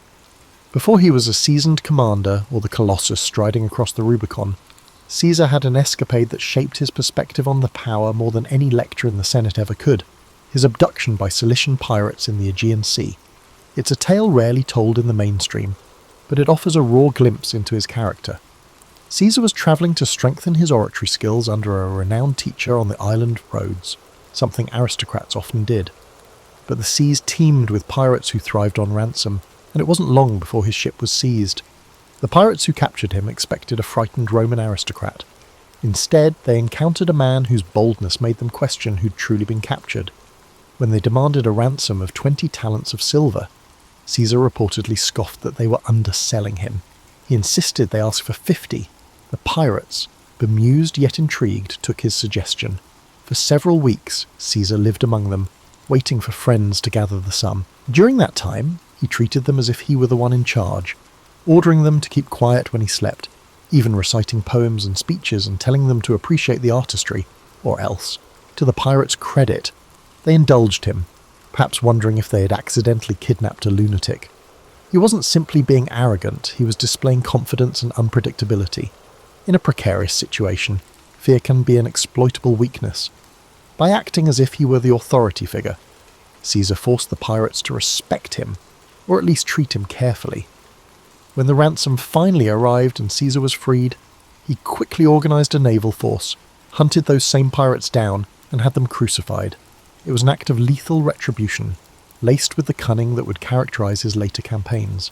The memory of that ransom demanded, and of Caesar's outlandish performance on the pirates' island, helped shape his entire approach to dealing with adversaries, dramatic, strategic, and always with an eye to the outcome. Back in Rome, Caesar resumed his climb, yet he carried a certain swagger now, a sense that his life was fated for something extraordinary. After all, how many young Roman nobles had stared down pirates and lived to spin the tale? At political gatherings, people whispered behind their cups of wine, speculating on whether that story was just Caesar's brand of theatrics or pure truth. But it was undeniable that he managed to secure enough influence to become a military tribune, and soon he was off to gain experience in the provinces, which gave him intimate knowledge of the armies he would one day command. The politics he left in Rome were no less complicated. He forged a delicate pact with Pompey and Don Crassus, later known as the First Triumvirate. This was not a formal institution, but rather a private handshake that united three men with distinct strengths: Pompey's military prestige, Caesar's wealth, and Caesar's political cunning. People often assume Caesar just lucked into that arrangement, but it was actually the culmination of countless dinners, private agreements, and carefully bartered favours. Caesar knew that if he wanted to climb higher, he needed to bring Rome's big players into his corner, at least temporarily. If that meant moderating his own ambitions in the short run to secure Pompey's trust, he'd do it without blinking. With their support, Caesar aimed for a new goal, a position that would not only confer prestige, but also provide him with the chance to broaden his network and bolster his army with devoted soldiers. The governorship of Hispania Ulterior or Gaul, where fortunes could be made and reputation cemented, seemed ideal. Not only would it allow him to command armies, it would offer a stage to showcase his genius in both administration and warfare. In time, he secured the proconsulship of Gaul. Gaul was vast, populated by diverse tribes, each with its own traditions, alliances and grudges. Where lesser men might see only a frontier to exploit, Caesar saw a chessboard with dozens of moving pieces. He relished the challenge. This was, after all, the man who once calmly dined with kidnappers. Gathering legions known for their discipline and grit, he departed north, determined to do more than just play caretaker. He wanted to knit those tribes into Rome's sphere of influence, forging new roads and alliances while showcasing Roman supremacy. Before he launched significant campaigns, Caesar did his homework. He arranged meetings with tribal chiefs, listening carefully to their rivalries and hearing their pleas for Roman protection. Was it genuine concern or a ploy? Caesar would weigh each statement, reading not just the words but the shifts in tone and eye contact. If he sensed an opportunity, like a tribe longing for revenge on its neighbour, he'd promise support, extracting pledges of loyalty. In many ways, his tactics mirrored the hush-hush political dealings he'd honed back in Rome, only now the stakes were measured in thousands of soldiers and entire territories. Yet, throughout these manoeuvres, Caesar never lost sight of the persona he'd cultivated. He was no mere bureaucrat. He was that daring aristocrat who'd outwitted pirates, the dynamic orator who electrified the courts, and the cunning negotiator who'd found common ground with Pompey and Caesar. Each success in Gaul was reported back to Rome via sensational dispatches, commentarii, so written with clarity and flair. People in the city devoured them as if they were tabloid headlines. He dramatized his victories just enough to capture the public's imagination. The Senate, reading the official versions, found themselves both impressed and wary. Caesar was quickly becoming too big to ignore. These initial steps in Gaul, some alliances struck, some small skirmishes won, emboldened him. He sensed that if he could bring all of Gaul under Roman control, he'd move from being just another ambitious politician to a legendary conqueror. That knowledge spurred him on. Caesar might have left behind the pirates who once threatened him, but the memory of that captivity fueled his hunger for absolute control. If he had his way, no one, be they a tribal chief or a Roman senator, would ever have the power to hold him captive again. The Gallic Wars, as Caesar's campaigns would come to be called, weren't just about marching legions across fields and building wooden palisades. They were about psychological warfare, diplomacy, and the cunning exploitation of intertribal rivalries. Rome's dominance always hung on its ability to divide and conquer. With Caesar at the helm, that strategy took on fresh nuance. In the early phases, Caesar consolidated Roman gains by constructing a network of roads and fortifications. This was hardly glamorous labour. Roman soldiers would spend weeks hacking through forests and bogs to erect outposts, sometimes under the threat of ambush. Yet each new Roman-style fort, complete with straight lines and carefully measured intervals, sent a message of permanence. These weren't just makeshift garrisons, they were statements that Rome had come to stay. People often remember Caesar's brilliance on the battlefield, but his true strength lay in methodical organisation. He considered logistics as vital as sword and shield. The various Gallic tribes watched uneasily, some rushing to Caesar's side, others forming alliances against him. Caesar capitalized on the smallest seeds of division. If one tribe feuded with another, he'd arrive as a peace broker, offering Roman friendship and military aid against a rival. Soon enough, the tribe would find itself bound to Caesar by mutual benefit and shackled by Roman expectations. The brilliance lay in making it seem as if the tribe had chosen this path freely. Not that Caesar's campaign was devoid of bloodshed. Certain tribes resisted fiercely, resentful of foreign occupation. The Belgae in the north, for instance, marshalled huge forces that tested Roman discipline. Caesar, never squeamish, deployed tactics to crush resistance decisively, destroying crops, capturing strategic points, and sometimes resorting to brutal reprisals that sent a chill through neighbouring tribes. He didn't revel in cruelty for its own sake, but he understood the Roman tradition of deterrence. Ferocious display could prevent a drawn-out rebellion. This approach, while effective, also laid the seeds for future animosity. especially among fierce defenders of Gallic independence like Vercingetorix. Vercingetorix was an Arvernian chieftain who recognised that the Gallic tribes needed unity more than ever. He wasn't some hot-headed bandit chief. He was methodical, charismatic, and had a strategic mind that could rival Caesar's. While Caesar was off campaigning on another front, Vercingetorix rallied disparate tribes under the banner of Gallic pride. When Caesar got wind of this resistance, he recognised at once that Vercingetorix was no ordinary adversary. The typical trick of exploiting old rivalries might not work here. The confrontation between Caesar and Vercingetorix escalated into one of the defining struggles of the Gallic Wars. Vercingetorix adopted a scorched earth policy, instructing villagers to destroy their own supplies and towns to starve the Roman legions of resources. It was a grim strategy, burning fields and uprooting harvests, but it slowed Caesar's advance, creating logistical nightmares for Roman soldiers accustomed to living off the land. For a man who prided himself on controlling every variable, Caesar found himself confronting the unpredictable factor of a charismatic local leader who matched him in cunning. Still, Caesar was a master of adaptation.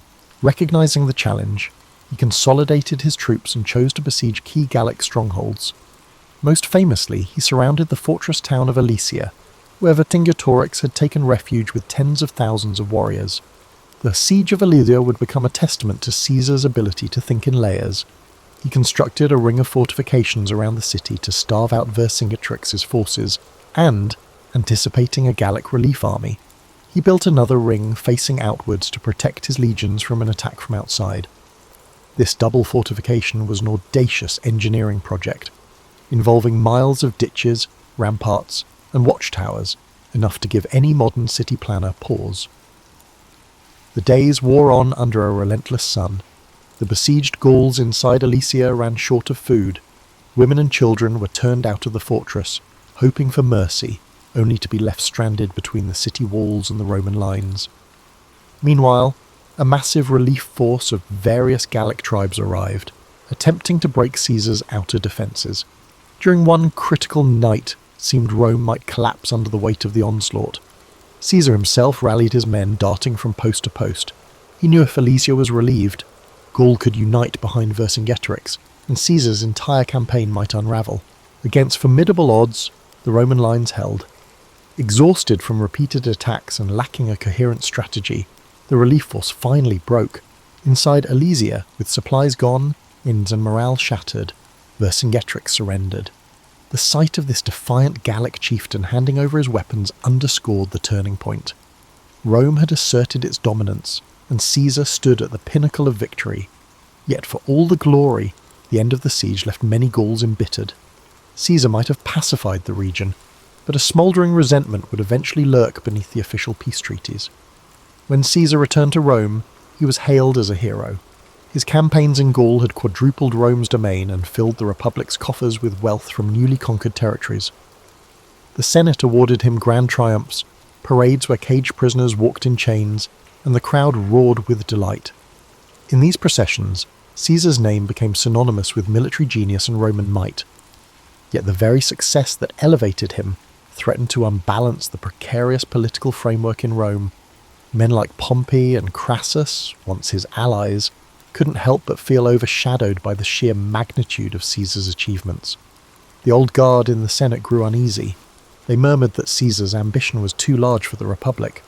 Even allies wondered if they could remain relevant while Caesar soaked up the glory. Caesar, for his part, believed he had only just begun. His vision extended beyond the spoils of Gaul. He wanted to transform Rome itself, to carve out a position where no single factional rival could stifle him again. This set the stage for an inevitable clash. Caesar's manoeuvres in Gaul, while triumphant, had also sown suspicion and envy.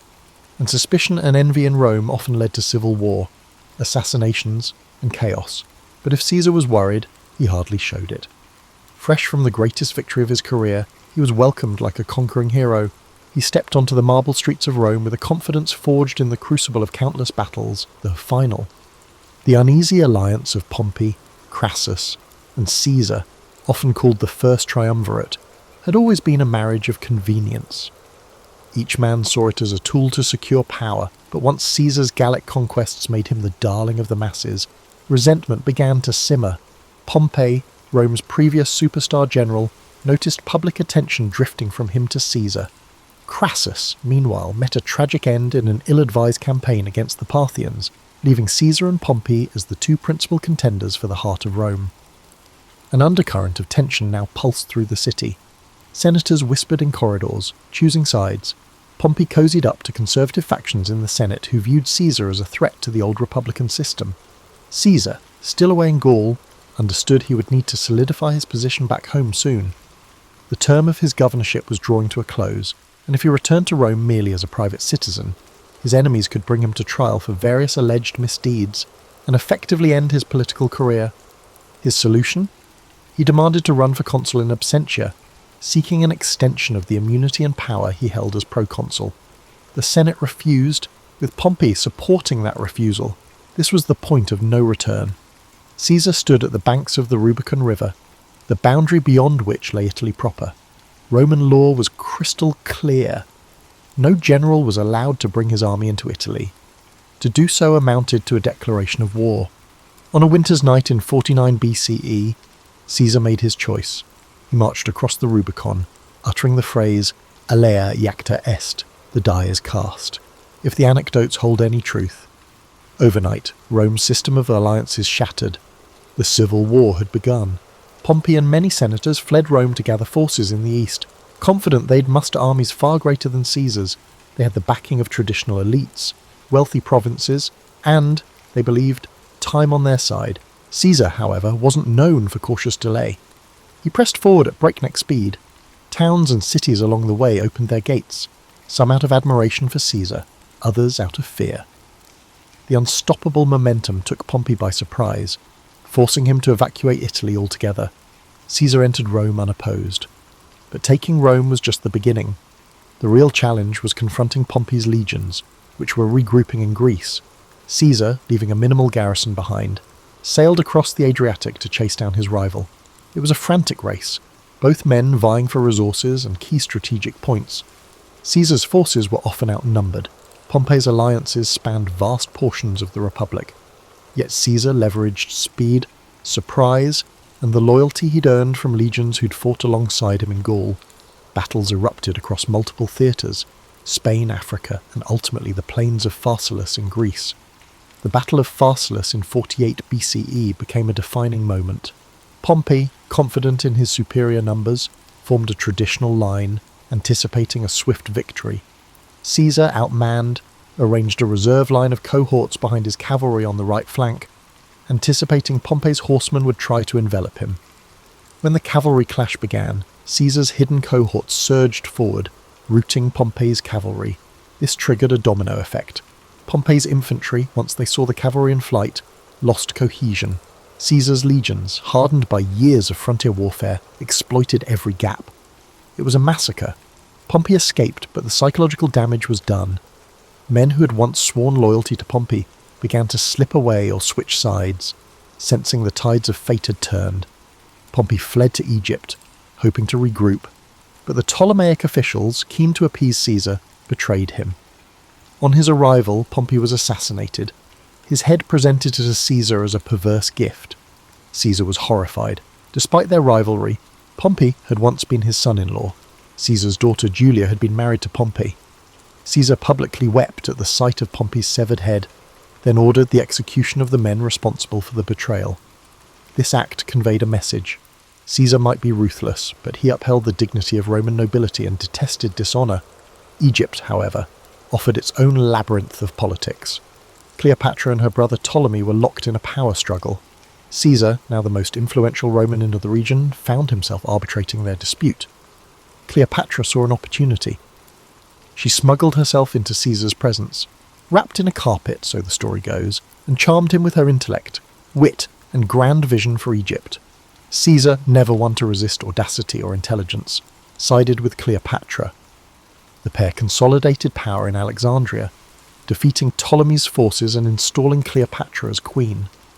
Their liaison was more than romantic. It was a strategic alliance that gave Caesar access to Egypt's wealth while securing Cleopatra's throne. Rome watched these events with fascination and growing anxiety. Caesar was off forging alliances and fathering a child with a foreign queen, Caesarion, while Italy braced for whatever came next. Though Pompey was dead, segments of the Roman Republic still resisted Caesar's rule. Caesar marched on, quelling resistance in Asia Minor with such speed that he famously declared, "Veni, vidi, vici, I came, I saw, I conquered." Then he headed to Africa, clashing with remaining Pompeian forces and eventually subduing them. By 45 BCE, Caesar stood unchallenged as Rome's paramount leader.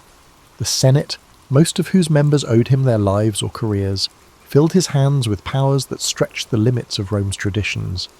He was named dictator for 10 years, eventually dictator for life. Some called it a tyranny. Caesar, for his part, claimed he was trying to restore order. He enacted sweeping reforms, revising the calendar into the Julian model, restructuring debts, expanding the Senate, granting citizenship to loyal allies in distant provinces, and planning massive building projects that aimed to beautify the city. He also introduced social measures, like distributing land to veterans. In these moves, Caesar walked a tightrope, consolidating power, while giving just enough to the masses and Senate to keep them largely compliant. But something in the Roman psyche chafed at one-man rule. Rome prided itself on hating kings. Their entire identity was built around a republic, even if that republic was often manipulated by the powerful. Caesar's acceptance of lavish honours and his centralisation of power made some worry that he sought to crown himself. Others found him dangerously modern, someone who might change Rome beyond recognition. And behind Caesar's unstoppable force lay a silent question. Was the Republic just a stage for one man's ambition, or could it endure? When Caesar finally returned to Rome in triumph, the city was abuzz with rumours and festivals. Though war still simmered in the distant corners of the Republic, Caesar's personal magnetism and the promise of stability temporarily silenced most discontent. He orchestrated spectacular public games and feasts, showering the populace with free grain. Statues and monuments sprang up in his honour. Yet beneath the gleaming facade, the core of Roman tradition, those unwritten rules guarding the Republic from monarchy, felt under siege. One example of Caesar's larger-than-life persona was his attempt to reshape the calendar, which was no small matter in Rome. The old lunar calendar had become hopelessly misaligned with the seasons, creating confusion in festivals and civic life. Caesar, advised by astronomers including Sosigenes of Alexandria, introduced the Julian calendar, a solar-based system with a leap year cycle. This was a major administrative reform that didn't just tidy up dates. It demonstrated Caesar's willingness to override centuries of practice if he believed he had a better way. People marvelled at the clarity the new calendar offered, but they also sensed that if Caesar could reorder time itself, what else might he feel entitled to reorder? He poured money into construction. Under Caesar's direction, new buildings, temples, and public spaces sprouted, symbolising a Rome reborn. The Forum grew more magnificent. He commissioned grand projects that not only beautified the city but gave work to thousands of labourers, elevating Caesar's popularity among the common folk. At the same time, he expanded the Senate from roughly 600 to as many as 900 members, adding allies from the provinces and diluting the power of the old aristocratic families. Some saw this as an inclusive move broadening representation within the Roman state.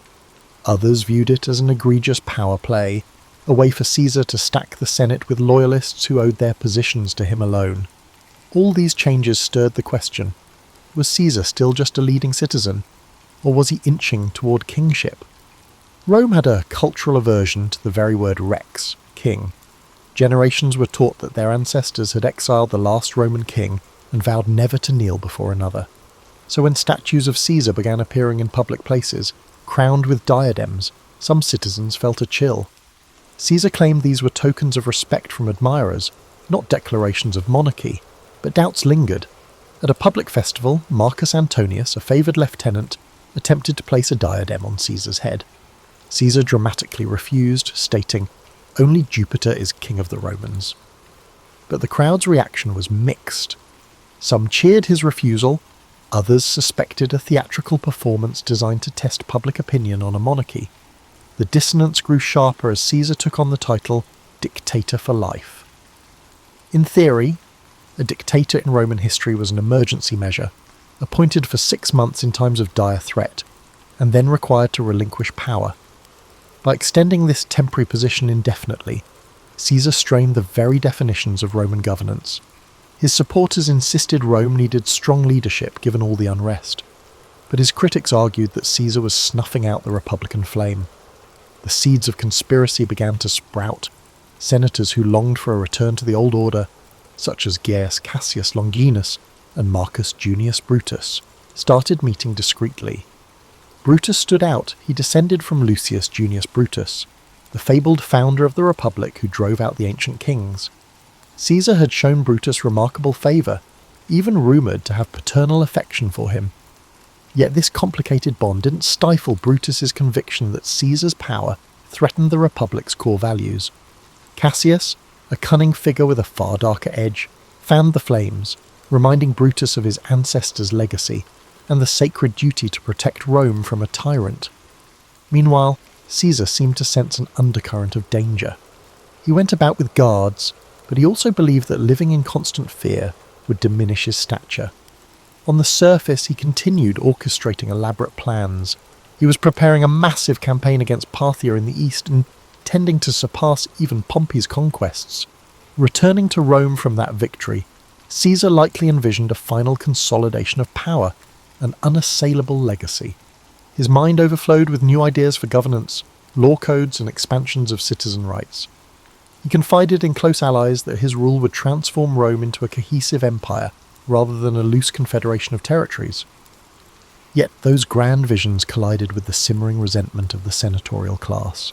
Many of them had gone along with Caesar out of pragmatism, biding their time, waiting for a chance to assert the old ways. They resented how Caesar's reforms undermined their prestige, how his populist measures made the people less reliant on senatorial patrons. Some conspirators hoped to reinstate a pure republic with limited terms of office and carefully balanced powers. Others simply wanted Caesar gone, viewing him as an existential threat to their personal standing. So as Caesar walked the marble floors of the Curia, conferring with senators, not all who greeted him warmly were true allies. The facade of unity was just that, a facade. Whispers circulated about the Ides of March, a date the conspirators had marked as pivotal. Caesar, distracted by preparations for upcoming campaigns, either dismissed or downplayed the signs of looming treachery.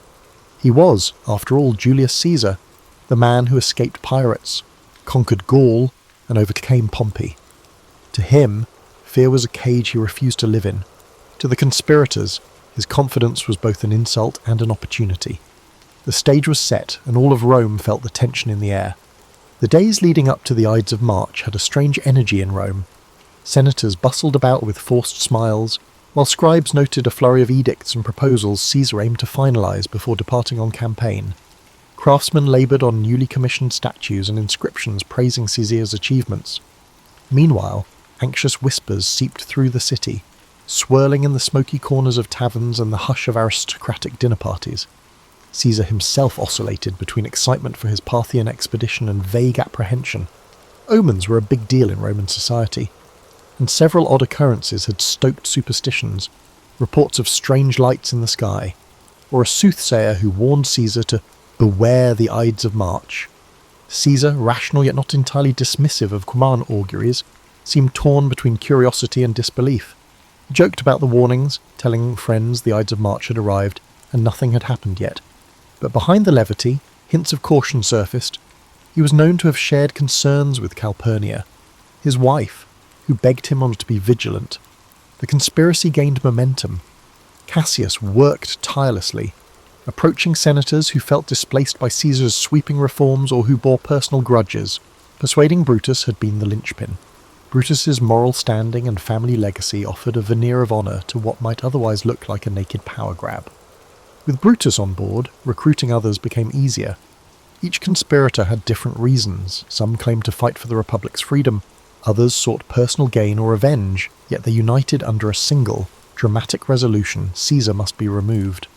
One version of their plan involved attacking Caesar during a Senate session, when he would be relatively unguarded.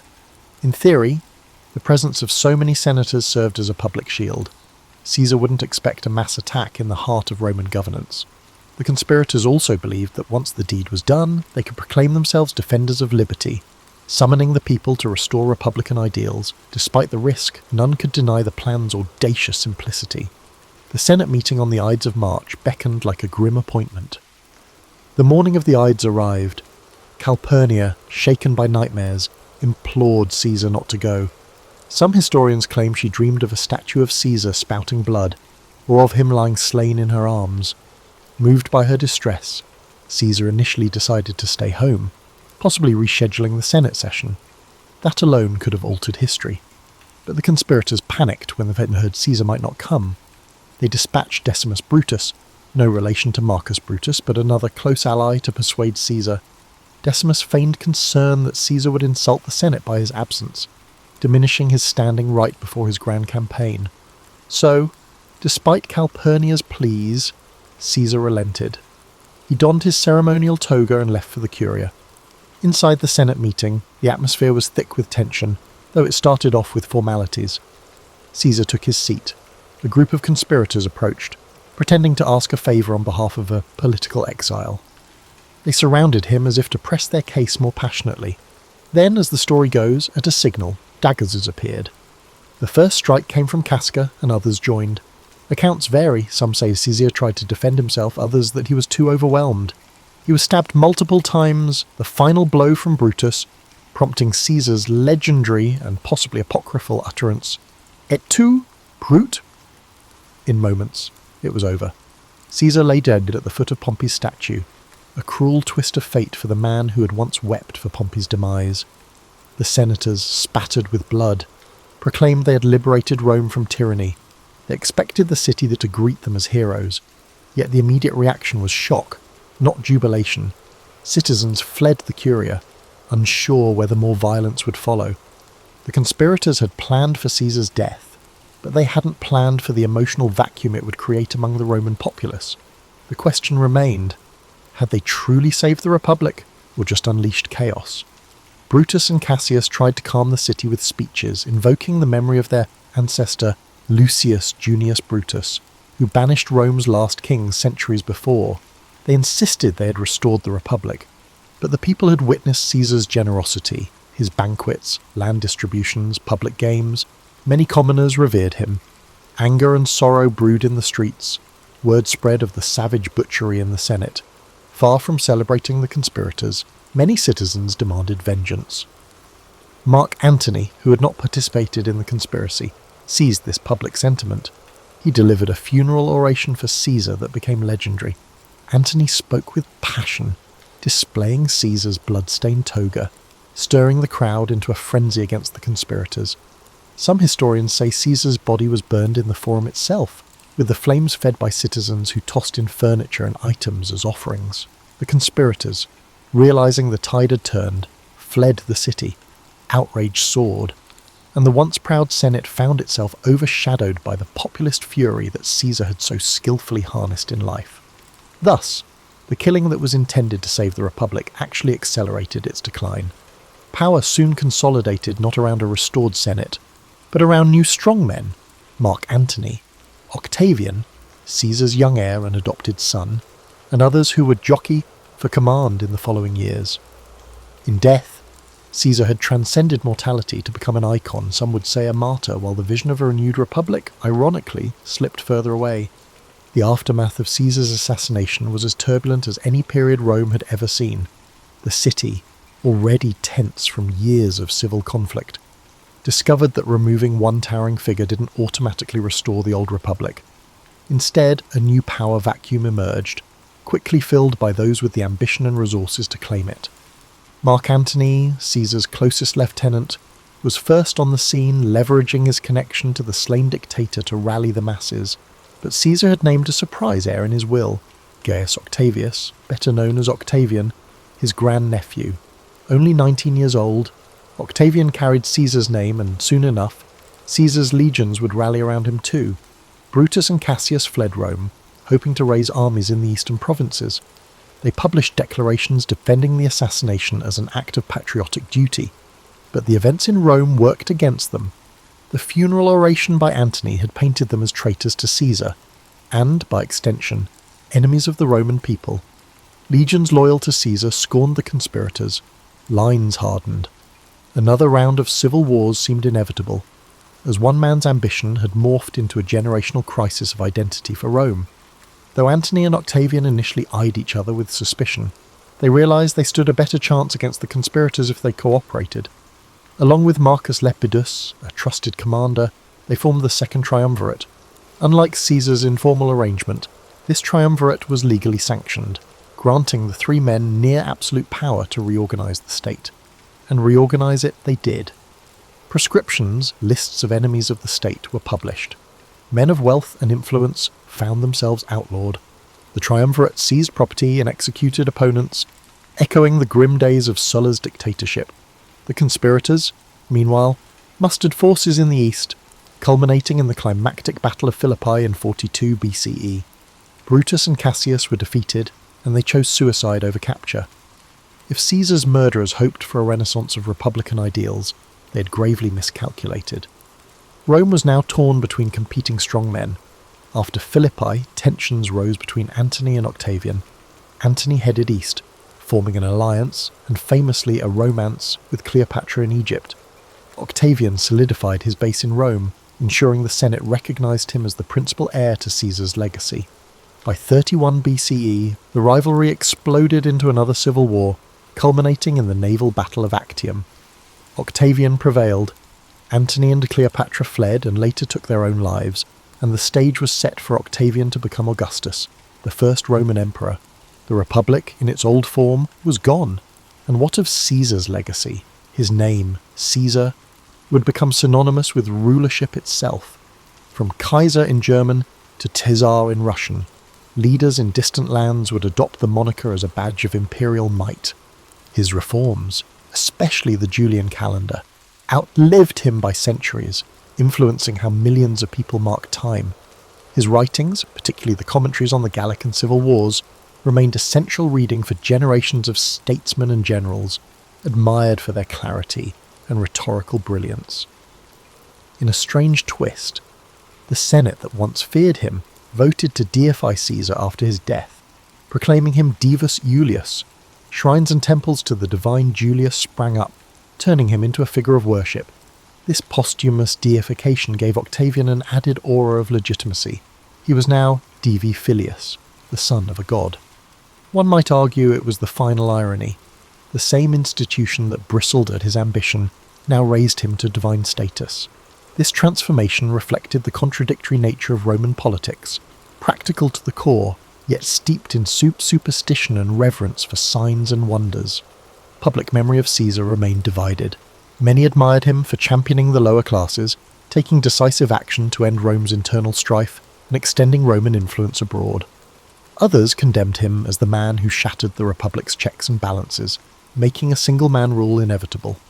Over time, historians, playwrights, and orators distilled his story into dramatic beats. The brilliant general, the cunning politician, the betrayed friend. Those wanting a moral lesson found ample material. Some used him as a warning against unchecked ambition, others as an example of visionary leadership undone by a petty jealousy. Yet there's a deeper layer to Caesar's life, one less recounted in popular lore. He was profoundly curious about the world, about languages, cultures, and the mechanics of governance. From his youth in the streets of Rome to his kidnapping by pirates, from the muddy battlefields of Gaul to the marble corridors of the Curia, he sought to understand and master every environment he touched. He wasn't content to play by the rules, he rewrote them. Not all admired his methods, but few could deny his results. For those living in Rome after Caesar's demise, daily life eventually stabilized under Augustus's reign. The city grew grander, the empire expanded, and a new system, the Principate, took shape. But an undercurrent of nostalgia persisted among some senators who recalled a republic where men like Cicero and Cato once debated the future of Rome. They wondered if, in slaying Caesar, they had severed the last chance to preserve republican dignity, or if Caesar's very presence had doomed it from the start. And so the figure of Julius Caesar stands in Roman history not simply as a conqueror or a dictator, but as a turning point. He harnessed ambition, popular support, and raw military skill to reshape the world's greatest republic. And in doing so, he cleared a path for imperial rule. Some see him as a hero visionary who expanded Rome's horizons. Others view him as the ultimate usurper, betraying the collective governance that had once defined the city's spirit. Perhaps both are true. In the end, Julius Caesar's story reminds us that history rarely lends itself to neat labels. The arcs of power, destiny, and personal will often weave together in ways that defy easy categorization. And if there's one lesson that resonates across the centuries, it might be this. When a single individual grows too large for the existing order, transformation, however exhilarating or destructive, becomes inevitable. Born in 69 BCE, Cleopatra, the seventh Philopator, came from a family that had controlled Egypt for over 3 centuries. These were the Ptolemies, who were descended from a general under Alexander the Great. The Ptolemaic Empire was a peculiar hybrid by the time Cleopatra was born, a Greek-speaking monarchy situated atop a deeply Egyptian terrain.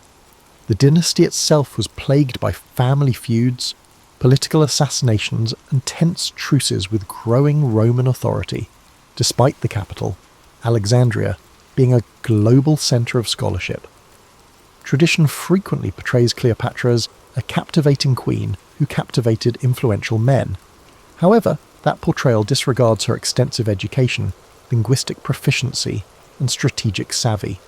She pursued studies in philosophy, astronomy, medicine, and mathematics in the renowned Library of Alexandria. Cleopatra was raised in society that demanded royals demonstrate their abilities, as each prospective heir faced the risk of being outwitted by cunning family members. In a court notorious for backstabbing, mental acuity was just as important to survival as birthright. For a large portion of his rule, her father, Ptolemy XII Aurelis, had to balance local unrest with Roman favour. Despite the Ptolemies' claims to divine heritage, Roman power actually loomed big. To gain Roman political support, athletes paid hefty prices, which put Egypt's finances in jeopardy. As she observed these discussions, Cleopatra learned early on that money could purchase allies but could never ensure true respect. She also saw how quickly a monarch may lose their position of authority if they made a mistake that alienated those in charge. When Cleopatra was a little girl, she travelled to Rome with Aurelis on diplomatic missions and saw a civilization on the verge of enormous growth. She watched the Senate's operations there as well as the moves of powerful people like Julius Caesar and Pompey.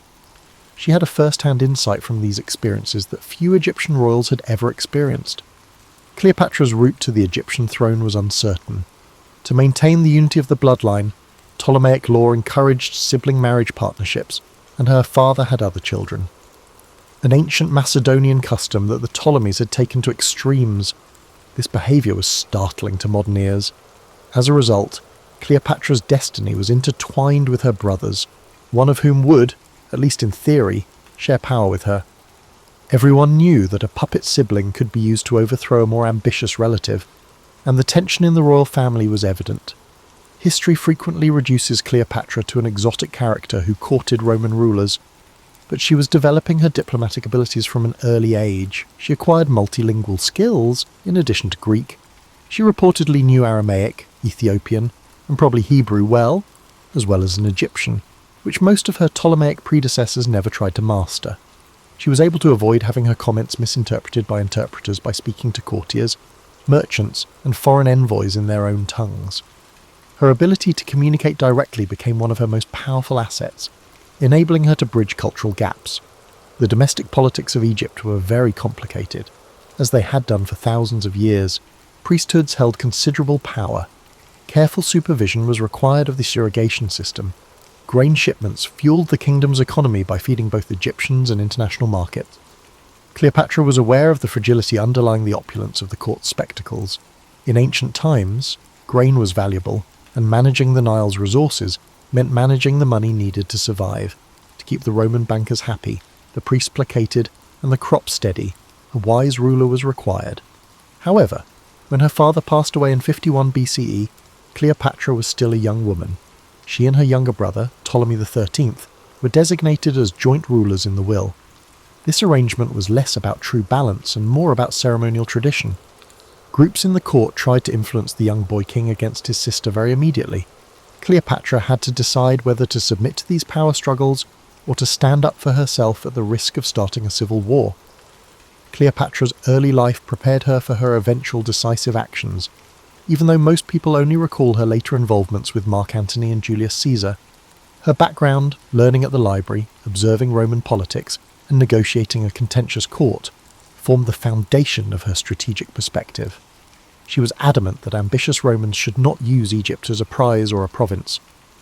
Although the road ahead was dangerous, Cleopatra had been well prepared by her upbringing.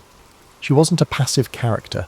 She was already planning ahead and prepared to play a political chess game that would decide her kingdom's destiny. Cleopatra, who was 18 at the time of Ptolemy XII's death, found herself sharing the kingdom with her brother, Ptolemy XIII, who was only 10 or 11 years old at the time. Although they were classified as equals in their official titles, Cleopatra was aware of the covert power structures in the royal court. The young king's advisors saw an opportunity to marginalise her by portraying her as an intrusive sister who posed a danger to the boy's legitimate authority. Political scheming by a flurry of courtiers, including the powerful regent Pothinus and a general by the name of Achilles, soon compelled Cleopatra to leave Alexandria. Cleopatra was sent into exile because she would not concede defeat.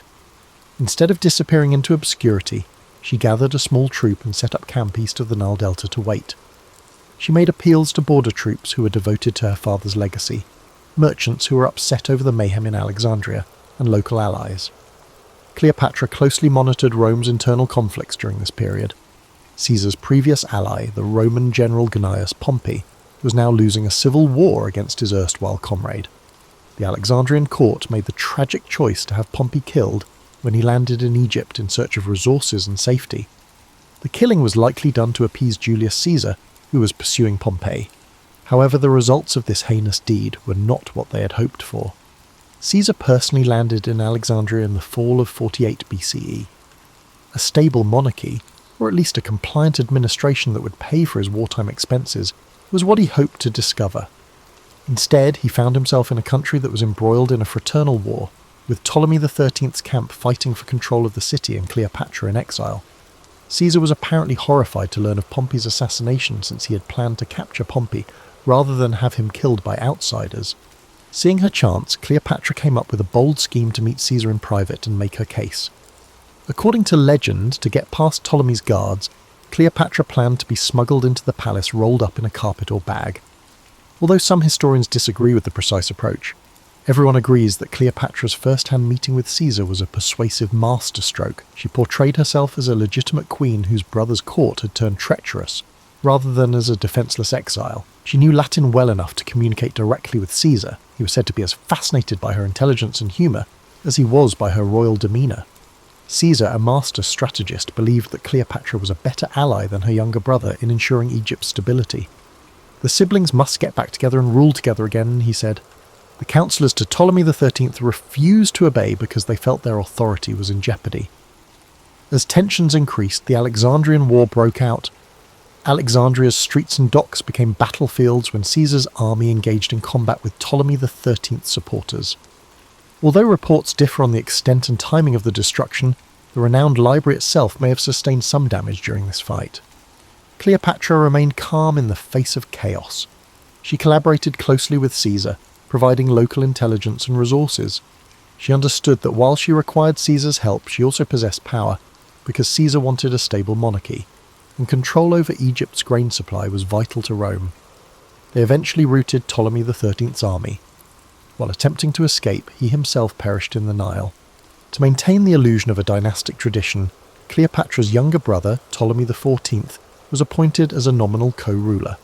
However, Cleopatra held the real power. After the civil war was done, Cleopatra sided with Caesar and, according to many, fell in love with him. Caesarion, the child they would eventually have, symbolized the marriage of Egyptian ancestry with Roman ambition. Nevertheless, Cleopatra never saw herself as a simple consort. Her goal was to bring her kingdom back to life while juggling Roman interests and preserving some degree of autonomy. She lavished Caesar with hospitality, throwing lavish feasts that could only be supported by the Nile's wealth.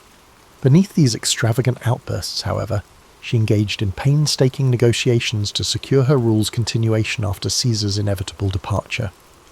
Alexandria had been returned to Cleopatra at the end of this turbulent time. She was no longer the helpless fugitive. Instead, she had become Egypt's undisputed monarch, albeit one who was closely associated with Roman authority.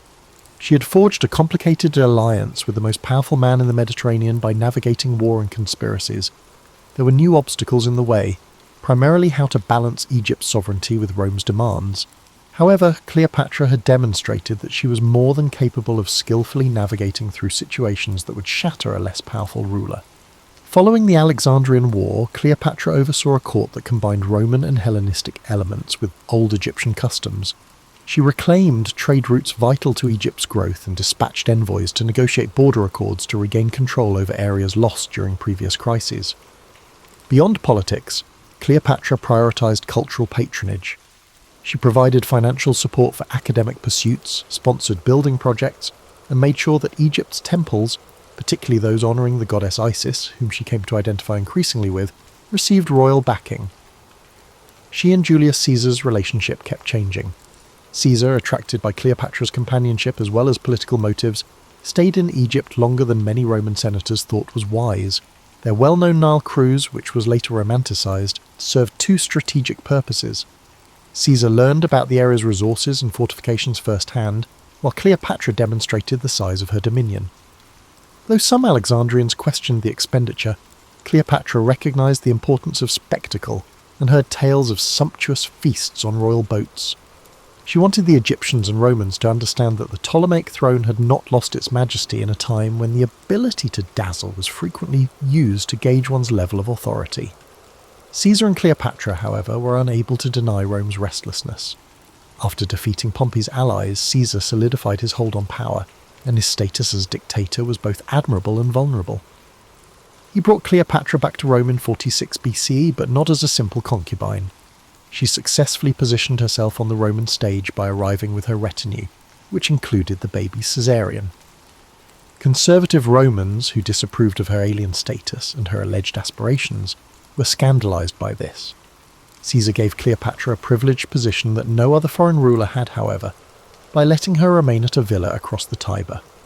Within the city's political circles, rumours circulated that Caesar may declare himself king and Cleopatra his queen, a notion that was unappealing to Romans who had vivid memories of overthrowing monarchs centuries before. Both xenophobic animosity and curiosity were stoked by Cleopatra's appearance, her attire, and her entourage of Egyptian courtiers. In the meantime, she researched the tribunes, the Senate, and the network of patronage that connected aristocratic families in Rome. She realised how shaky Rome's acceptance of her was.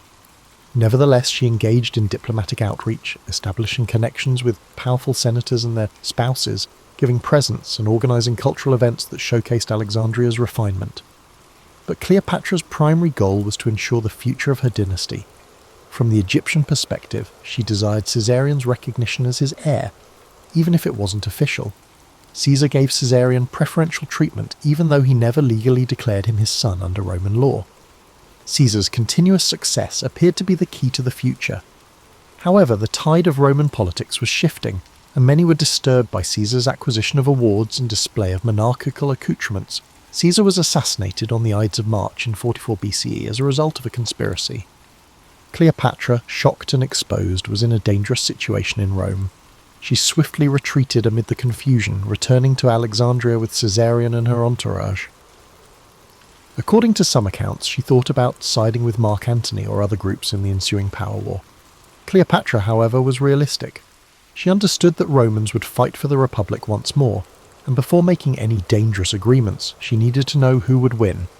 Securely established in Egypt, she concentrated on bolstering the economy and defences of her realm, while she awaited the next Roman ruler to initiate contact. She made a deliberate decision to stay out of Rome during this rough time. If she had stayed, one side or the other might have exploited her as a pawn. Rather, she withdrew to a world in which she was truly in charge. She developed an image of herself at home as a conventional pharaoh in addition to being a Hellenistic queen. Her picture with a diadem, occasionally with subtle references to Egyptian iconography, was featured on coins bearing her name. To guarantee that the priesthood acknowledged her son Caesarion as a prince descended from God, she funded religious ceremonies. Cleopatra cemented her position among her subjects by fusing traditional Egyptian devotion with classical Greek elegance. Though she was aware that Egypt's destiny would unavoidably be shaped by the next wave of Rome's civil war, she never cut off contact with Roman politicians. Cleopatra's top objective amid the chaos that followed Caesar's murder was to maintain her independence to the greatest extent feasible. Although she had already navigated the maze, the Roman stage was about to change again, bringing new performers who would test her wits. She would have to carefully consider her options now that she could no longer rely on Caesar's favour, forming alliances and battling for time in a game where the outcome could affect the Mediterranean's future. After Caesar's death, Rome fell into civil war, creating a power vacuum. On one side were the assassins led by Brutus and Cassius, advocating for a return to republican ideals.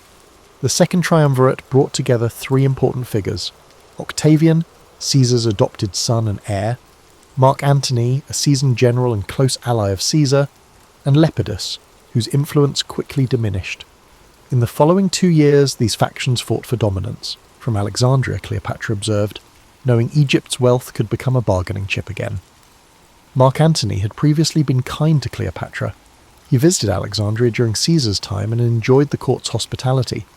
As the triumvirate faced Brutus and Cassius, Antony required resources, grain, ships and money, to strengthen his position. He called Cleopatra to Tarsus, Asia Minor, to negotiate terms. The summons was not just a polite request. Ignoring it could provoke Roman anger. Cleopatra recognized an opportunity. Negotiating from a strong position could help her gain recognition for Caesarion and assert her autonomy. Her arrival in Tarsus turned into a legendary tale. Rather than seeming like a beggar, she glided up the river Cydnus on an ornate barge, adorned with luxurious fabrics and fragrant sails. Musicians played as Cleopatra, adorned as the goddess Aphrodite or Isis based on the source, invited Antony to witness a display of opulence akin to a royal festival. Cleopatra recognized the significance of spectacle. Her dramatic entrance overshadowed rumors of Egyptian subservience. Antony realized he was not in charge of a subordinate, but was instead welcoming a king in full splendor. He was impressed and accepted her invitation to dine on her vessel, where her wit and cultural sophistication captivated him as much as the luxuries.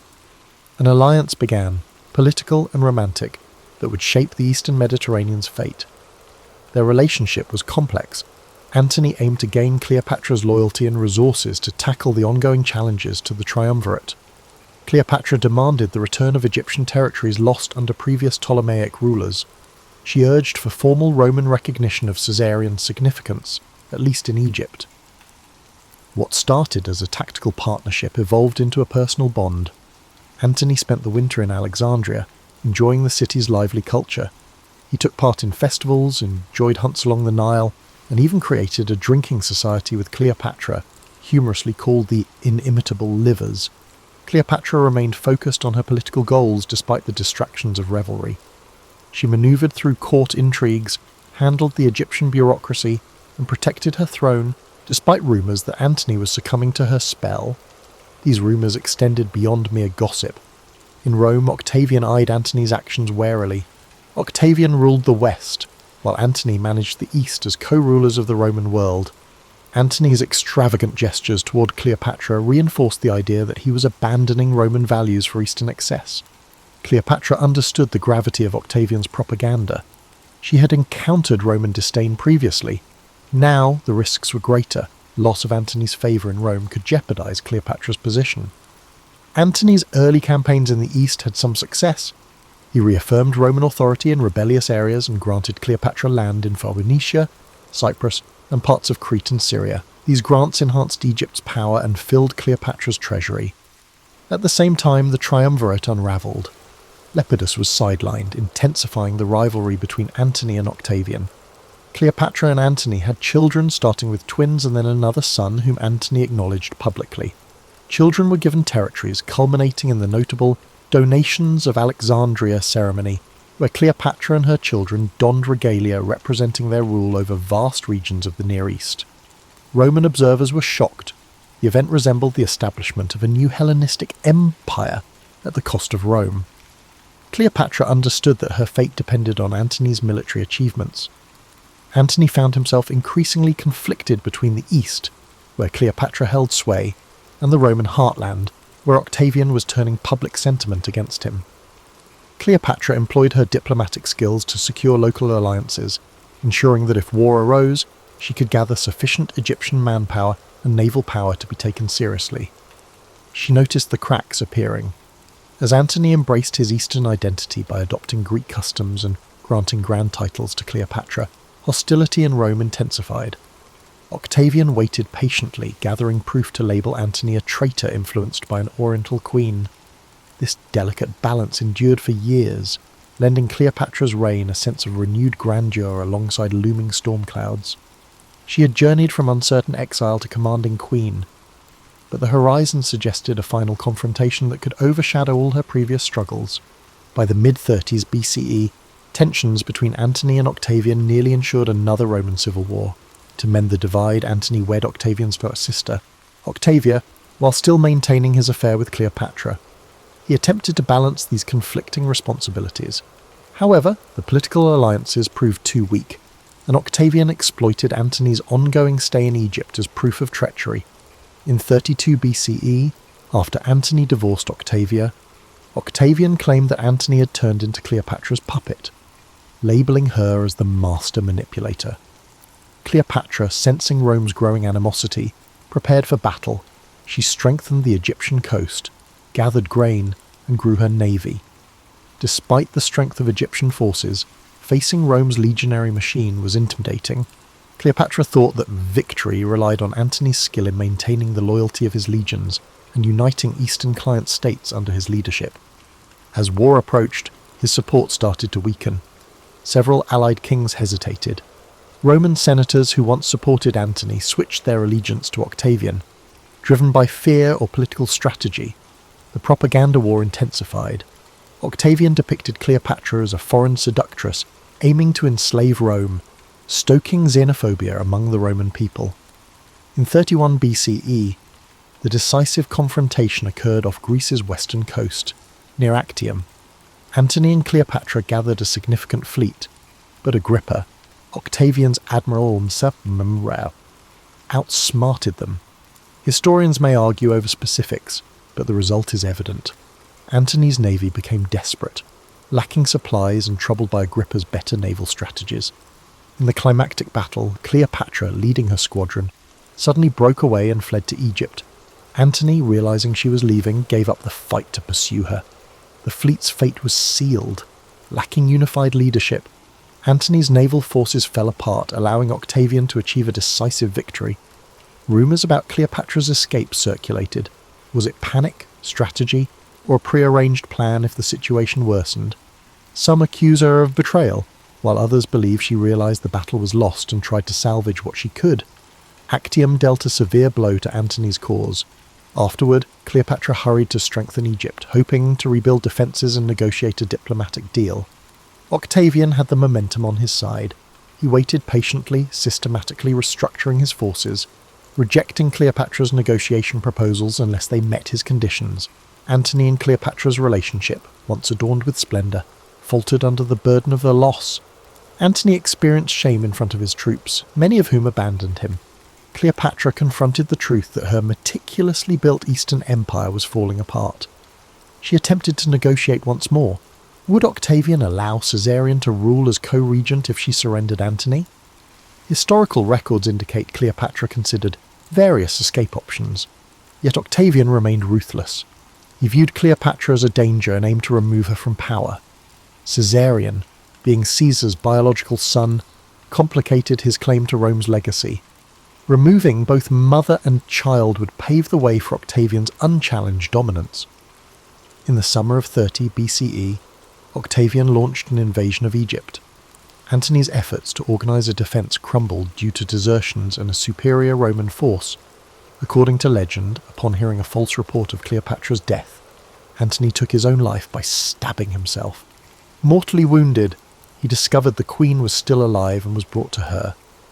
Their last meeting marked a sad end to a once glamorous partnership. Antony passed away in her embrace, forcing Cleopatra to face Octavian by herself. Octavian's victory was certain. Cleopatra's final hope was to maintain a trace of her dynasty or escape the shame of being displayed in Rome. She locked herself inside a mausoleum she had constructed, filled with her treasures and said to hold concealed toxins. Octavian aimed to capture her alive, likely planning to showcase her in his triumph as a trophy representing Rome's victory over the East. Understanding the futility of resistance, Cleopatra readied herself for a final act that would echo through history. Various accounts of her death exist. but the most well-known is the tale of an asp sneaked into her hideout, biting her arm and bringing a quick, though painful, demise. Some say she took poison. She made the decision to face death on her own terms rather than accepting it as the living conquest. Cleopatra's death marked the end of the Ptolemaic dynasty, leading to Egypt becoming a Roman province. Caesarion was captured and executed on Octavian's orders, removing any threat to his rise as Rome's first emperor, Augustus. Cleopatra's reign ended, but her legend was just beginning, destined to be recounted in ways that often masked the woman behind the myth. After Cleopatra's death, Roman accounts depicted her as a cunning temptress whose ambitions led Antony astray from Roman virtue. Poets and historians aligned with Octavian, who would become Augustus, reflected the official narrative that Cleopatra represented the corrupt East. Her final stand, the gilded mausoleum, and the tale of the asp became material for moralizing treatises and sensational storytelling. Despite the Romans' vilification, they could not deny her importance. She was the final monarch of a once mighty dynasty, and her fall signified Rome's clear dominance in the Mediterranean. Egypt transformed under Roman control. Cleopatra's administrative frameworks, such as tax systems, land management, and temple support, remained intact, with Roman officials now at the helm. Alexandria remained a significant cultural hub, despite no longer being a royal capital. Cleopatra's memory in Egypt became intertwined with the local folklore over time. Some viewed her as a tragic figure aiming to safeguard the land from foreign control. Some, swayed by Roman propaganda, held her responsible for leading the nation into war. The temples showcased images of Ptolemaic rulers in pharaonic attire, reflecting the hybrid world Cleopatra once ruled. Rome gained a vast province and a compelling narrative.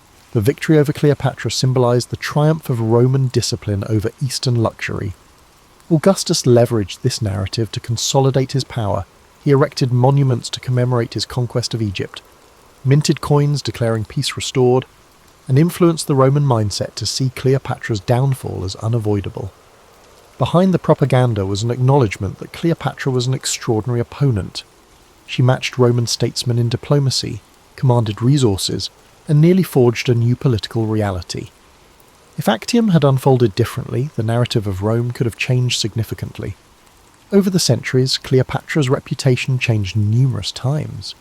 Roman playwrights depicted her as a witch, captivating Antony with his potions and spells. Early Christian writers used her as a cautionary tale about the dangers of lust and power, emphasizing moral lessons. However, there were also more understanding perspectives. Chroniclers, particularly of Greek descent, lauded her intelligence, multilingual abilities, and cultural refinement. Alternative accounts reveal her negotiations with local elites, philanthropic gestures to the Alexandrian poor, and efforts to maintain Egyptian autonomy. These insights provided an alternative to the prevailing Roman story. In the medieval period, much classical literature remained in monasteries. Cleopatra appeared occasionally in moral tales or collections of notable women, frequently overshadowed by biblical figures. The Renaissance revival of classical learning sparked new curiosity. Scholars found Greek and Roman texts, revealing Cleopatra as a multifaceted figure. Artists drew inspiration from her dramatic life, creating paintings, plays, and poems. Shakespeare's Antony and Cleopatra portrays her with a tragic grandeur. Shakespeare partly followed Roman biases, portraying her as theatrical and manipulative, yet he also revealed her depth, showcasing the fiery intelligence that fueled her allure. Subsequent centuries witnessed additional reinterpretations. Enlightenment thinkers debated if Cleopatra was an enlightened ruler or a reckless tyrant. The Romantics saw her as a symbol of passionate defiance against a cold, practical empire. In the 19th and early 20th centuries, European Orientalist views transformed Cleopatra into the symbol of exotic allure. Painters depicted her in extravagant settings, focusing on her beauty and wealth, while overlooking her administrative skills and political acumen. Hollywood embraced this image, creating epic films that highlighted spectacle, grand sets, intricate costumes, and a Cleopatra who captivated famous Romans with alluring glances. However, beneath these depictions, historical research dismantled the stereotypes. In the 20th and 21st centuries, scholars refocused on Cleopatra's intelligence, linguistic skills, her role as a living goddess in Egyptian tradition, and her adept rule during challenging times. Recent archaeological discoveries and fresh interpretations of primary sources portray her not just as a femme fatale, but as a stateswoman facing the mightiest empire of her time. This change in viewpoint highlighted the conflict between Cleopatra's real governance, managing taxes, suppressing uprisings, directing foreign policy, and the narrative crafted by those who aim to rationalize her defeat. Cleopatra's reputation changed with Rouge era's agendas, reflecting cultural fantasies and fears. Her true legacy, her efforts to preserve a sovereign Egypt against Rome's expansion, endures as a testament to her strategic prowess, even if overshadowed by the highlights of her personal liaisons. Cleopatra is a figure that urges us to see beyond stereotypes, highlighting that the true complexity of history is often lost in the propaganda and entertainment of the era. Cleopatra's story still captivates in our modern age. She has become an icon that transcends her time, symbolizing female power, political skill, cultural fusion, and the tragedy of lost sovereignty. To truly appreciate Cleopatra, one must view her not as an exotic siren or a mere footnote in Rome's story, but as the pinnacle of a unique dynasty navigating a rapidly changing world. Her importance stems from the careful balance she maintained from the moment she assumed power. Cleopatra forged alliances with Caesar and negotiated with Mark Antony, expanded her kingdom's territories, and maintained the reverence of Egypt's priesthoods, orchestrating a precarious dance. She encountered a Rome shifting from republic to autocracy, a superpower in transition, uncertain of its future. Cleopatra understood that to protect Egypt, she needed to navigate Roman politics while embodying the role of pharaoh, merging Greek and Egyptian traditions more effectively than her predecessors. Cleopatra's intellectual interests deserve greater focus. Growing up in Alexandria's vibrant intellectual atmosphere, she gained both scholarly and practical knowledge. She authored works on medicine, cosmetics, and possibly linguistics, but these writings have now vanished. She communicated with the subject peoples in their languages, an ability that granted real legitimacy in the eyes of those unfamiliar with Greek-speaking Ptolemaic rulers. Cleopatra engages with Roman elites in Greek or Latin and leads Egyptian ceremonies in the local language, showcasing her cultural fluency as a political asset. Her story highlights how quickly propaganda can distort a legacy. Roman accounts depicted Cleopatra as a seductive foreign queen, overshadowing her contributions as a stateswoman. The caricature persisted over the centuries, influencing art and theatre while reducing her complexity.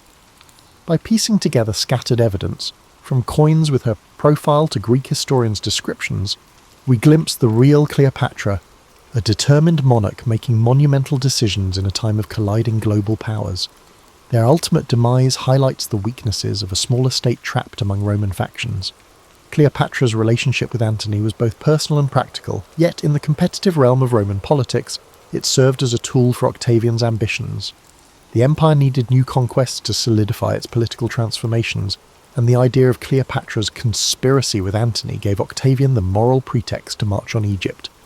However, Cleopatra managed to outsmart him, engaging in covert negotiations until Actium irreversibly shifted the balance.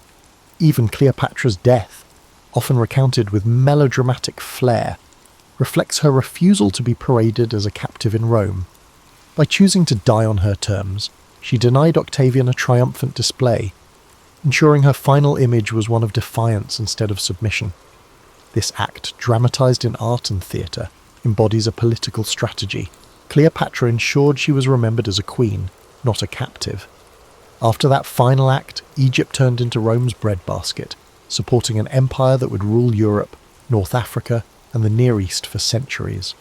Alexandria continued to be a centre of scholarship and trade, maintaining Greek and Egyptian cultural influences even during Roman rule. Cleopatra's children with Antony were taken to Rome and largely disappeared from history, except for one daughter, Cleopatra Selene, who married into another African kingdom and preserved a fragment of her mother's legacy.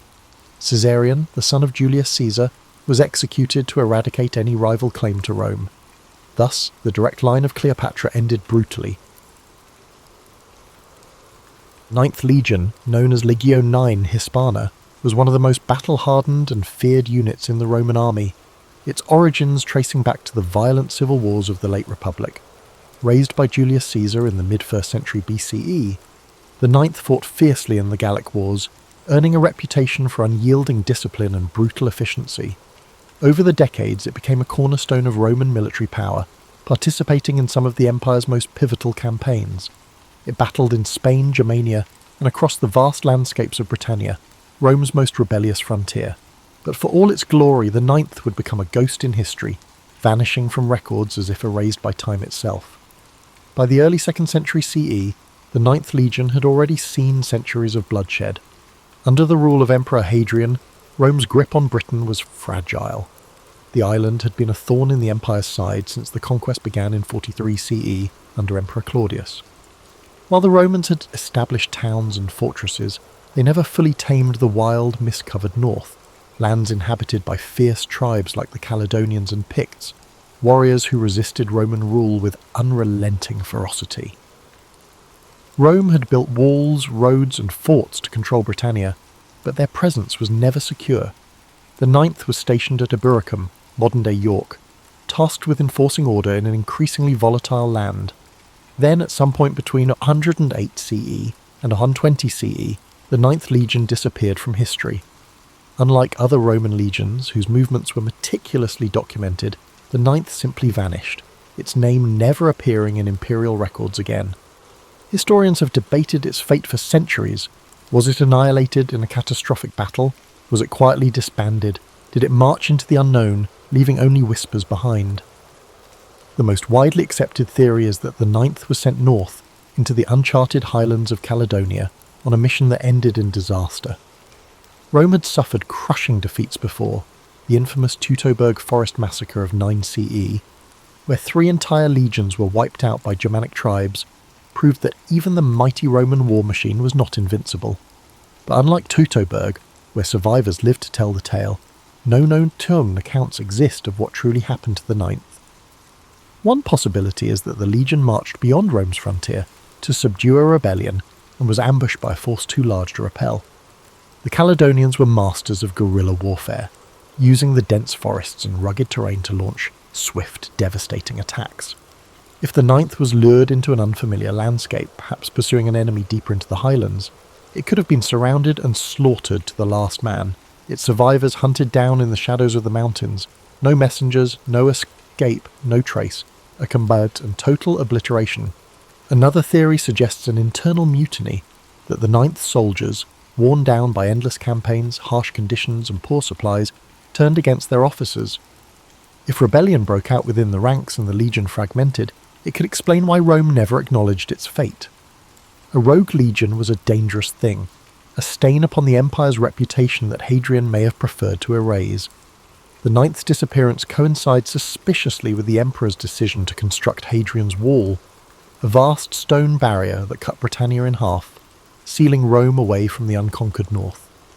Could this wall have been a silent admission that the Ninth's destruction proved Caledonia was beyond Rome's reach? Whatever happened, the Ninth was never reformed. Unlike other legions that suffered heavy losses but were later reconstituted, the Ninth was erased from history as if it had never existed. No triumphal inscriptions were made in its honour. No poets sang of its bravery. A unit that had fought for over a century across 3 continents was simply gone, leaving only speculation in its wake. His disappearance remains one of Rome's greatest mysteries, a shadow in the empire's annals, a silence where history should be. Did the Ninth meet its end in one final savage battle in the mist-shrouded hills of the north? Or did it disappear for reasons Rome dared not reveal? The answers may forever remain buried beneath the earth of Britannia, lost in the echoes of time. Somewhere beyond the Roman frontier, deep in shadowy Caledonian highlands, lay the probable fate of the Ninth Legion.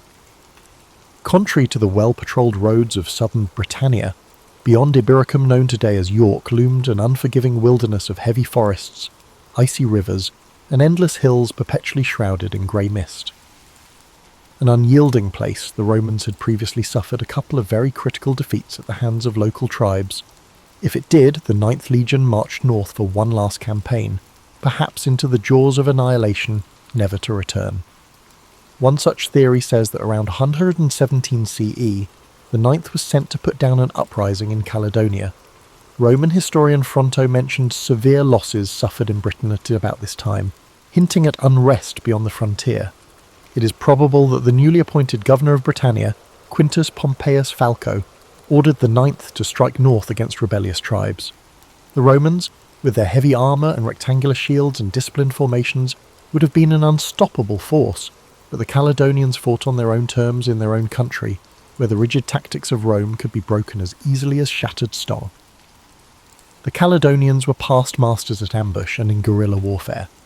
They did not fight in formations, nor were they challenging the Romans in an open field, but they were using their acquaintanceship of the terrain best by striking out from the forest, cutting off isolated units to melt back in the mist again before the Roman could react. It is just as likely that the Ninth Legion was lured into some unrecorded valley or thick forest, out of which the entire force could be surrounded, attacked from all possible directions, and systematically wiped out before they could rally themselves. Whereas in other battles the Roman forces faced defeat but did not annihilate, and the soldiers left some message for those who stayed back, the Ninth left behind no messengers, no written records, no word of what happened.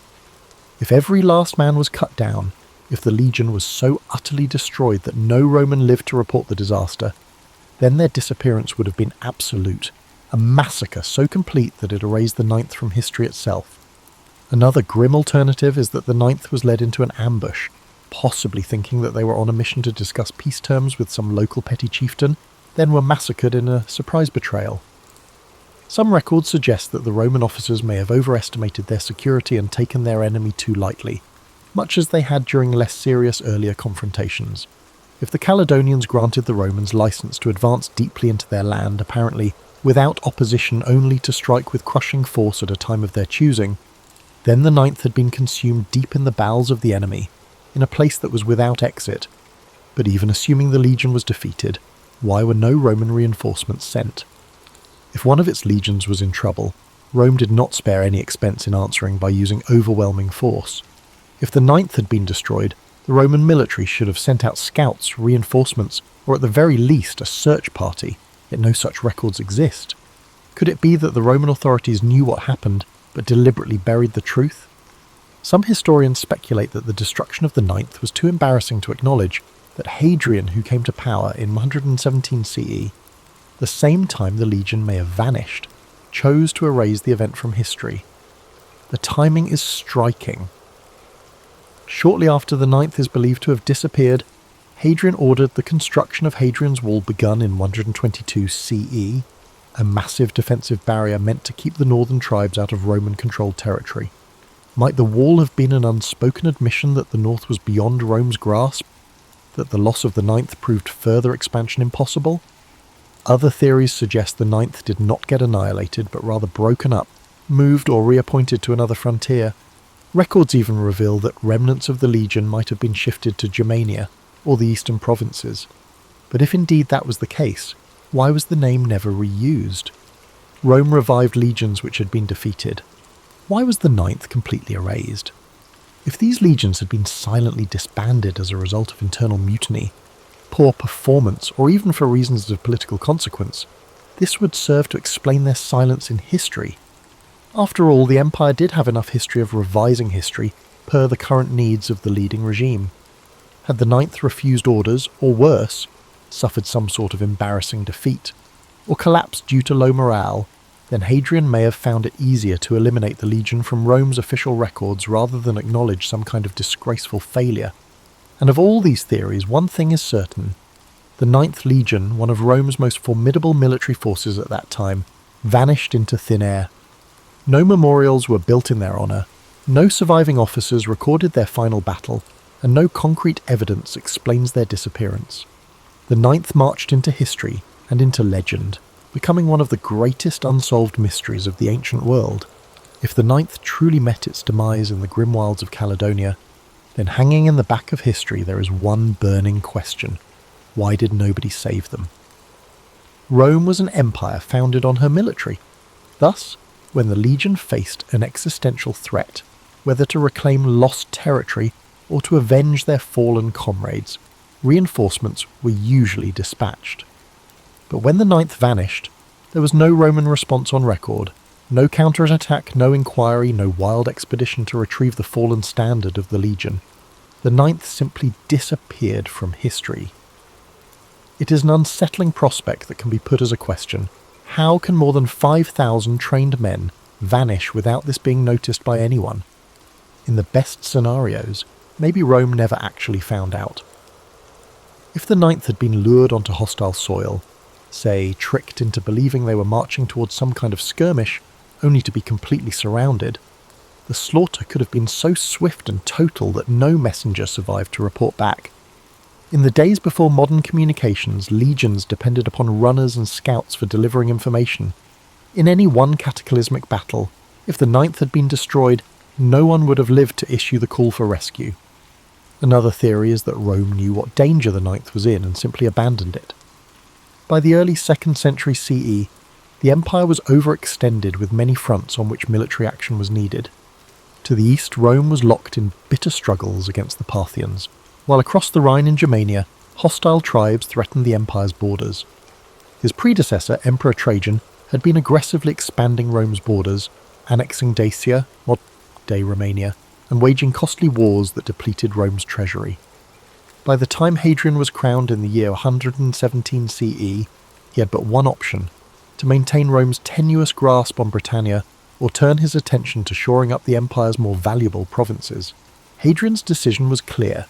He gave up the policy of expansion in Britain and fortified its borders.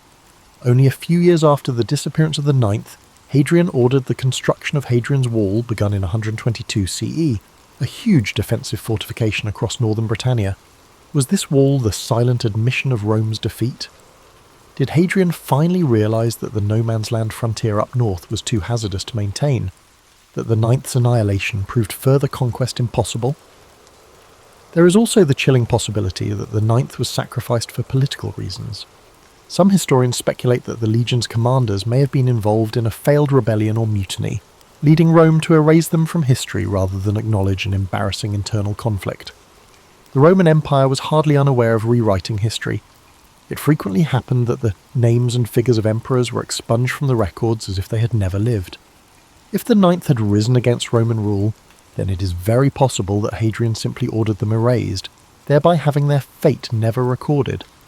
Even granting the unlikely event that the Ninth was destroyed on the battlefield rather than by treachery, the Romans repressed news of military defeats.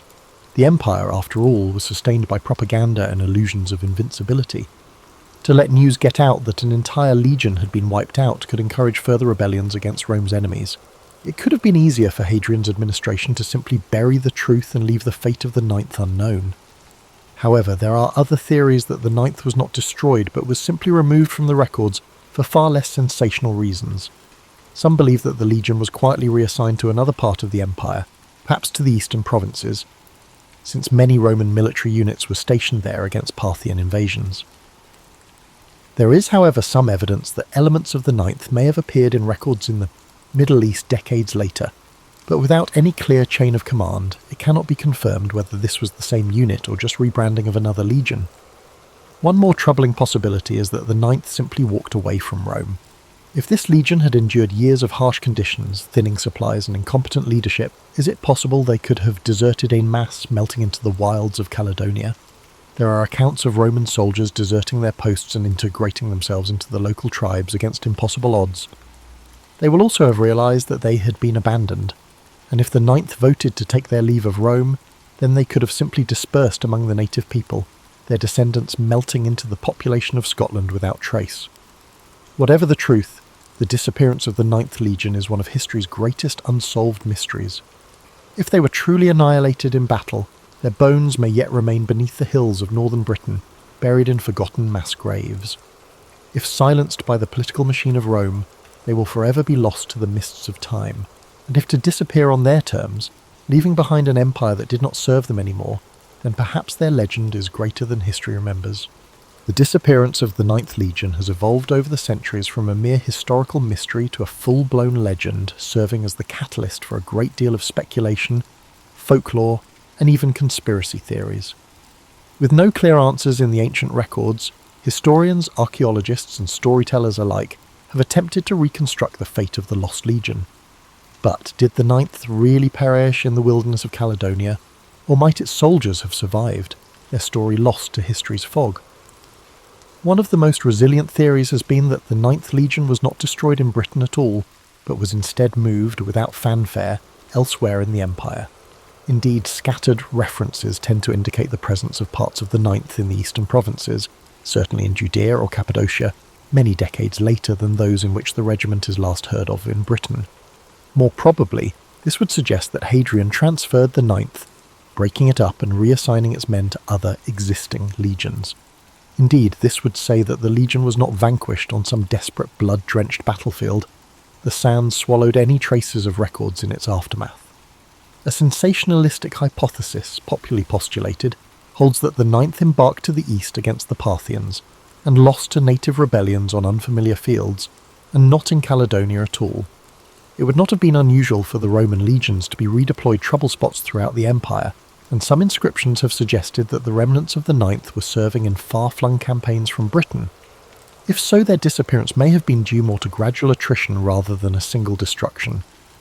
As survivors over time were absorbed into other units, the identity of the Ninth may have become blurred, erased by bureaucracy not battle. But if this was so, why was the Ninth never reconstituted? It was customary for Rome to re-establish such legions which had suffered defeats, sometimes with the same number but with recruits. The very fact that it was never revived suggests that something more significant actually happened, something Rome wanted forgotten. Legends and folklore suggest more dramatic possibilities. One such is the legend that says the Ninth did not perish, but instead broke its oath its men, realising they'd been left high and dry by Rome, turned their backs on the empire, and melted into the wilderness. The interpretation is partially based on a fact. Roman deserters were known to join barbarian society, even leadership in some instances. But if the Ninth did desert, might they not have been subsumed by the Caledonian or Pictish tribes, their armaments and knowledge of Roman tactics giving the natives a decisive advantage in future conflicts? Indeed, some have gone so far as to speculate that descendants of those lost Roman soldiers continued to live among the northern tribes, their lineage surviving long after Rome itself had fallen. This has been the inspiration for several works of fiction, most notably Rosemary Sutcliffe's novel The Eagle of the Ninth, where the remnants of the legion escape into the highlands, hiding amongst the tribes and keeping their Roman identity secret. Of course, it is highly speculative, but the idea of a Roman legion abandoning its empire and disappearing into the mist-covered hills is a tantalizing prospect, one that inflames the imagination as much as any historical theory. Then there are more supernatural accounts, the whispered rumours of ghost legions, accursed battlefields, and restless spirits. Various local legends say it never left Britain at all, but was instead wiped out in a battle so fierce that their spirits still haunt the land. For centuries, stories have been passed down of Roman ghosts that march along countryside roads in Scotland. On misty nights, some say, the faint din of clashing swords and rhythmic tramp of iron-clad feet can still be heard echoing through the hills. The truth of what happened to the Ninth Legion may never be fully revealed. Their bodies, if they were destroyed in battle, still lie buried beneath the earth of Scotland, awaiting archaeologists to find where they lie. If they were quietly reassigned, the last remnants of their history might be tucked away in forgotten inscriptions on crumbling Roman monuments. But had they run, were leaving Rome, beginning to reinvent anew, far up north, then this is a story not about vanishing but of reinvention, about the few who wanted more than to choose between liberty and empire, and by that choice would become the stuff of legends. Whatever the truth, the Ninth Legion is one of Rome's greatest mysteries, a shadow in the annals of history, a whisper of a force that once marched beneath the eagle standard, but whose fate is unknown. Its story stays out there in the fog, beyond the reach of certainty, waiting for those who would uncover the past. Centuries have seen both historians and archaeologists look through the Roman records, analyse ancient inscriptions, and excavate various battle sites in Britannia in order to find evidence that might confirm the ultimate fate of the Ninth Legion. Yet the answer continues to elude them. A piece in a game of jigsaw. A tale half buried beneath the earth. The first known history of the Ninth Legion dates back to the time of Julius Caesar, who had raised this very legion during his Gallic campaigns in the 1st century BCE. Over time, records trace its movements across the empire from Hispania to Germania, and finally to Britannia. playing a major role in suppressing the revolts and defending Roman rule. Yet, after 117 CE, its trail goes abruptly missing from history. For many years, the prevailing theory among scholars was that the ninth ended its days in Britain, most likely in a catastrophic defeat at the hands of the northern tribes. This view had been apparently substantiated by what seemed to be the most relevant piece of evidence, a stone inscription found in Eburacum, modern York, dated around 108 CE, recording the ninth instation in Britannia. This has been the last sure notice of the Legion on British soil, yet no Roman sources actually report its destruction, and that begs a question. If the ninth was wiped out, why is there no written account of its defeat? Rome was not at all shy about recording the deaths of legions. When the Teutoburg forest disaster of 9 CE led to the destruction of 3 Roman legions, it was well documented. For the ninth, there is only silence. This silence has engendered other theories in which the ninth was not destroyed in Britain, but moved elsewhere within the empire.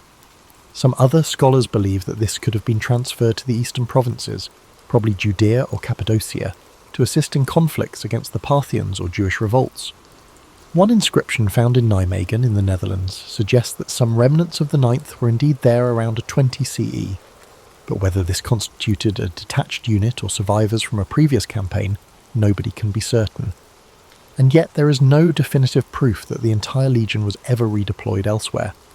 Archaeologists looking for the physical evidence for such a scenario, the destruction of the ninth can in Britain, have found no battlefield, no mass grave, no abandoned camp to verify this theory of annihilation. A few have pointed to Inch Tooth Hill, an abandoned fort in Scotland, as one possible site of conflict. Others have looked to the area around Hadrian's Wall that was built only a few years after the ninth vanished. Yet no evidence has turned up to prove it. No broken shields, no lost eagles, no bones of dead soldiers. If the legion was cut to pieces in a last great battle, where are the biddies? One theory is that the ninth was destroyed piecemeal in a series of smaller battles. The Caledonians and Picts did not fight like the Roman legions. They were guerrillas, striking in hit-and-run raids and melting away into the landscape. If the ninth was bled to death in some sort of long campaign, suffering ambush after ambush, then there may not be one battlefield where their bodies lie, but rather their deaths scattered across the wilds of Scotland, lost in the mists of time. Another theory is that Hadrian's Wall itself holds the key to the disappearance of the ninth. Constructed between 122 and 128 CE, the wall made for a significant shift in Rome's strategy. Northern expansion was replaced by reinforcing the border.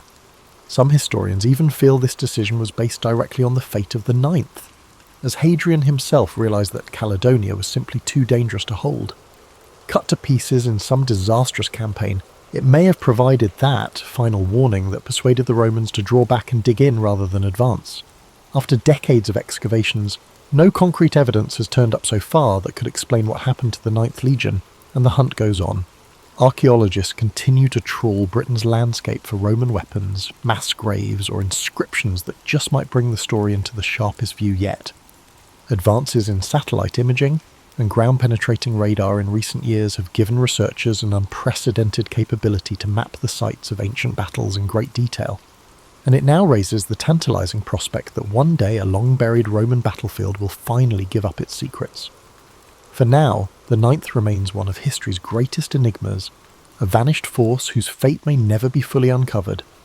Were they slaughtered in the cold highlands of Caledonia, their bodies buried beneath the heather? Were they reassigned and forgotten, their legacy erased by Rome's shifting priorities? Or did they desert their post, choosing to disappear into the north and abandon the empire that had left them behind? Whatever the truth, the Ninth Legion presses on through the mind of the historian, the archaeologist, and anyone intrigued with the enigmas of the past. Their story is a story of battle, betrayal, and the unknown. A whisper of steel and blood, lost in time, merely waiting for a voice that might tell it. The Ninth Legion's tale has largely been lost in the rear view of history.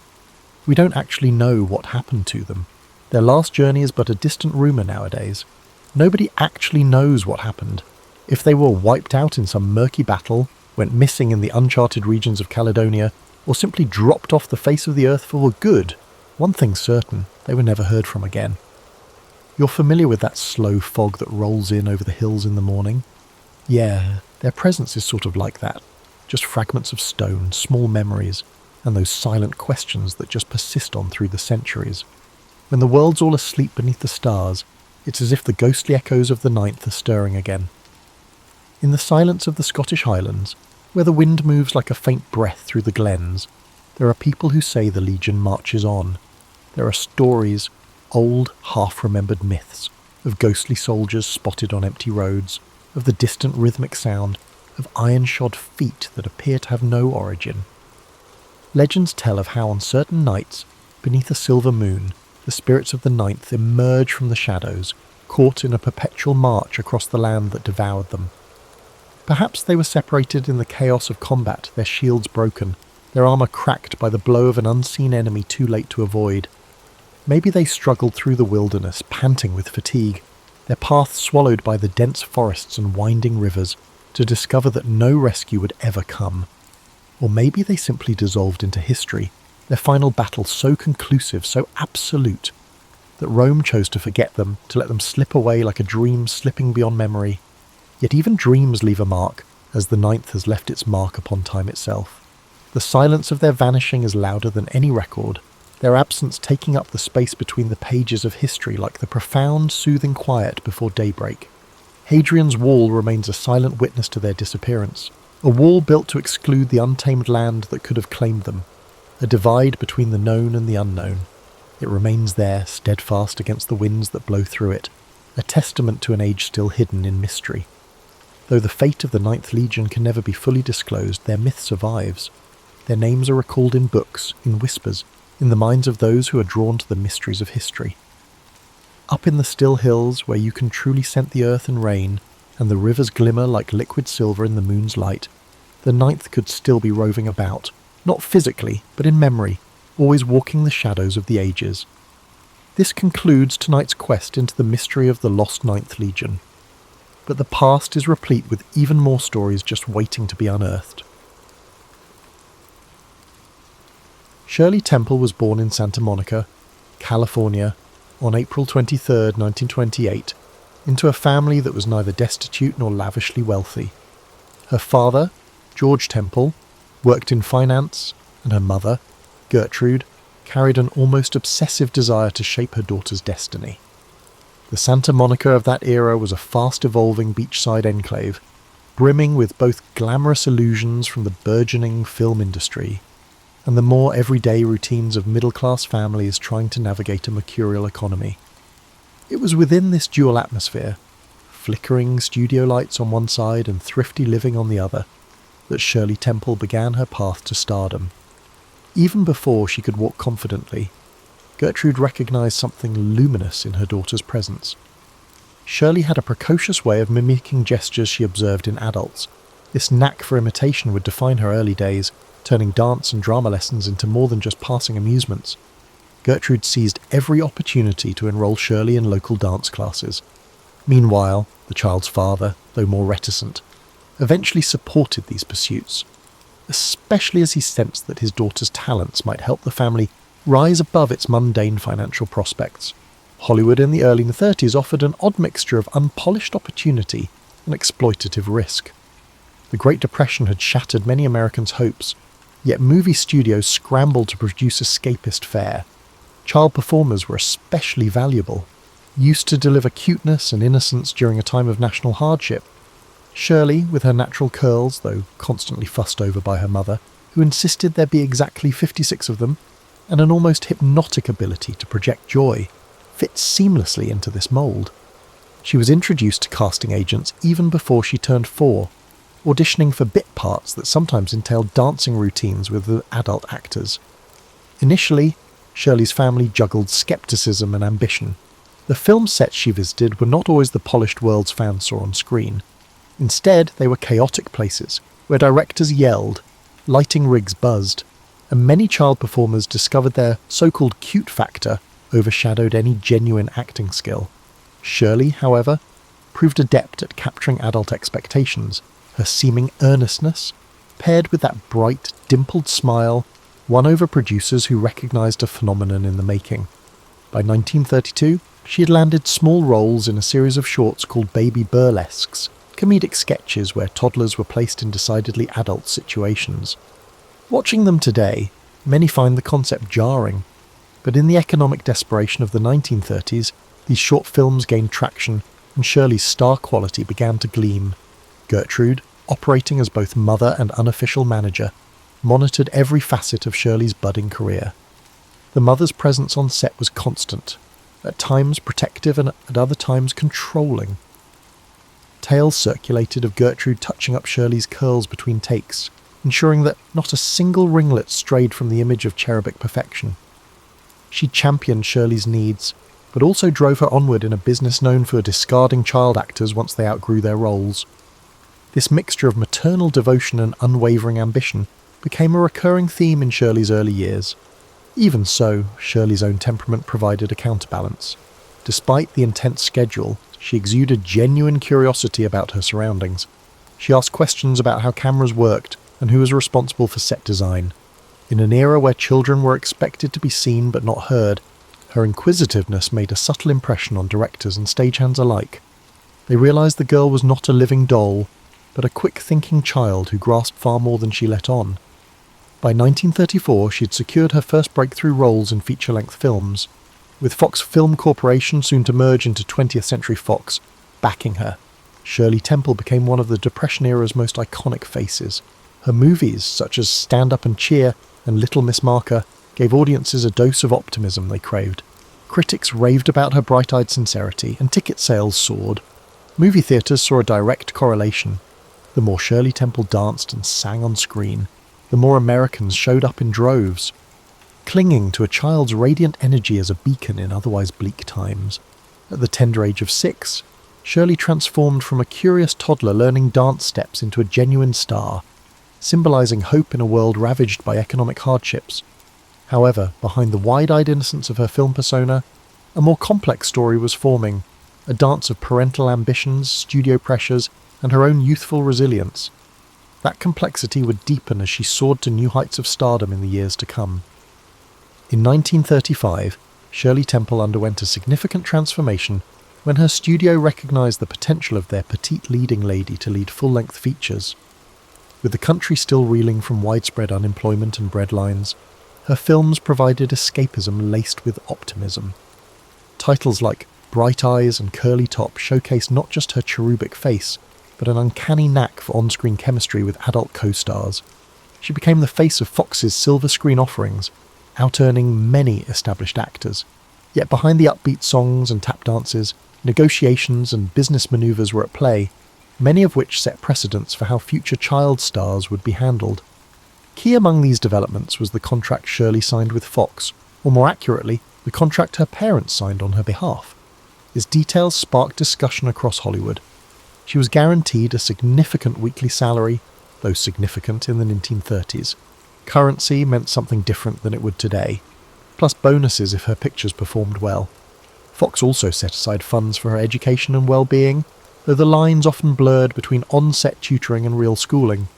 This arrangement acknowledged her star power, yet did little to protect her from an exhausting work schedule that some might deem exploitative. During this period, directors marvelled at Shirley's focus that necessitated multiple takes for adult actors, which often concluded swiftly once Shirley achieved her marks.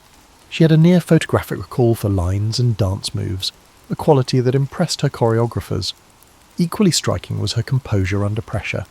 Fox executives, anxious to capitalise on her popularity, pushed for a film turnaround schedule that left little room for a typical childhood. Despite this, Shirley consistently provided the sunshine that the world craved. When an exhausted co-star once complained, "You're working this kid to death," a studio head allegedly replied, "If anything, she's staving us." It was a half-joking nod to the revenue her success generated, at a time when many studios teetered on the edge of bankruptcy. Fans of all ages idolised Shirley. Children saw a peer living a fairy tale life, while adults took solace in her plucky on-screen persona that seemed to say, better days are just around the corner. Her likeness appeared on dolls, dresses, and countless products, an early instance of celebrity merchandising that would foreshadow later Hollywood synergy. Yet popularity also had a strange side. Rumours circulated that the bright-eyed star wasn't a child at all, but a little person posing for the cameras. This bizarre conspiracy theory gained such traction overseas that the Vatican once considered investigating her age.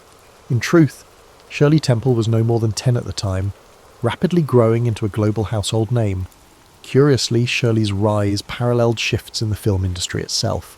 The production code, Hollywood's moral guidelines, tightened restrictions on on-screen content.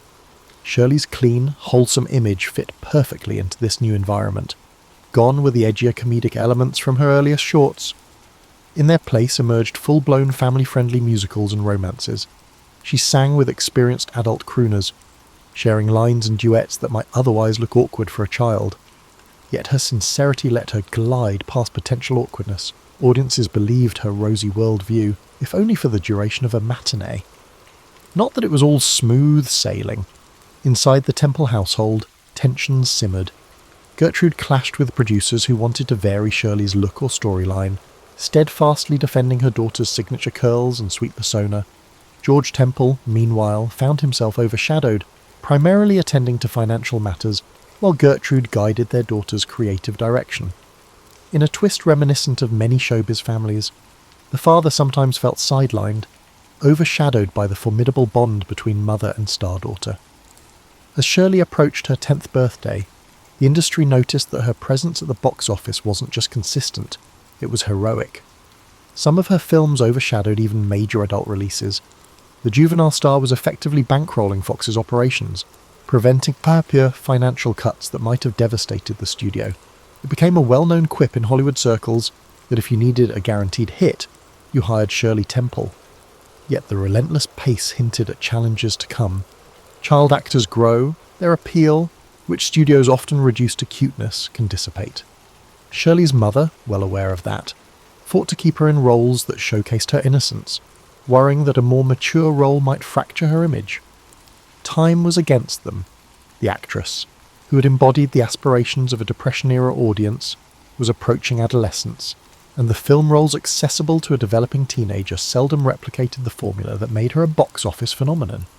The real question became, how could Shirley Temple, America's darling, transition gracefully from juvenile novelty to enduring performer? As she entered adolescence, Shirley Temple found herself at an unexpected juncture. By 1939, she was 11 years old. Though still a beloved star, the realities of puberty loomed. Her face was ever so slightly less cherubic, her limbs less stubby. Hollywood's appetite for her brand of plucky innocence began to wane. Executives, who had previously viewed her as their most valuable asset, began to feel uneasy.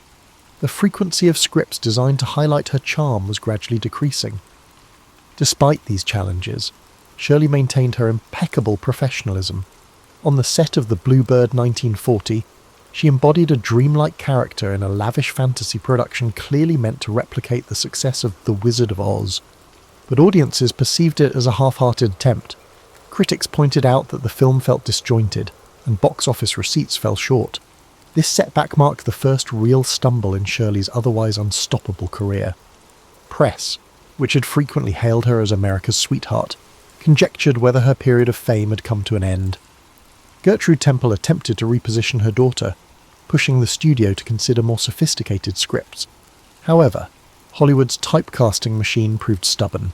Producers struggled to envision the newly teenage Shirley as anything apart from an endearing child in tap shoes. Meanwhile, the adult co-stars who once enjoyed waltzing with the little scene-stealer now found themselves in awkward transitions. How do you frame a storyline around a teen actress whose strengths lay in the cuddle factor? That tension spelled trouble for Shirley's future as the leading lady she had once been. The family faced another dilemma, Shirley's education. On-set tutors had sufficed for the early years, but the demands of a teenager's curriculum were more complex.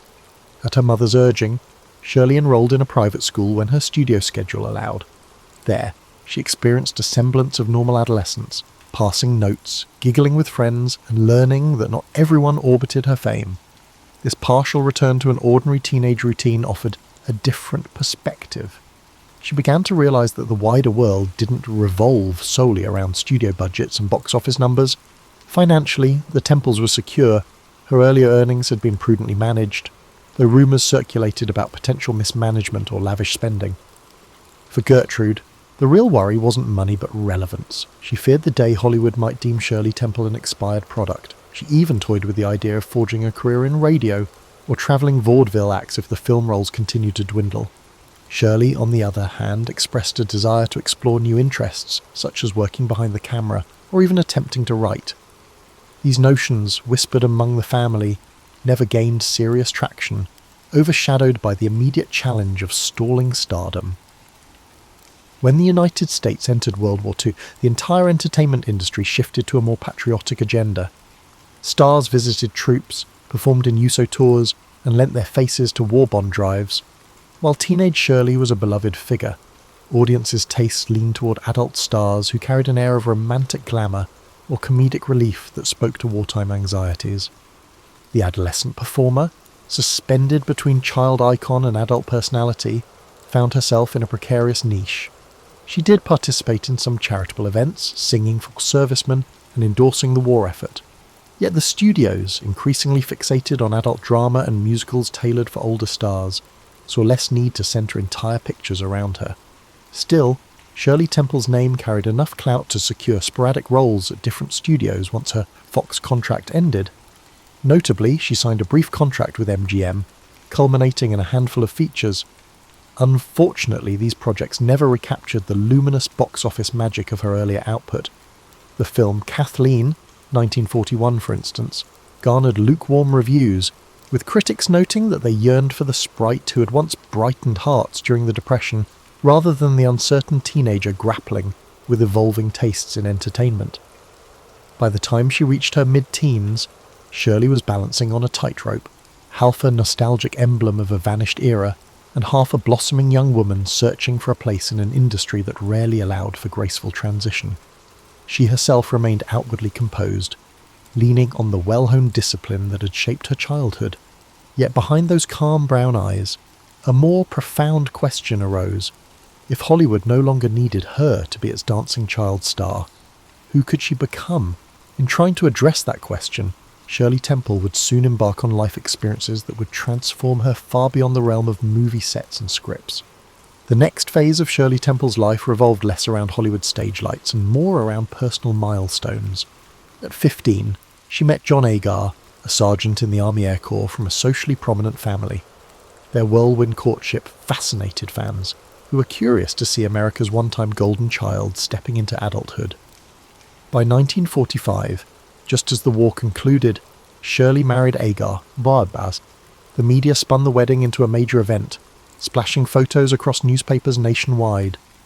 But if the public assumed she would settle into a conventional family life, they underestimated her capacity for reinvention. Shirley persistently ventured into the film industry, occasionally collaborating with her husband. In Fort Apache, 1948, directed by John Ford, Shirley co-starred with Agar, John Wayne, and Henry Fonda.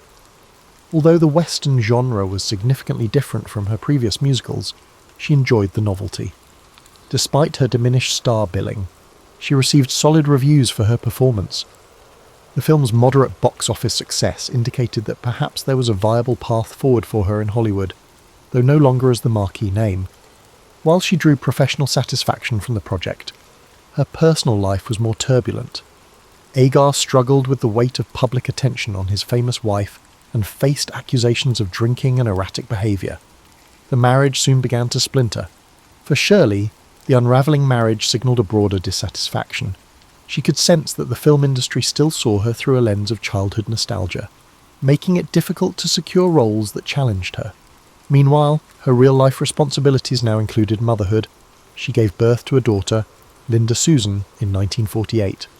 Balancing the duties of parenthood with diminishing but still potent demands of a movie career proved complex. She found some roles, but mostly smaller parts in B-movies or ensemble casts.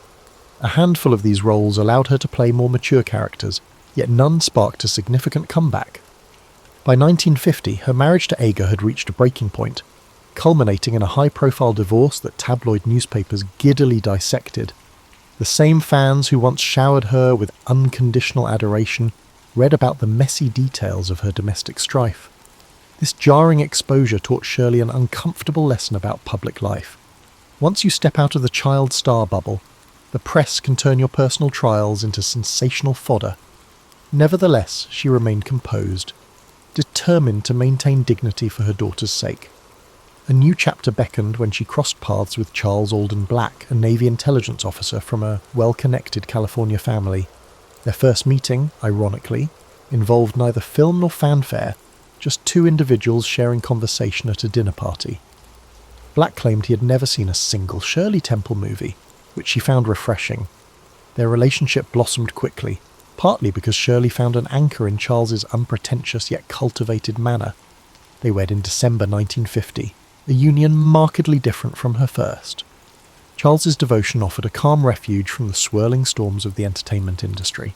Suddenly, the idea of continuing a somewhat aimless pursuit of second-tier film roles lost its allure.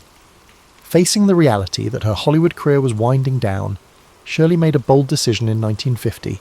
She retired from the silver screen at the age of 22.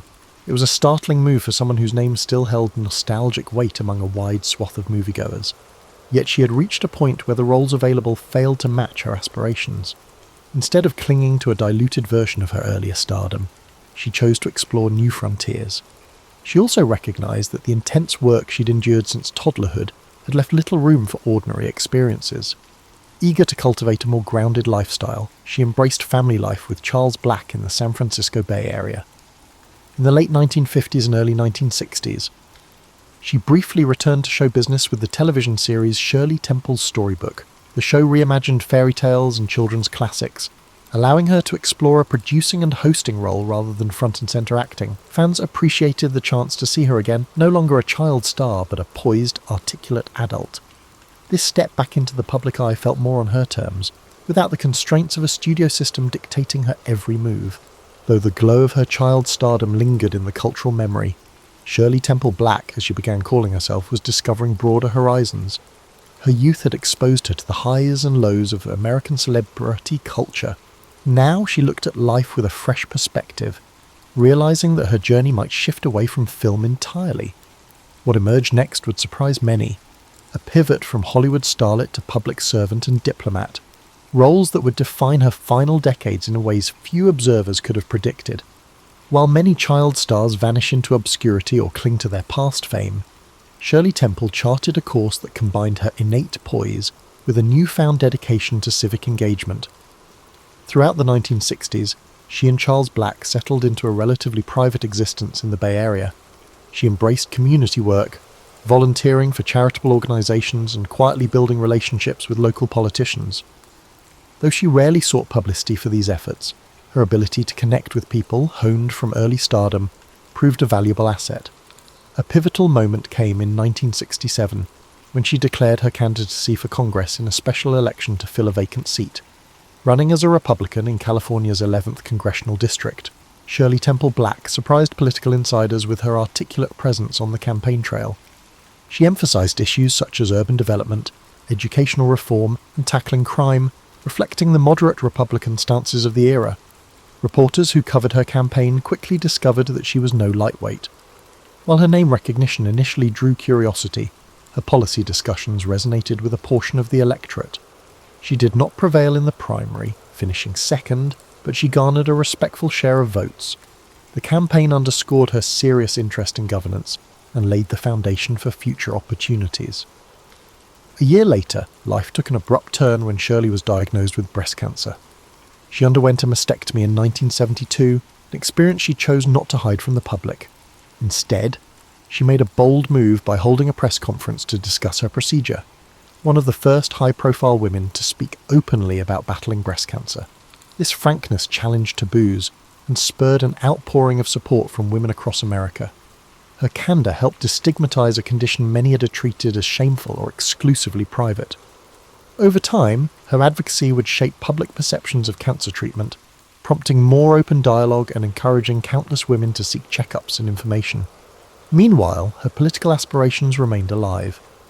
President Richard Nixon, impressed by her public service ethos and calm demeanor, appointed her to represent the United States at the 24th United Nations General Assembly in 1969. During her time at the UN, Shirley Temple Black focused on issues like environmental protection and the rights of children, topics that echoed her personal passions.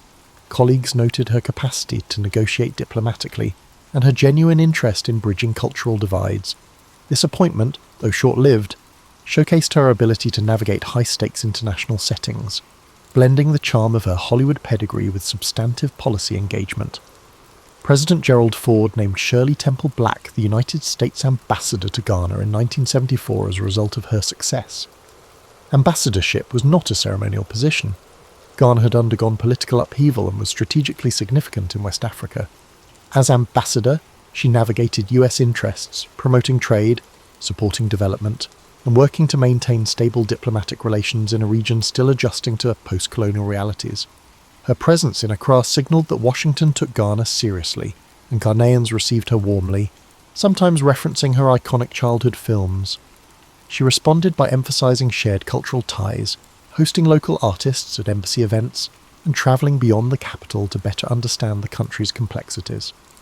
Her steady performance in Ghana earned her another diplomatic assignment, this time as the first female chief of protocol under President Ford. She managed high-level ceremonies, greeted visiting heads of state, and guided official delegations. Although the role was largely ceremonial, she approached it with the thoroughness that had defined her entire career, keeping track of protocols and cultural nuances, and forging personal bonds with international leaders became second nature.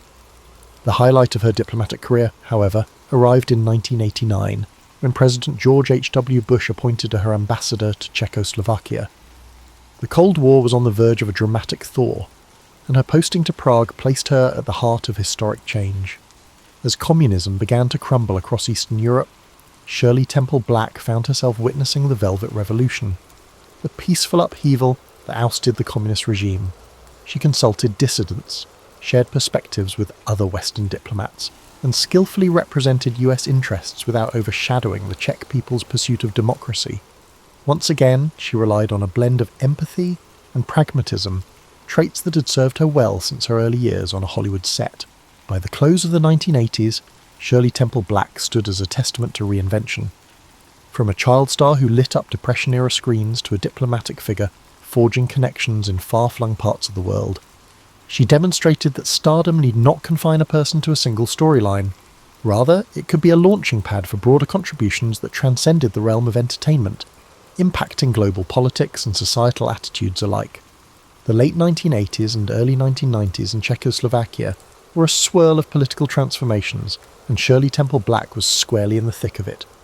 Serving as ambassador at a time when the nation's hopes for post-communist democracy were at their zenith, she found herself forging friendships with figures like Václav Havel, the playwright-turned-president, who led the Velvet Revolution. Diplomats often rely on tact and formality to navigate tense transitions, but Shirley's life experience, her capacity to read a room, to empathise and to adapt, proved equally pivotal. She struck an approachable balance between an official stance and genuine curiosity about everyday Czech life. Citizens who recognised her, from old Hollywood lore, marvelled at how this former child star had become a calm presence amidst their country's defining historical moment. Her schedule brimmed with diplomatic engagements, addressing economic reforms, promoting trade opportunities, and facilitating cultural exchanges.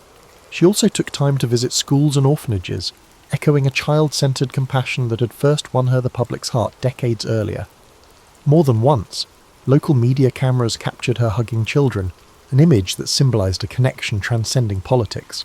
For her staff, it was standard to see school groups flock to the US Embassy, where the ambassador would greet them personally. She saw in those students the same spark that, years before, propelled her own improbable journey. In the midst of these responsibilities, she also wrestled with the complexities of representing a superpower. While US officials championed market liberalisation, the Czech populace harboured diverse views on how rapidly to embrace Western economic models. Shirley sought to present America's stance in a measured way, advocating for cooperation rather than imposing directives. This nuance endeared her to local politicians, who appreciated that she was not just delivering lectures, but engaging in genuine dialogue. Observers credited her with amplifying America's soft power in the region, using her personal warmth as an informal diplomatic tool. Outside her official role, she relished exploring Prague's architecture, concert halls and cafes. The city, with its Gothic spires and centuries-old cobblestone streets, fascinated her. She told friends that wandering around the old town felt like stepping onto a meticulously designed film set, except it was real history, etched into every stone. Occasionally, she and her husband Charles hosted small gatherings at the embassy residence, inviting Czech artists and intellectuals alongside visiting American officials. These soirees, bridging cultural gaps with music and conversation, mirrored a style of diplomacy that aligned with her persona, blending formality with the personal touch. By 1992, the world was changing again. Czechoslovakia split peacefully into the Czech Republic and Slovakia. Shirley Temple Black's time as ambassador wrapped up, and while the region's politics continued evolving, she left behind a legacy of empathy-driven diplomacy. Stepping away from her official duties, she returned stateside with a sense that her life's second act had equalled the first in terms of impact, even if fewer paparazzi cameras trailed her every move. Retirement from formal diplomacy did not entail retreating into quiet anonymity. She took on roles with corporate boards, notably with companies where her expertise in international relations and public communication offered value. Though her Hollywood name still commanded attention, she leveraged it selectively, more inclined to champion charitable causes than to cash in on old fame. Among her philanthropic interests, cancer research remained a focal point. She continued to advocate publicly for early detection, recalling her battle with breast cancer. Each time she spoke at fundraisers or medical conferences, attendees saw not a fragile survivor, but a resolute voice urging progress. Those who encountered her socially in these later years describe a woman both gracious and candid. She was not one to dwell on her childhood stardom unless prompted. Indeed, many who knew her as an ambassador or a board member noted they often forgot she had once been the biggest child star on Earth. She was simply Shirley, a thoughtful colleague who asked incisive questions and brought a wealth of worldly experience to any conversation. If pressed about her Hollywood days, she might offer a light anecdote, perhaps about dancing with Bill Bojangles Robinson, but she rarely glorified the spectacle. Instead, she framed it as a valuable but distant chapter in a life driven by personal growth. As she moved into her 70s, Shirley Temple Black observed with equal measures of pride and humility the enduring affection so many still held for her. Around the globe, older fans recalled her films as a joyful beacon amid Depression hardships, while younger generations discovered them on home video. It was a testament not just to her on-screen persona, but also to the universal appeal of sincere optimism. Yet for Shirley herself, the highlight reel comprised more than movie clips. It was her service to her country, her forging of diplomatic pathways in fraught times, and her unwavering ability to adapt that truly defined her adult identity. Reflecting on Shirley Temple's life is like perusing a panoramic album of 20th century America, spanning an era of economic turmoil, world war, cultural upheaval, and global realignment. She departed the world on February 10th, 2014, at age 85, leaving behind a legacy that defied simple categorization. Most headlines upon her passing remembered her as the dimpled darling who danced on staircase railings in black and white musicals. Yet, to view her exclusively through that nostalgic lens is to overlook the deeper arc of her journey. Her funeral, held privately, revealed the quiet dignity she had long preferred. Friends and family spoke of a person whose warm spirit extended far beyond the camera. Tributes poured in from around the globe, movie fans recalling her as a childhood idol, diplomats and politicians lauding her statesmanship, and cancer survivors thanking her for raising awareness when few others did. It was a moment when a star's mythos converged with the reality of a life well lived. In subsequent years, retrospectives have examined the nuances that made Shirley Temple so enduring. Scholars of film history point out her unusual role in bridging adult and child audiences during the Depression. Her presence was never merely cute. She delivered genuine performances that resonated with viewers longing for hope. Contemporary debates also scrutinized the exploitative elements of Hollywood during the 1930s and their incorporation of child performers into adult-driven stories. Shirley was no exception. The baby burlesques short films of her earliest career remain a stark reminder of how children were sometimes positioned in questionable scenarios. Yet she transcended that environment, emerging as a figure who, by her fortitude and mother's fierce oversight, navigated the system without losing her essential spark. Her personal evolution underscores an important lesson, that fame, especially at a young age, need not define one's entire existence. While many child stars collapse under the weight of early celebrity, Shirley Temple channeled it into fresh pursuits. Whether campaigning for a congressional seat in California or speaking openly about her breast cancer surgery, she tackled each phase with authenticity. She displayed a consistent willingness to meet challenges head-on, an attribute that stands in contrast to the perceived innocence of her childhood film roles. Perhaps it was that original wellspring of discipline, memorizing lines, perfecting dance routines, that carried over into her adult life, enabling her to approach any hurdle with equal resolve. Moreover, her diplomatic service remains one of the more surprising chapters of her story. Stepping into the role of ambassador in two distinct contexts, Ghana and Czechoslovakia, reflected an adaptability rarely seen in showbiz alumni. While some saw her as merely a ceremonial figure, she quickly demonstrated that star quality could harmonise with serious policy work. By advocating for environmental issues at the UN, fostering cultural exchanges in Ghana, and navigating the complexities of a post-communist Czech landscape, she expanded the definition of how a public figure can serve national interests.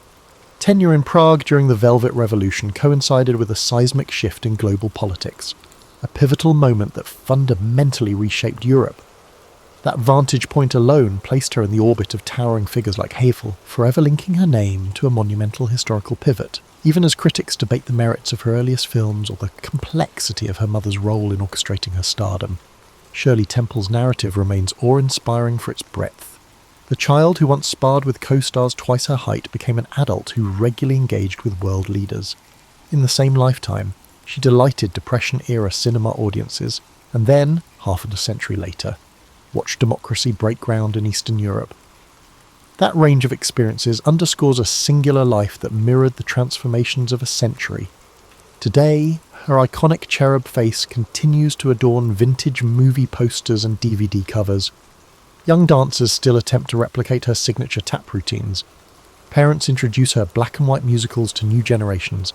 Yet parallel to that cultural imprint stands the lesser, celebrated but equally significant tale of an American who chose to redirect celebrity into public service, forging a second legacy as an advocate and diplomat. In so doing, Shirley Temple Black left us a message about resilience, that even the brightest, most ephemeral childhood glow can evolve into something more expansive, guiding not just a film studio's fortunes, but international dialogues and philanthropic causes as well. And in the end, perhaps that quiet metamorphosis is her most enduring, if underappreciated, achievement. Frederic Chopin's story begins in the modest village of Żelazowa Wola, Poland, where he was born around March 1st, 1810, though some documents note February 22nd.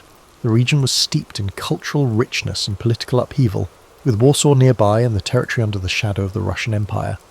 Chopin's father, Nicholas, was a Frenchman, teaching language and manners to Polish nobility, while his mother, Justina, was a Polish gentlewoman whose calm sense of tradition anchored their household. In that setting, Polish folklore mingled with European musical forms.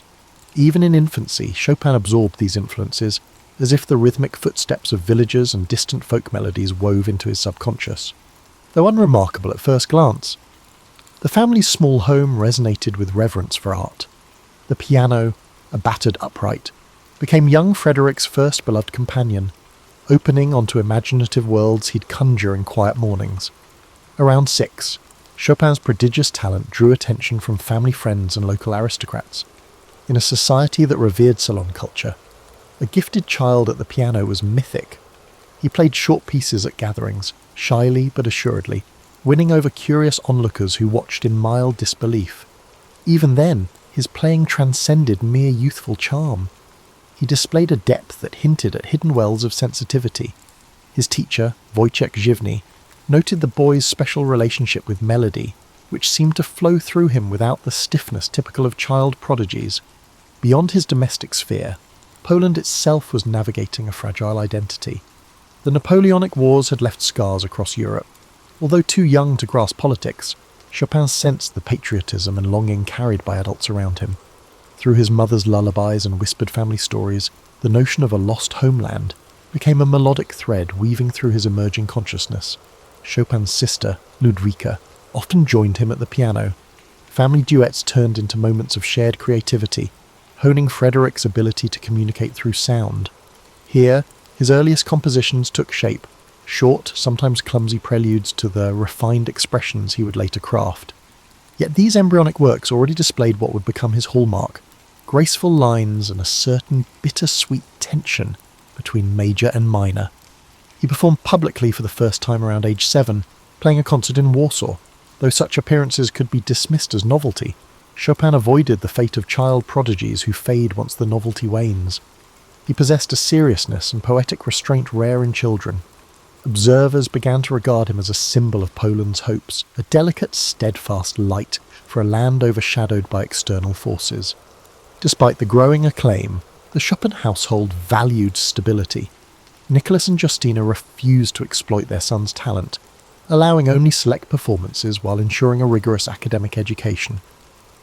Literature, history, and language formed the backdrop to Chopin's musical studies, broadening his imagination and refining his sensibilities.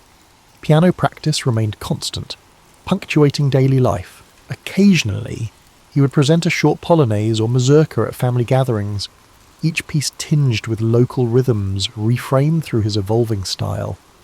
Youthful curiosity led him beyond his surroundings. Brief visits to Warsaw introduced a more cosmopolitan musical scene. Though still young, he encountered professional musicians, aristocrats, and intellectuals in salons. These glimpses of city life left a strong impression. He realized that an artistic future might extend beyond village confines. Yet he retained a deep tie to Poland's cultural soul. This duality, rooted in Poland's provincial heart while edging toward Europe's wider possibilities, would shape his entire career. For the moment, though, he was just a boy at the piano, enthralled by the promise of music that echoed far beyond any single room.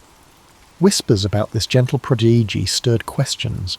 Could he be Poland's next great musical figure, a voice of national identity wrapped in delicate harmonies? Only time and Chopin's unfolding genius would reveal the answer.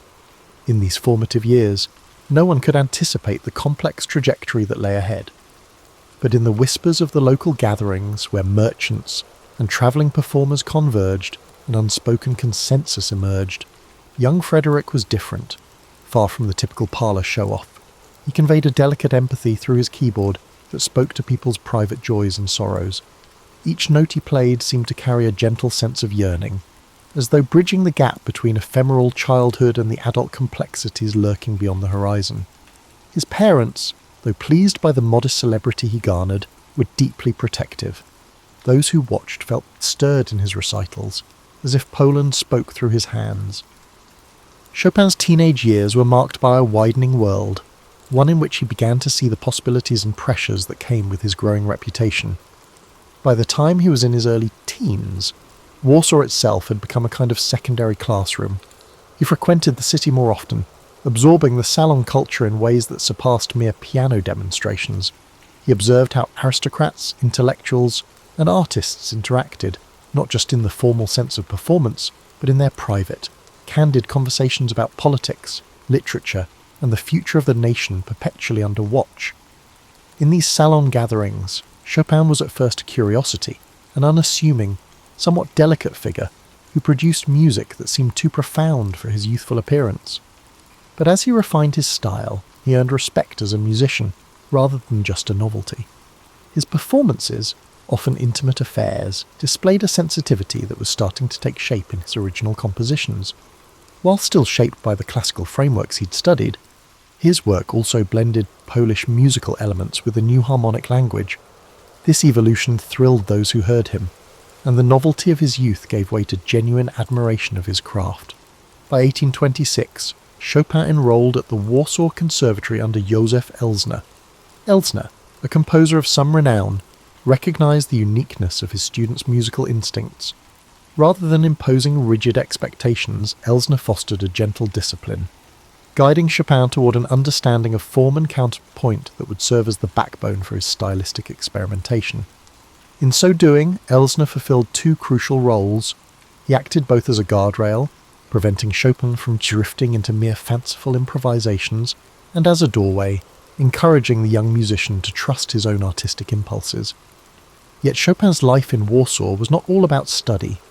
He mingled with peers, engaged in spirited debates, and, according to some letters, even enjoyed the light-hearted distractions typical of youth: dances, outdoor excursions, late-night banter. This balance between earnest scholarship and playful socializing kept him grounded. Friends who remembered him from that time recalled a gentle, witty personality who could draw out laughter just as easily as tears with his piano playing. Still, a restlessness stirred within him. Poland's political situation seemed forever precarious, and he felt a tug to experience life beyond Warsaw's boundaries. A trip to Berlin in 1828 offered a hint of what awaited him outside his homeland. Though brief, it introduced him to broader circles of culture and music, sparking a sense of wanderlust. Upon returning, he began formulating plans to travel more extensively, both for artistic growth and for practical reasons. Warsaw, supportive though it was, could only offer so much in terms of career prospects. In 1829, he journeyed to Vienna, the Austrian capital, with its illustrious musical lineage. Mozart, Beethoven, Schubert was a magnet for ambitious young composers. Chopin found himself in a bustling hub where concerts and operas were daily fare. Overwhelmed yet inspired, he tested his mettle by giving performances, each carefully arranged to capitalize on the city's appetite for novelty. Although he was met with critical approval, he also confronted the reality that audiences here were accustomed to spectacle and virtuosity on a grand scale. Chopin's style, intimate and subtly shaded, was unusual by comparison. Nonetheless, local critics praised his nuanced touch and originality. Encouraged, he contemplated making Vienna his base for a longer stretch, but events in Poland soon demanded his attention. Rumours of upheaval floated through Europe, hinting that the Polish struggle for autonomy might erupt into open conflict. Torn between an ambition to explore foreign stages and loyalty to his homeland, Chopin briefly returned to Warsaw in late 1830. Around that time, the November Uprising, an armed rebellion against Russian rule, shattered the foundations of Polish society. While Chopin debated his next steps, friends and family urged him to secure his future abroad, believing that fulfilling his musical potential would serve Poland's cultural pride just as effectively as taking up arms. Thus began the departure that would define his life. In the autumn of 1830, Chopin left Poland for Vienna once again, carrying with him a small box of earth from his native soil, an emblem of his deep attachment to his homeland. As he travelled, he felt a swirl of emotions: excitement, trepidation, sorrow. He watched the landscapes shift as he crossed borders, his piano improvisations echoing the uncertainties of a life in transit. Yet at this point, few realised how profoundly this step would echo in Chopin's life. By the early 1830s, Paris had emerged as the glittering epicentre of European art, intellect and revolution.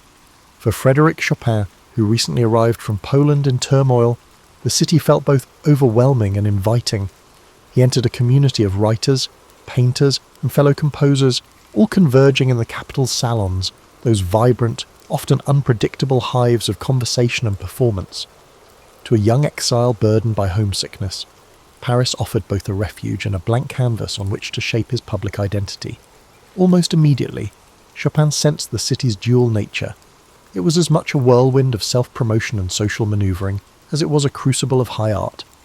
Hostesses of these gatherings vied for intriguing guests, and initially, Chopin's Polish origins and refined keyboard approach made him a sought-after novelty.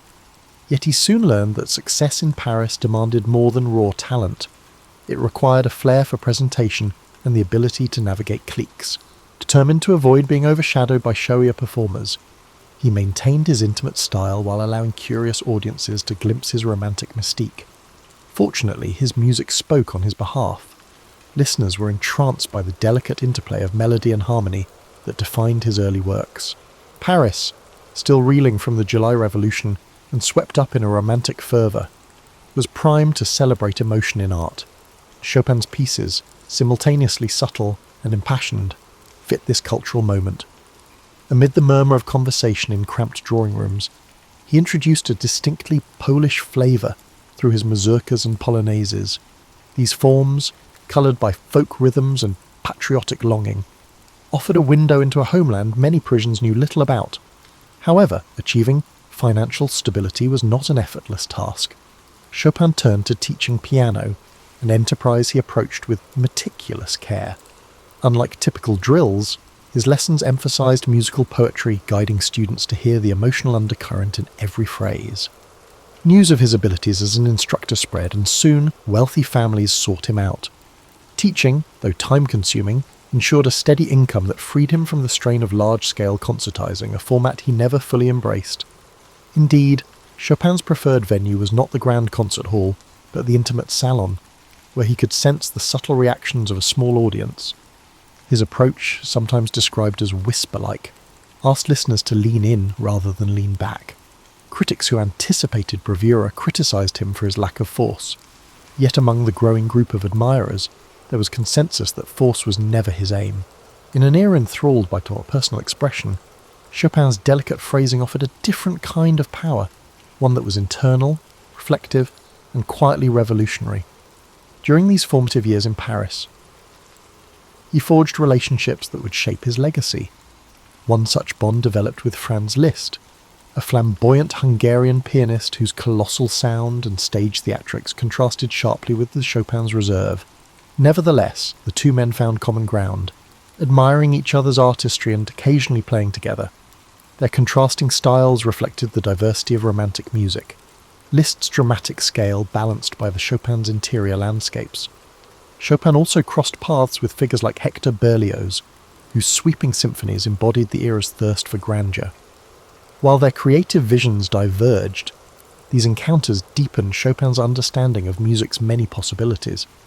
In a city teeming with restless minds, he soaked up discussions of aesthetics, politics, and philosophy. Late-night gatherings could spark friendships or feuds, but for Chopin they offered continual insight into the forces shaping contemporary thought. Yet under the polished routine of teaching and performing, Chopin carried the weight of displacement. Letters reveal his lingering sorrow over Poland's struggles, an ache that wove itself into his most poignant compositions. Even as he gained acclaim in Paris, he wrestled with guilt at having left his homeland. This tension, between a new life of opportunity and an old world in turmoil, fueled his artistic spirit. Ultimately, it was this confluence of exile and acceptance, longing and fulfillment, that birthed his most enduring works. In the midst of this growing success, however, Chopin had no inkling that a dramatic personal relationship would soon reshape his life in ways even his music could barely foretell. It was within these circles of artists and intellectuals that Chopin encountered the writer George Sand, a presence as paradoxical and complex as the city itself. Born Aurore Dupin, she had already garnered both fame and notoriety for her unconventional lifestyle, adopting a man's attire and openly criticizing social norms. Their first meeting, arranged by mutual friends, was anything but ideal. Sand's boldness startled Chopin, likewise. His delicate demeanour struck her as a feat. Yet beneath this awkward first impression, a shared sensibility lingered, hinting that fate had set them on a path of entanglement. Though their initial interactions were marked by tension, curiosity eventually eroded wariness. At salons, Sand listened to Chopin's performances with quiet intensity, fascinated by the subtle passion woven into his nocturnes and preludes. For her part, Chopin discovered in Sand's writing a candour that both unsettled and intrigued him. She wrote with emotional force, challenging societal expectations in a way he, a more introverted figure, could only express through music. In time, this mutual fascination evolved into a relationship that defied easy classification. Some saw it as scandalous, others romanticized it, envisioning two rebellious souls uniting under the banner of art. Sand's familial obligations, she was a mother with complex ties to past lovers, clashed with Chopin's need for a stable, tranquil environment. Yet for several years, they carved out a shared existence, spending summers at Sand's estate in Nohant, where Chopin found the kind of peace impossible to attain in Paris. The manor's sprawling gardens and rustic atmosphere gave him the space to compose free from urban pressures. Meanwhile, Sand continued to write feverishly, fueling her own literary output in parallel. This period yielded some of Chopin's most refined compositions. He built upon his previous works, deepening their emotional range while drawing further on Polish influences, especially in his mazurkas.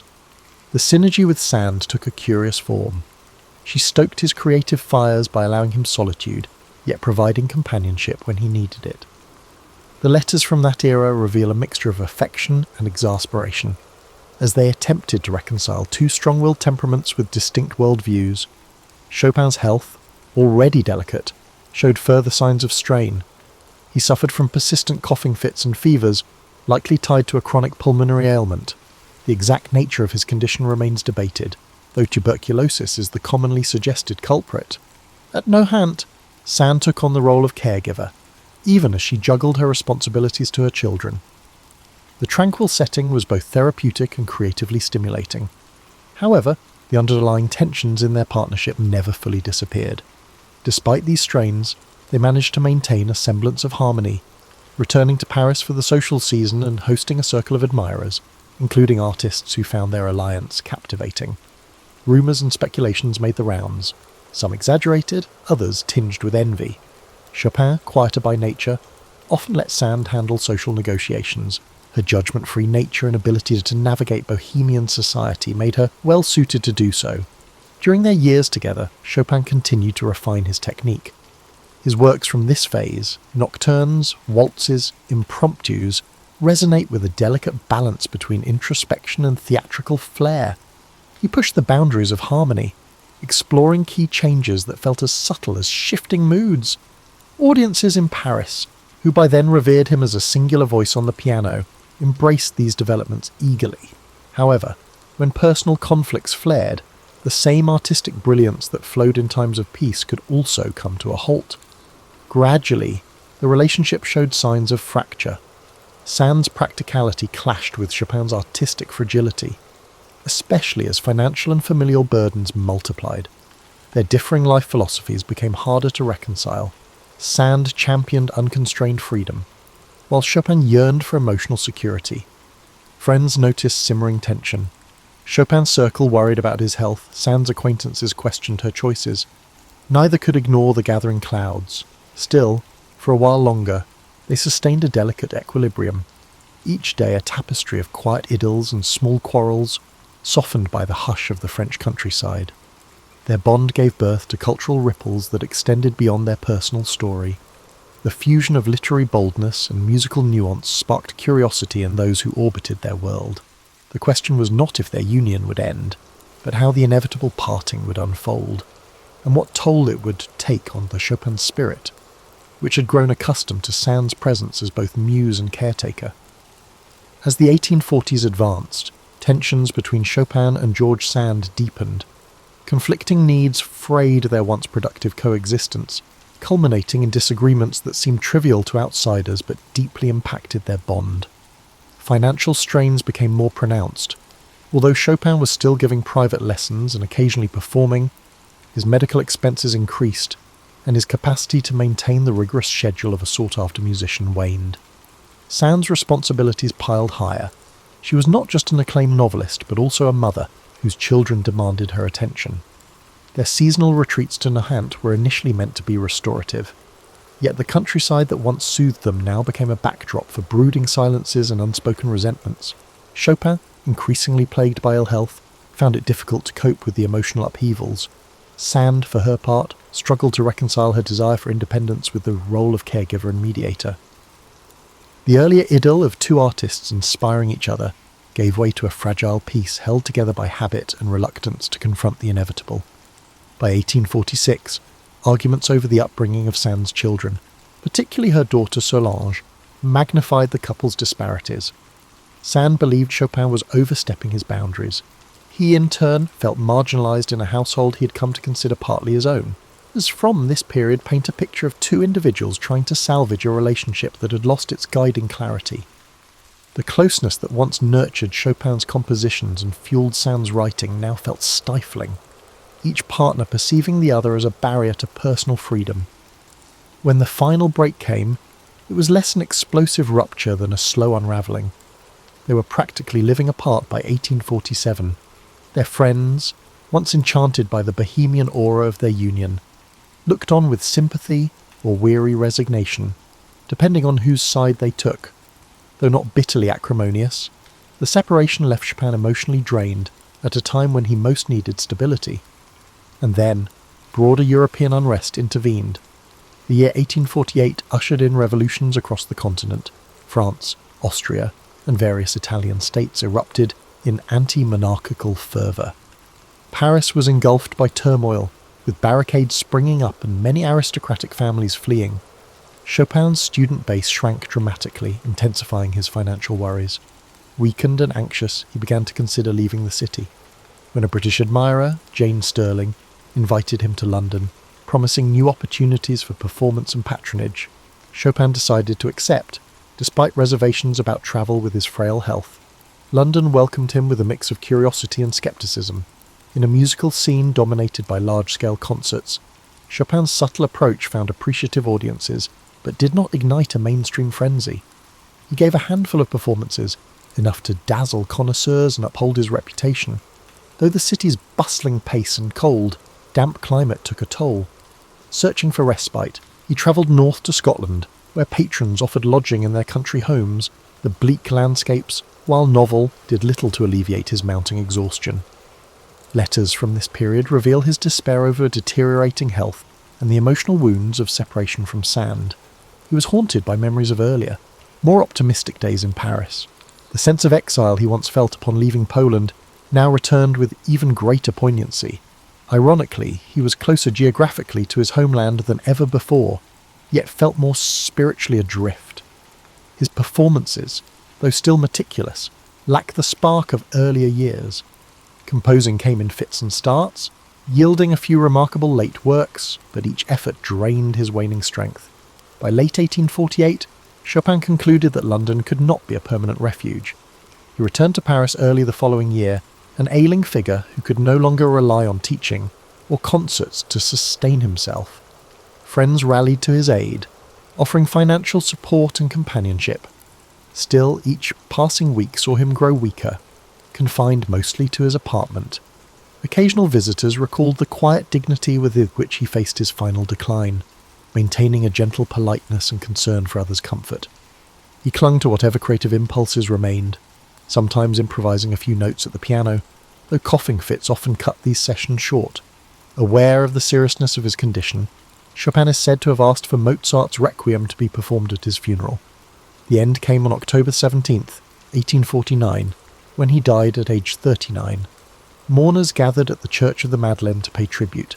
His sister Ludwika, who had journeyed from Poland to be with him, arranged for his heart to be returned to Warsaw, a final testament to the love he bore for his homeland. The rest of his remains were interred at Père Lachaise Cemetery in Paris.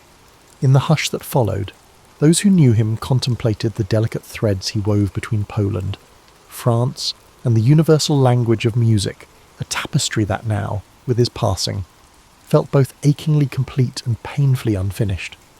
In the days and weeks after Chopin's death, Parisian society buzzed with reminiscences, myths, and debates over his true nature. Was he the epitome of the romantic, willing to sacrifice his health for the sake of art? Or was he a more measured figure, quietly shaping the course of piano music without fanfare? His friends, former lovers, and students offered conflicting portraits, a mosaic of impressions that underscored the complexity of a life lived in the margins between public scrutiny and private longing.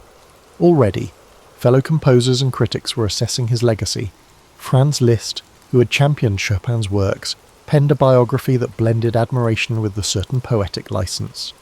Hector Berlioz credited him with renewing the expressive power of the piano.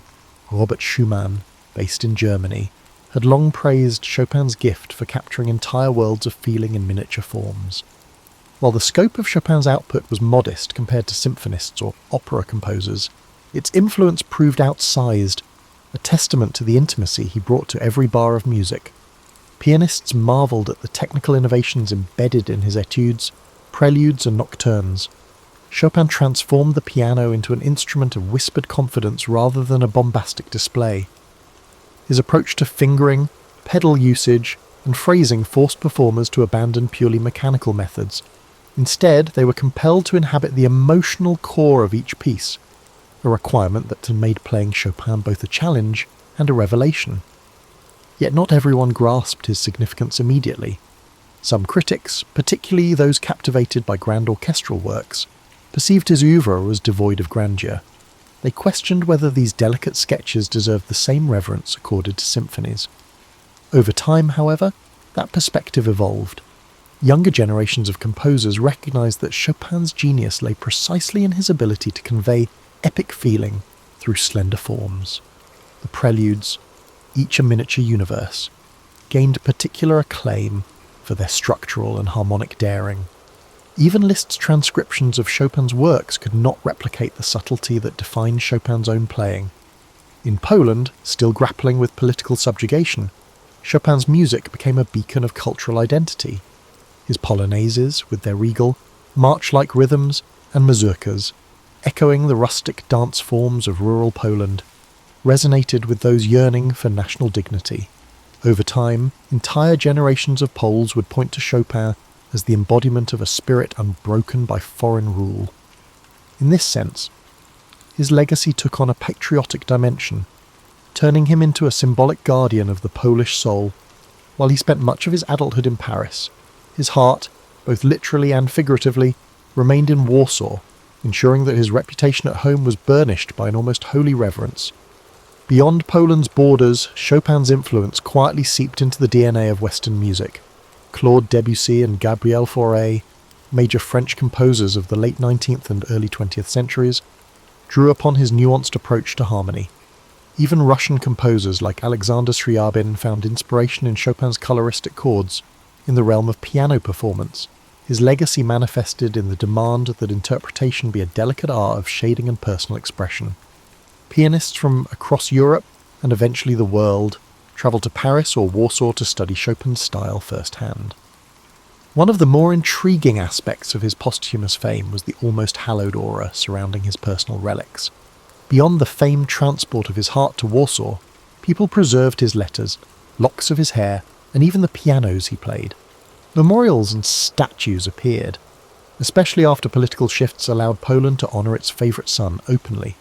Festivals sprang up celebrating his birthday and revisiting his repertoire. A certain romantic mystique enveloped his image, the frail poetic exile whose life and death paralleled the vulnerable beauty of his music. Yet for all the mythologizing, Chopin's legacy rests squarely on the strength of his compositions.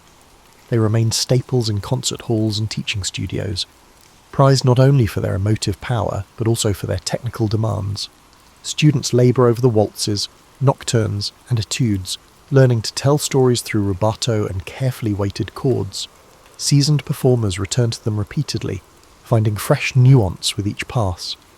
In every corner of the world, from grand theatres in major capitals to modest community recital spaces, Chopin's notes continue to ring out, bridging gaps in language, culture, and time.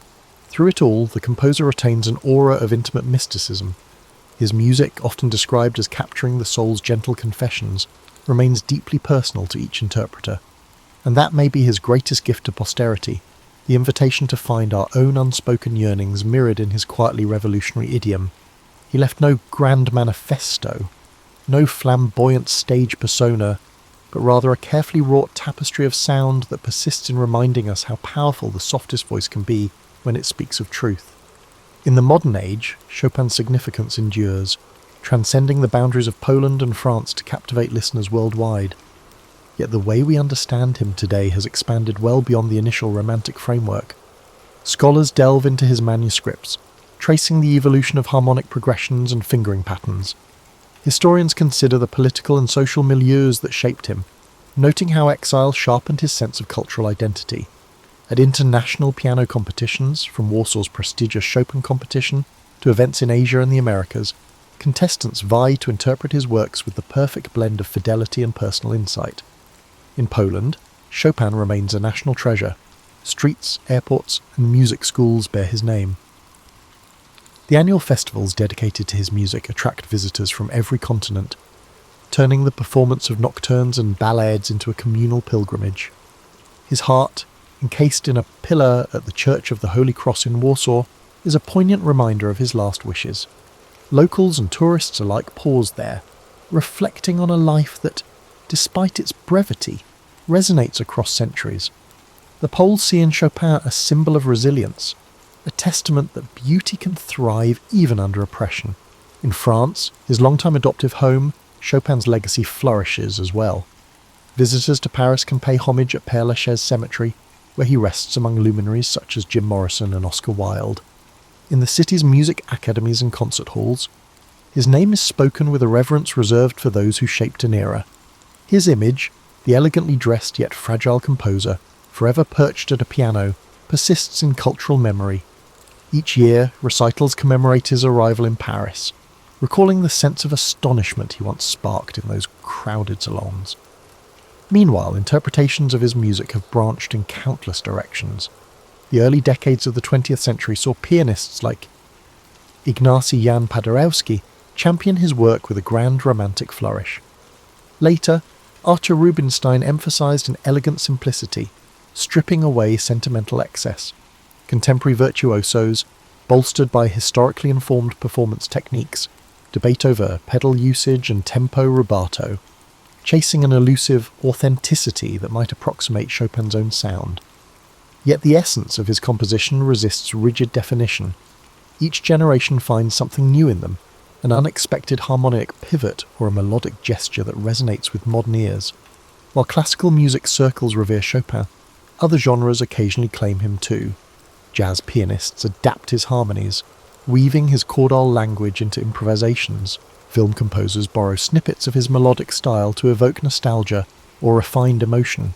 Even pop and rock musicians have paid tribute in their ways, sampling themes or referencing him as a beacon of artistic integrity.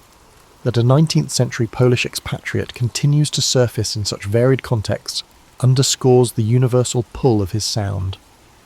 At the same time, fresh biographical insights continue to surface. Historians have unearthed letters and diaries that shed light on his experiences in exile, his struggles with illness, and his sometimes overlooked humour. Discussions of his personal relationships, particularly his partnership with George Sand, have shifted from scandalised whispers to nuanced examinations of how two creative forces can both nurture and wound each other. Modern scholarship probes the idea that Chopin's poor health was not merely a tragic backdrop, but a driving factor in his artistry, compelling him to distill profound emotion into concise forms. One cannot overlook the importance of nostalgia and memory in Chopin's ongoing allure. His nocturnes, waltzes, and mazurkas possess a wistful quality that resonates with anyone who's experienced love and loss, yearns for home, or contemplates the transient nature of life. That sense of longing, so central to the Romantic era, feels surprisingly fresh in a world where technology often accelerates our daily existence. Through Chopin's music, many listeners find a space to breathe, to contemplate subtler shades of emotion less easily expressed in words. In a sense, the Chopin story is a bridge between epochs. He lived in the age of candlelit salons and quill-penned letters, yet his art continues to find renewed relevance. Grand competitions see young pianists from Seoul, Buenos Aires, Cape Town, and beyond interpret his scores with riveting originality, proving that music transcends geography and time.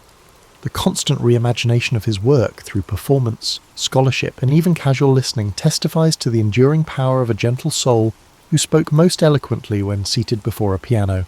From Zhelezova Wola to Paris and back again, Chopin's journey resonates as a narrative of exile, creativity, love, and loss. He remains a figure both deeply cherished and endlessly debated, his spirit woven into the collective memory of Western culture. Each generation rediscovers him on its terms, drawn in by music that whispers truths about the human condition. And thus, Frederic Chopin lives on, a quiet but potent force, reminding us that even the softest voice can reverberate through history. Albert Einstein was born on March 14th, 1879, in the modest city of Ulm in the German Empire. His father, Hermann, managed small electrochemical ventures, and his mother, Pauline, nurtured a love of music. Contrary to later myths, he wasn't a poor student, rather, he disliked rote memorization and preferred exploring ideas on his own. At age 5, he received a simple compass. Its unwavering needle, guided by an unseen force, left him spellbound, hinting at hidden laws in nature. In school, he often seemed preoccupied, building intricate houses of cards or lost in thought. Though teachers labelled him indifferent, he was quietly constructing mental pictures that reached far beyond mundane lessons. Music also shaped his early life. Pauline insisted he learn violin, and though reluctant at first, he found a kinship with Mozart's compositions. This link between artistic harmony and orderly principles of the universe captivated him. Even as a child, he sensed that creativity and logic could coexist productively. His family's moves, first to Munich, then to Italy, created in him a sense of displacement. Rather than fitting snugly into any single cultural or academic mould, he became an observer, questioning everything around him. During a stint at a Catholic elementary school, he briefly embraced religious devotion. Yet he soon gravitated toward a more personal sense of wonder, one unbound by strict doctrine. Later, he would speak of a cosmic religious feeling, a reverence for the unfathomable mysteries of existence. The German educational system clashed with his inquisitive spirit. Teachers focused on memorization, while Einstein was enthralled by independent exploration. He pored over geometry and calculus texts in his free time, often outpacing his peers in conceptual understanding. One tutor noticed his knack for dissecting problems from multiple angles, an early sign of the thought experiments he would later make famous. Meanwhile, Hermann's business pursuits met with limited success, adding financial strain to the household. Yet in that uncertainty, Einstein found pockets of freedom. His parents rarely scolded him for daydreaming. Instead, they recognized his inclination to probe and analyze. When he built card towers, it was more than play. He studied balance, structure, and resilience, qualities he would apply to his theoretical work. Overlooked details of his youth further illustrate his distinctive perspective. He once spent hours trying to visualize how a beam of light might appear if one could race alongside it. These musings were embryonic glimpses of the relativity he would formalize years later. Far from mere fanciful flights, they were a training ground for a mind unafraid to question conventional frames of reference. Another seldom noted aspect was his relationship with language. Raised in a multilingual environment, German at home, occasionally Italian outside, he developed a nuanced appreciation for words. Later in life, he would craft carefully balanced scientific papers where clarity took precedence over flourish. But as a boy, he simply recognized that words were imperfect vessels for ideas, sparking a habit of visualizing concepts to grasp them more deeply. By his early teens, Einstein grew increasingly restless with formal schooling. The Luitpold Gymnasium in Munich, with its strict regimen, clashed with his burgeoning interests. Feeling stifled, he began to defy conventional academic paths, in a decision that alarmed his teachers. He left school before graduation and followed his family to Italy. To some, it looked like a rash move, yet it was an act of self-determination, fueled by a longing to learn without constraint. During this period, he explored philosophy as well, delving into Kant's works and pondering the nature of reality. Such readings reinforced his conviction that genuine understanding required more than reciting facts. He craved first-hand encounters with the puzzles of the universe, from the motion of planets to the properties of light. Though his childhood did not revolve solely around science, he played violin, enjoyed walks, and showed flashes of humour, it was imbued with a special kind of curiosity. He was neither the hapless student nor the overnight prodigy that later narratives would portray. Instead, he was a reflective, somewhat solitary child who found meaning in probing life's deeper questions. His early experiences, compass in hand, cards neatly stacked, violin tucked under his chin, crystallized into the core of a worldview that would soon turn the scientific world on its head. Ultimately, the disparate strands of his youth would unite in a bold questioning of the established order. Few recognized how far his curiosity would carry him. Einstein's choice to abandon the Luitpold Gymnasium before graduating startled his teachers, but he felt stifled by rote drills. He rejoined his family in Milan, where Hermann hoped to save his faltering business. Finally freed from rigid school routines, Einstein studied math and philosophy on his own, devouring Kant's works and nurturing an obsession with the universe's hidden structure. Still, the need for formal credentials loomed. In 1895, he applied to the Swiss Federal Polytechnic in Zurich, known for its forward-thinking curriculum.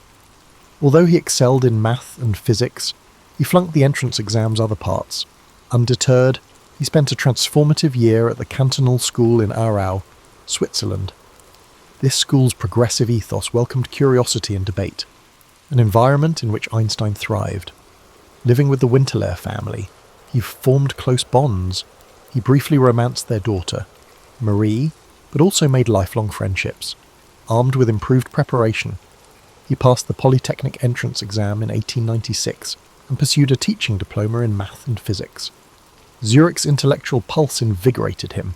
By day, he endured lectures. By night, he wrestled with scientific texts or debated theory in cafes. Less enthralled with rote note-taking, he favoured independent study.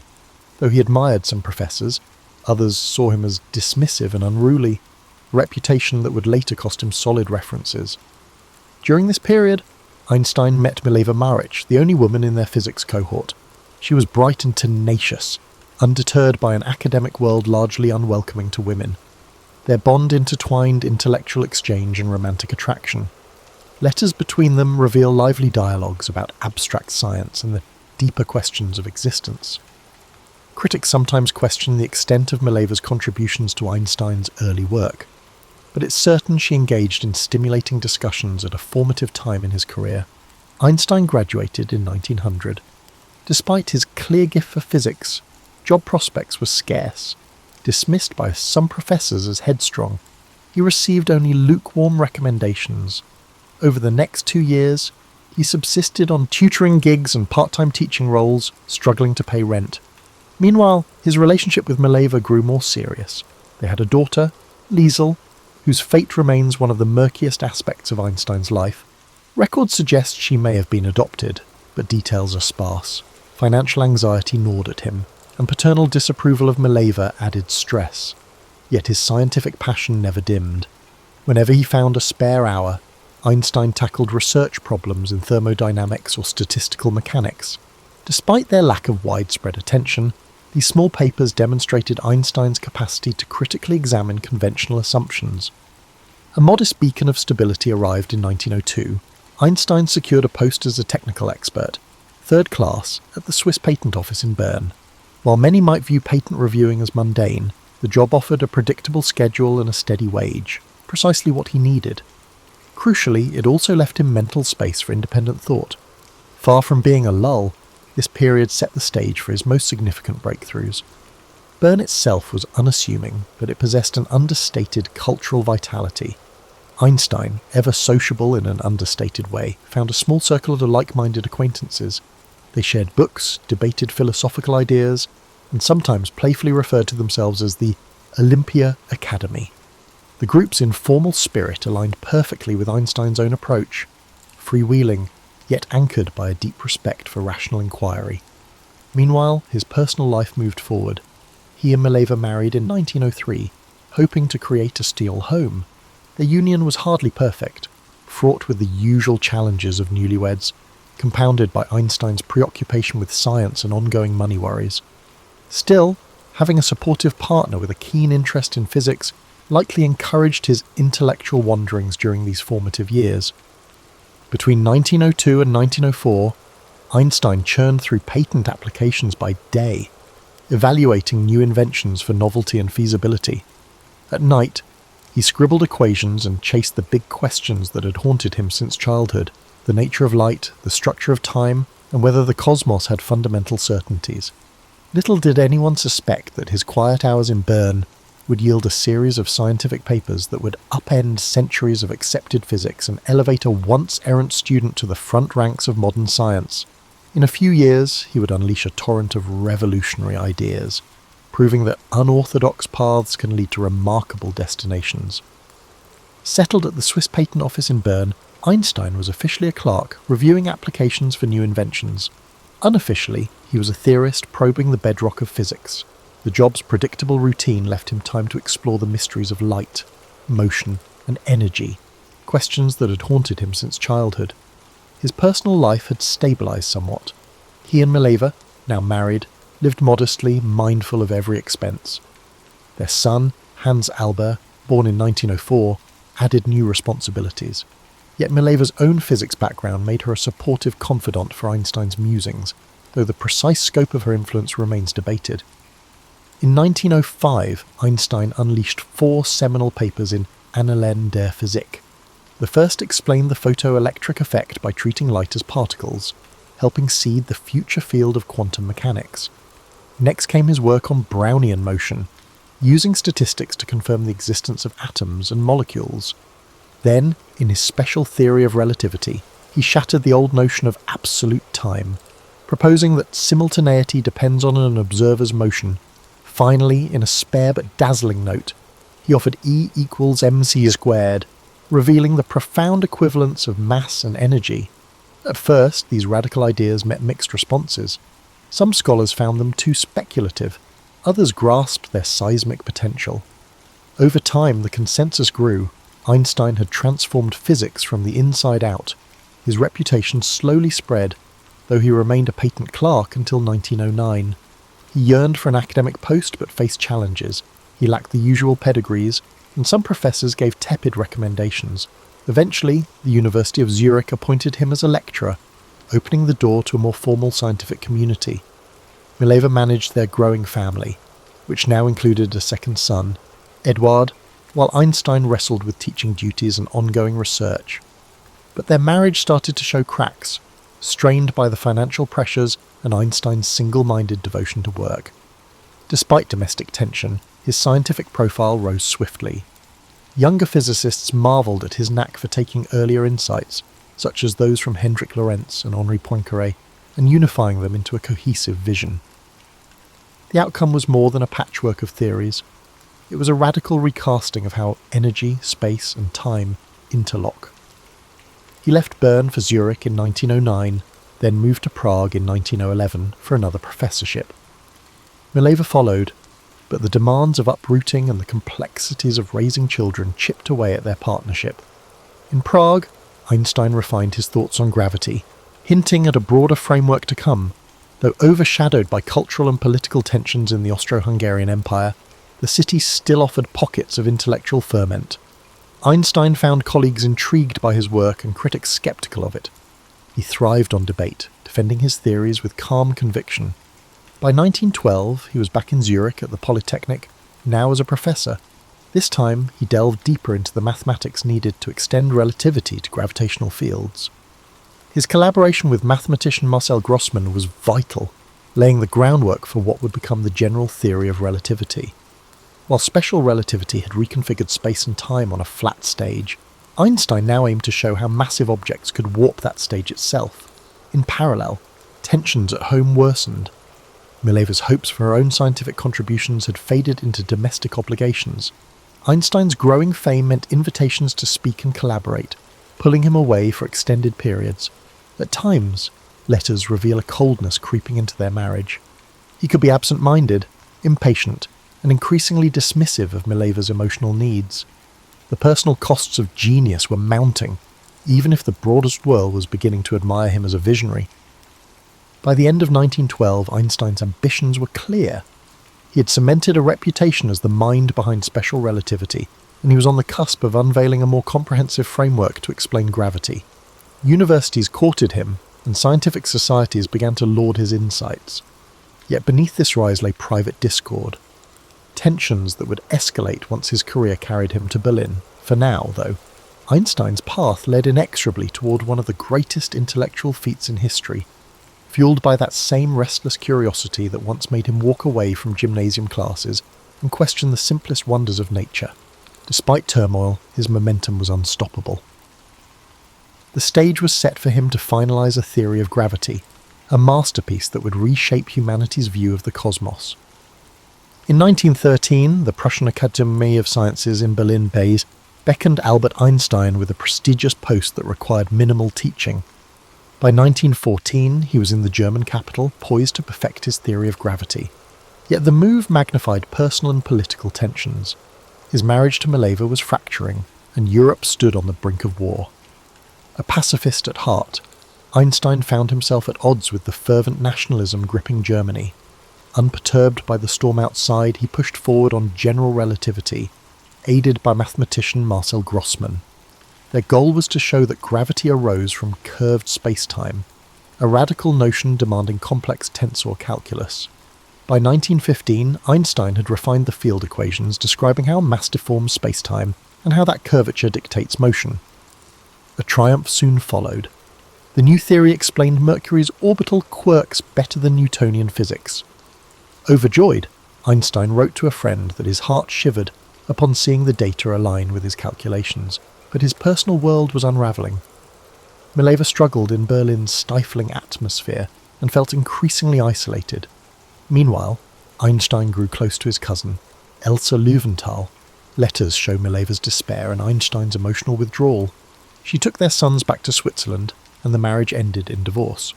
He later wed Elsa, igniting gossip about his private life. Even as general relativity gained traction among physicists, his personal reputation became fodder for public speculation. World War I had also splintered scientific exchanges. While many German intellectuals endorsed the war, Einstein stood nearly alone, signing anti-war petitions and voicing pacifist views. His stance stirred resentment at home. Still, foreign scientists such as the British astronomer Arthur Eddington recognised the significance of Einstein's work. Eddington's 1919 eclipse expedition tested whether starlight passing near the Sun would bend according to Einstein's predictions. The measurements matched, electrifying the global press and dethroning Newton in the public eye. Overnight, Einstein became a symbol of modern genius. Newspapers everywhere featured his thoughtful gaze and unruly hair. Invitations rained down from universities and societies. While he believed in sharing knowledge openly, he disliked the frenzied attention and grew uneasy with Germany's renewed nationalism. Post-war turmoil fanned political flames, and Einstein's pacifism drew ire from right-wing groups.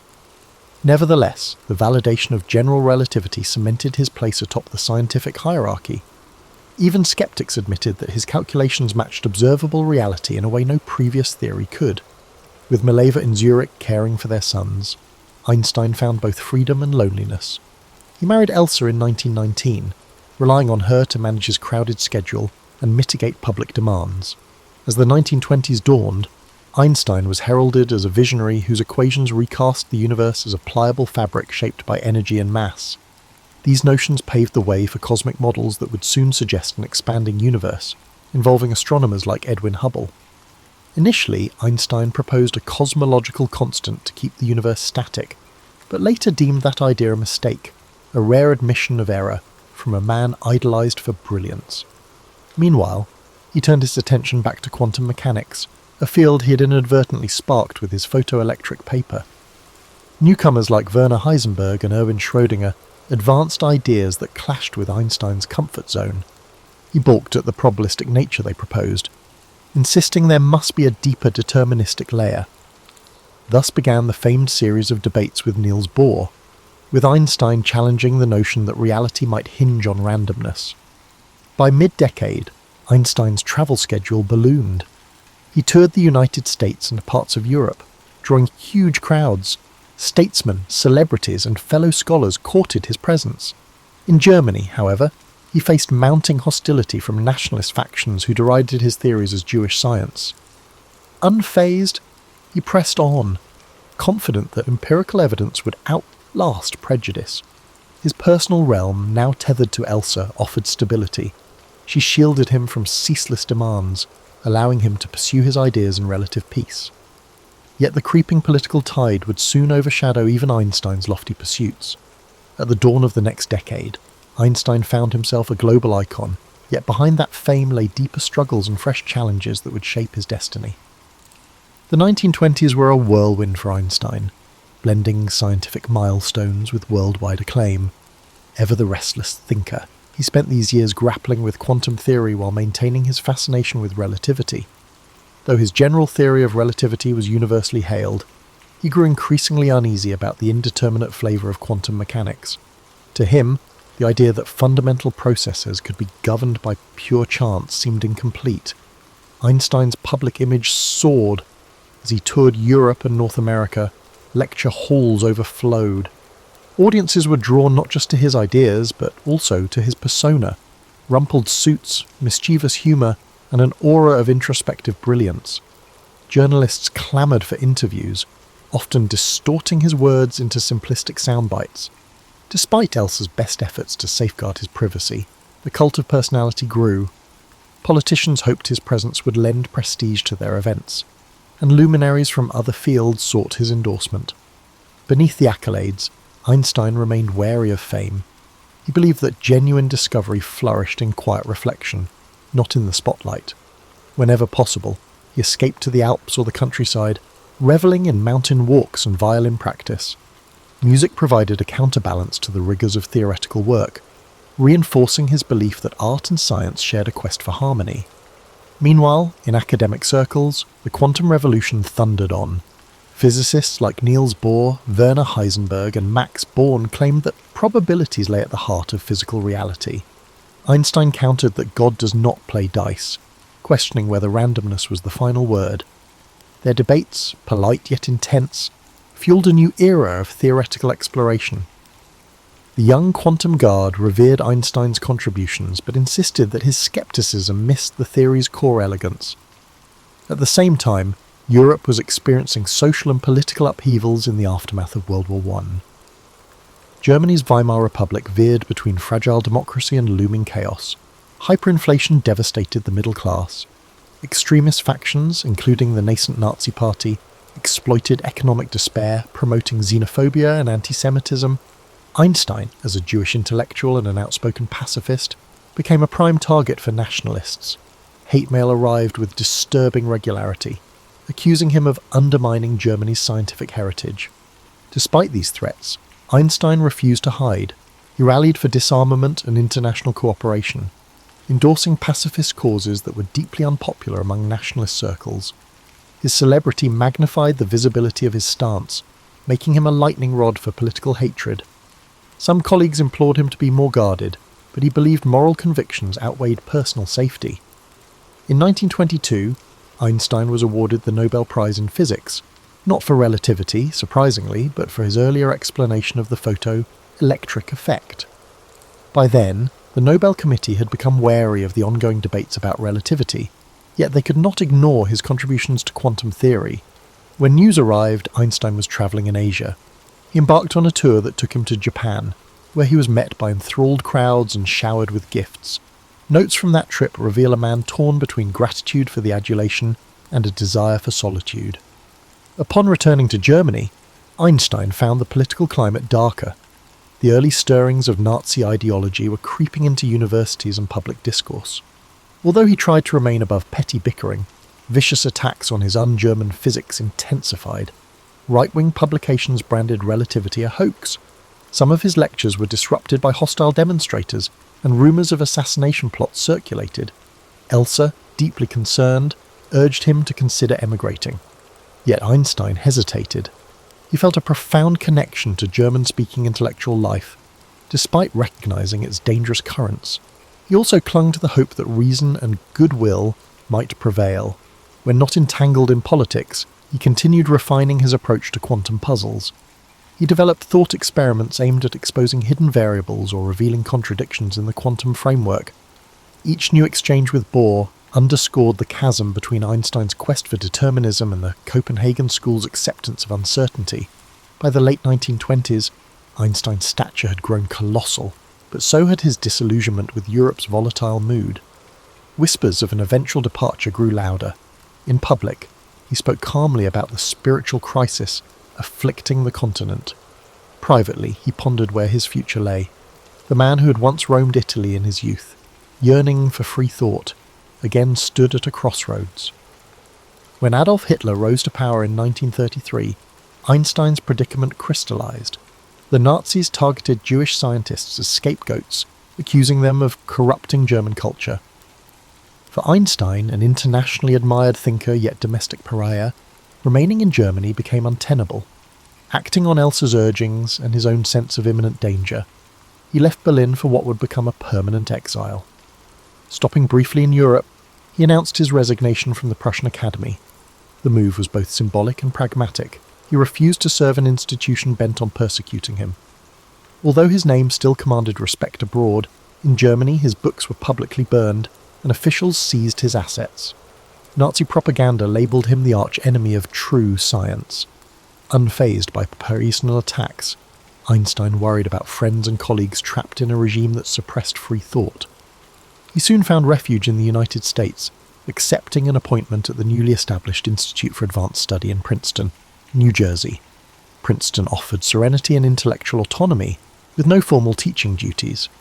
The Institute's wooded campus and quiet community reminded Einstein of the tranquility he once treasured in Switzerland. He took up residence in a modest house on Mercer Street, where curious townsfolk would spot him on daily walks, unruly hair, pipe in hand, lost in reflection. Yet exile weighed on him. Though grateful for safety, he missed the vibrant cafes of Europe and lamented the plight of Jewish refugees barred from many countries. He became an outspoken advocate for civil rights and international cooperation, determined to counter the Nazi threat. He supported various relief organisations assisting displaced scholars. Letters from this period reflect a mix of relief, sorrow, and moral urgency. Scientifically, Einstein continued to question the underpinnings of quantum mechanics. He collaborated with Boris Podolsky and Nathan Rosen on the famous 1935 EPR paradox, asserting that quantum theory was incomplete. This paper challenged the Copenhagen interpretation by suggesting that spooky action at a distance conflicted with the principles of locality and realism. Though intended to reveal quantum mechanics' shortcomings, the paper instead paved the way for future breakthroughs in quantum entanglement research, ironically fueling the very field Einstein doubted. Meanwhile, global tensions escalated. As Nazi Germany expanded its militaristic ambitions, Einstein was drawn into geopolitical concerns he had tried to avoid. Friends cautioned him about the possibility of an atomic bomb, highlighting the dire consequences if Hitler's regime managed to harness nuclear fission first. Ironically, it was Einstein's own mass-energy equivalence E equals mc squared that foreshadowed the destructive power of splitting the atom. Alarmed by such prospects, he allowed Hungarian émigré physicist Leo Szilard to draft a letter in 1939, alerting US President Franklin D. Roosevelt to the possibility of a German atomic program. This letter, bearing Einstein's signature, catalyzed the Manhattan Project, though Einstein himself never worked directly on atomic weapons. Regret haunted him. In later recollections, he lamented that had he foreseen the scale of devastation nuclear arms would bring, he might never have signed the warning. Yet at the time, Einstein's pacifist leanings clashed with realpolitik, a painful contradiction he carried to the end of his life. Princeton gradually became home. Einstein strolled its streets in tattered sweaters, occasionally offering an impromptu violin performance for friends. He fielded letters from admirers worldwide, often replying with brief but thoughtful notes. Photos from the era show a gentle-faced figure, equal parts grandfatherly and inscrutable. He advised younger scientists, although his own research shifted away from mainstream physics. Fixated on unifying gravity with electromagnetic forces, he pursued a theory of everything that increasingly isolated him from the cutting-edge work on quantum fields. Outside the academic sphere, Einstein gained a voice in public debates. He spoke out against racism in America, comparing it to the anti-Jewish sentiments he had witnessed in Europe. He supported civil rights activists and forged friendships with prominent black leaders, despite the era's pervasive discrimination. Occasionally, he faced criticism for meddling in social issues rather than sticking to science. But Einstein considered moral responsibility inseparable from intellectual freedom. As World War II raged, Einstein's heartbreak was twofold. Germany, once his intellectual cradle, had become a synonym for barbarity, while the Allies were forced to develop weapons of unprecedented lethality. He could only watch from afar, offering moral support and condemnation of fascist ideologies. In the aftermath of World War II, Albert Einstein's status as a global icon solidified. Yet his latter years were marked by reflection and a sense of unresolved questions. Despite pushing physics towards quantum theory, he remained resistant to its probabilistic core. Though the Manhattan Project had validated the destructive potential of E equals mc squared, it also weighed heavily on his conscience. He loathed the arms race that followed and spoke openly against nuclear proliferation. Living in Princeton, he continued his quest for a unified field theory, an ambitious bid to reconcile electromagnetism and gravity under one framework. He toiled over complex equations, convinced that nature possessed an underlying simplicity. Critics, meanwhile, argued that he was out of touch with emerging quantum field theories. Undeterred, Einstein pursued his unification program almost in solitude, likening himself to a lone traveller on a winding road. Younger physicists acknowledged his genius, but often parted ways with his methods, embracing instead the quantum approach he had always found unsettling. Beyond science, Einstein's voice resonated in global debates. He championed a supranational government to curb the risk of nuclear war, advocating collective security over nationalism. Despite controversies, Many admired his stance, seeing in him a moral compass shaped by first-hand experience of authoritarianism. He wrote letters to world leaders, sometimes scoring partial victories, often meeting polite indifference. Yet he pressed on, believing that scientific insight conferred a duty to safeguard humanity from its inventions. His private life in Princeton had a gentle routine. Each morning brought a steady stream of letters seeking his opinion on everything from cosmic theories to personal woes. He obliged when he could, but dismissed frivolous requests. Afternoons often involved slow walks or reading classical literature. Evenings might find him improvising on the violin, seeking solace in music's structured freedom. Friends found him warm but occasionally aloof, an introvert who valued genuine conversation yet disdained small talk.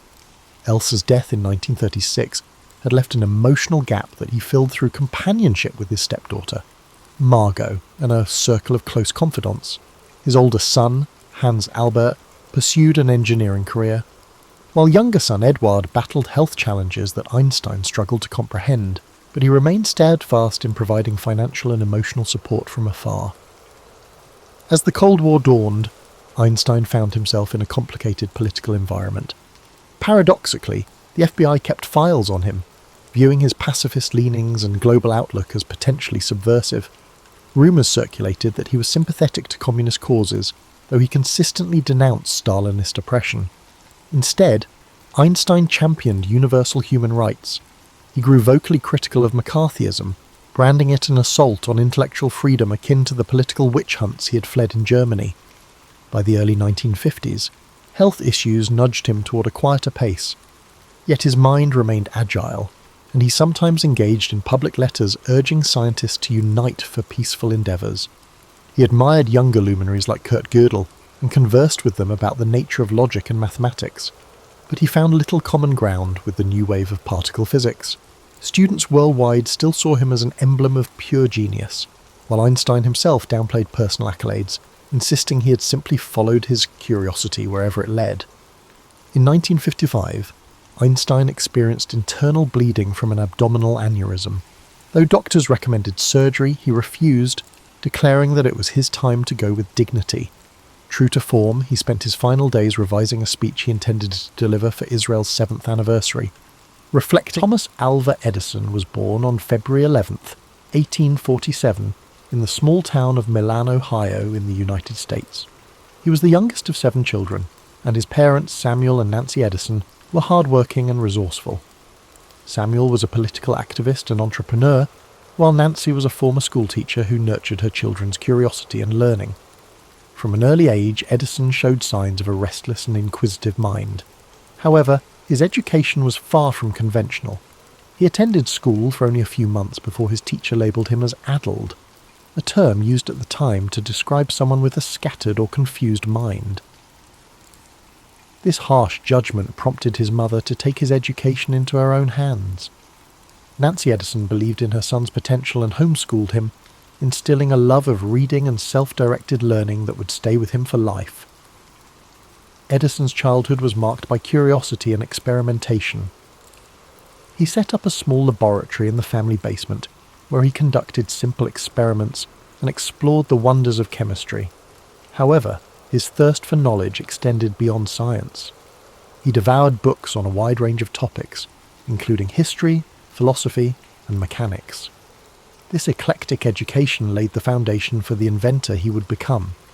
At the age of 12, Edison took a job as a newsboy and candy seller on the Grand Trunk Railway.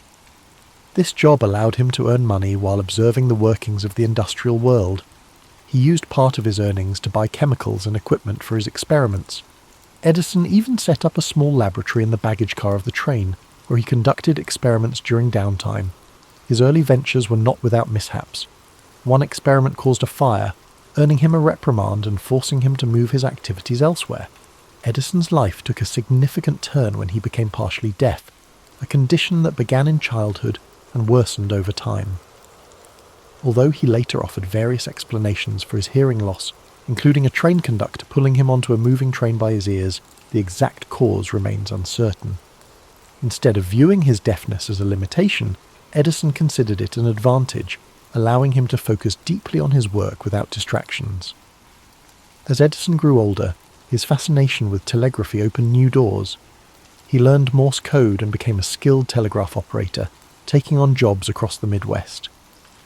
The telegraph was one of the most advanced technologies of the time, and working with it gave Edison valuable experience in electrical systems and communication. During this period, he began to develop his first inventions, including an automatic repeater that improved the efficiency of telegraph transmissions. Empty brackets. In 1868, at the age of 21, Edison moved to Boston, a hub of innovation and industry. It was here that he created his first patented invention, an electric vote recorder designed to speed up the voting process in legislative bodies.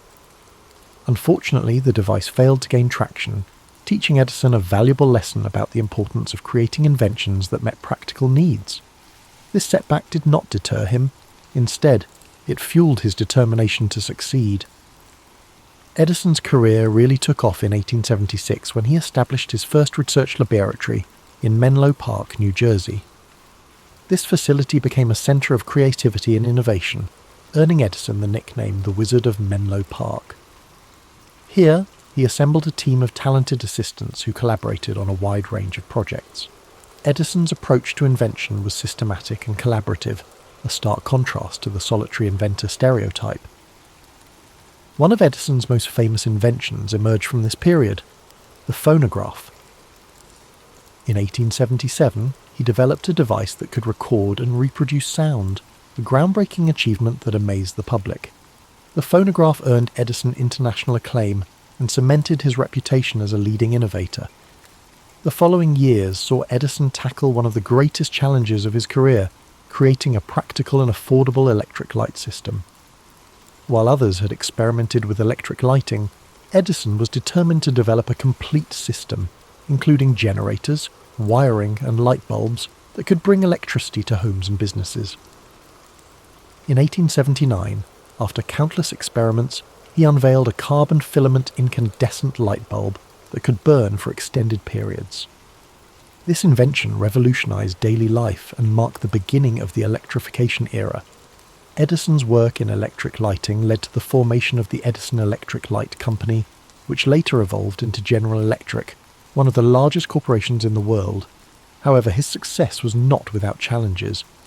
The late 19th century saw fierce competition between Edison's direct current, DC, electrical system, and the alternating current, AC system, championed by Nikola Tesla and George Westinghouse. This war of the currents was a bitter rivalry, but ultimately AC became the dominant method of electrical distribution due to its efficiency over long distances. Despite this setback, Edison continued to innovate in a wide range of fields. He improved motion picture technology, developing the kinetoscope and contributing to the early days of the film industry. His laboratories also worked on advances in batteries, cement and mining technologies. By the time of his death, Edison held over 1,000 patents, a testament to his relentless creativity and work ethic. Edison's personal life was as eventful as his professional one. He married Mary Stilwell in 1871, and the couple had 3 children. After Mary's untimely death in 1884, Edison married Mina Miller in 1886, with whom he had 3 more children. Mina played a significant role in managing Edison's affairs and supporting his work, providing stability in a life often consumed by invention. As we reflect on Thomas Edison's life, it's clear that his contributions went far beyond individual inventions. He pioneered a new model of innovation, combining scientific research with practical application and entrepreneurial spirit. His work not only transformed technology, but also reshaped the way we live, work, and connect with one another. Tonight, as you drift off to sleep, imagine the flicker of an early electric light bulb, the scratchy sounds of a phonograph recording, or the hum of a motion picture projector. These were the dreams of a man who never stopped pushing the boundaries of what was possible. Let his story inspire your own dreams, reminding you that curiosity, perseverance, and creativity can illuminate even the darkest nights. As we continue our journey through the life of Thomas Edison, let's explore the later years of this remarkable man, a time filled with continued innovation, personal growth, and reflections on a life dedicated to invention. By the dawn of the 20th century, Edison had already secured his place in history, but his drive to create and explore new ideas never waned. His laboratory at Menlo Park had given way to a larger, more advanced facility in West Orange, New Jersey, which became his new centre of operations. This expansive complex allowed Edison to work on multiple projects simultaneously and provided a space where ideas could flourish on a grand scale. The West Orange laboratory was a bustling hub of activity, where Edison and his team of assistants worked tirelessly on inventions that would shape the future. This facility housed not only research areas but also manufacturing spaces, making it a model for modern industrial research. Here, Edison's vision for invention as a collaborative process continued to thrive. During this period, one of Edison's key focuses was improving battery technology. He believed that rechargeable batteries held the potential to revolutionize transportation and energy storage. After years of experimentation, he developed the nickel-iron storage battery, which proved to be more durable and long-lasting than its predecessors. These batteries were used in electric vehicles, signaling Edison's foresight into the future of sustainable transportation. Edison's interest in motion pictures also continued to evolve. His work on the kinetoscope and the development of early film projectors played a crucial role in the birth of the motion picture industry. Although his methods and equipment were eventually surpassed by newer technologies, Edison's contributions laid the groundwork for the film industry's rapid growth. He saw movies not just as entertainment, but as a powerful medium for education and communication. In addition to his inventions, Edison had a keen sense of business and industry. He founded several companies over his lifetime, many of which merged or evolved into the corporate giants of today. His ability to navigate the worlds of science, engineering and business set him apart as a true pioneer of the industrial age. As Edison aged, his approach to work remained disciplined and intense. He was known for his long hours and often slept only a few hours each night, preferring to take short naps throughout the day. He famously remarked, "Genius is 1% inspiration and 99% perspiration, a testament to his belief in hard work and perseverance." Edison's personal life also continued to be a source of strength and stability. His second wife, Mina Miller Edison, managed the family household and supported his endeavours with grace and dedication. Together they raised 3 children, Madeline, Charles and Theodore. The Edison family enjoyed a comfortable life, but Edison's devotion to his work sometimes kept him away from home for long stretches of time. Despite his fame and success, Edison remained a humble and often private individual. He shunned the idea of being called a genius, and instead credited his achievements to relentless effort and curiosity. He was known to be a man of simple tastes, preferring practical clothing and straightforward conversations over grand displays of wealth or intellect. In the later years of his life, Edison's pace of invention began to slow, but his mind remained active. He explored new ideas in fields such as rubber production, seeking alternatives to natural rubber for industrial use. He even collaborated with his friends Henry Ford and Harvey Firestone on this endeavour, forming what became known as the $1 Million Trio. Their combined efforts reflected the spirit of collaboration and innovation that defined Edison's career. As he approached his twilight years, Edison became more reflective about the changes he had witnessed. Born before the widespread use of electricity, he lived to see a world transformed by his inventions. The cities of his youth, once dimly lit by gas lamps and candles, now gleamed with electric lights. The hum of machines, powered by electricity, filled factories and homes alike. The world had grown smaller through communication technologies like the telegraph, the telephone and motion pictures, all fields where Edison had left his mark. In 1929, to celebrate the 50th anniversary of the electric light bulb, a grand event was held in Edison's honour at his laboratory in West Orange. Attended by prominent figures such as President Herbert Hoover and industrialists like Henry Ford, the event was a tribute to a man whose ideas had changed the world. Despite the accolades, Edison remained modest, focusing instead on the future and the possibilities yet to be explored. On October 18, 1931, at the age of 84, Thomas Edison passed away in his home in West Orange, New Jersey. His death marked the end of an era, but his legacy lived on. In tribute to his memory, people across the United States dimmed their electric lights for a moment of silence. It was a poignant reminder of how deeply Edison's work had illuminated their lives. Edison left behind more than just his inventions. He left a philosophy of innovation, a belief that curiosity, hard work, and a willingness to experiment could change the world. His approach to problem solving, his relentless pursuit of practical solutions, and his ability to turn ideas into reality inspired generations of inventors, scientists, and entrepreneurs. As you relax and drift into sleep, think of Thomas Edison's unwavering commitment to his dreams.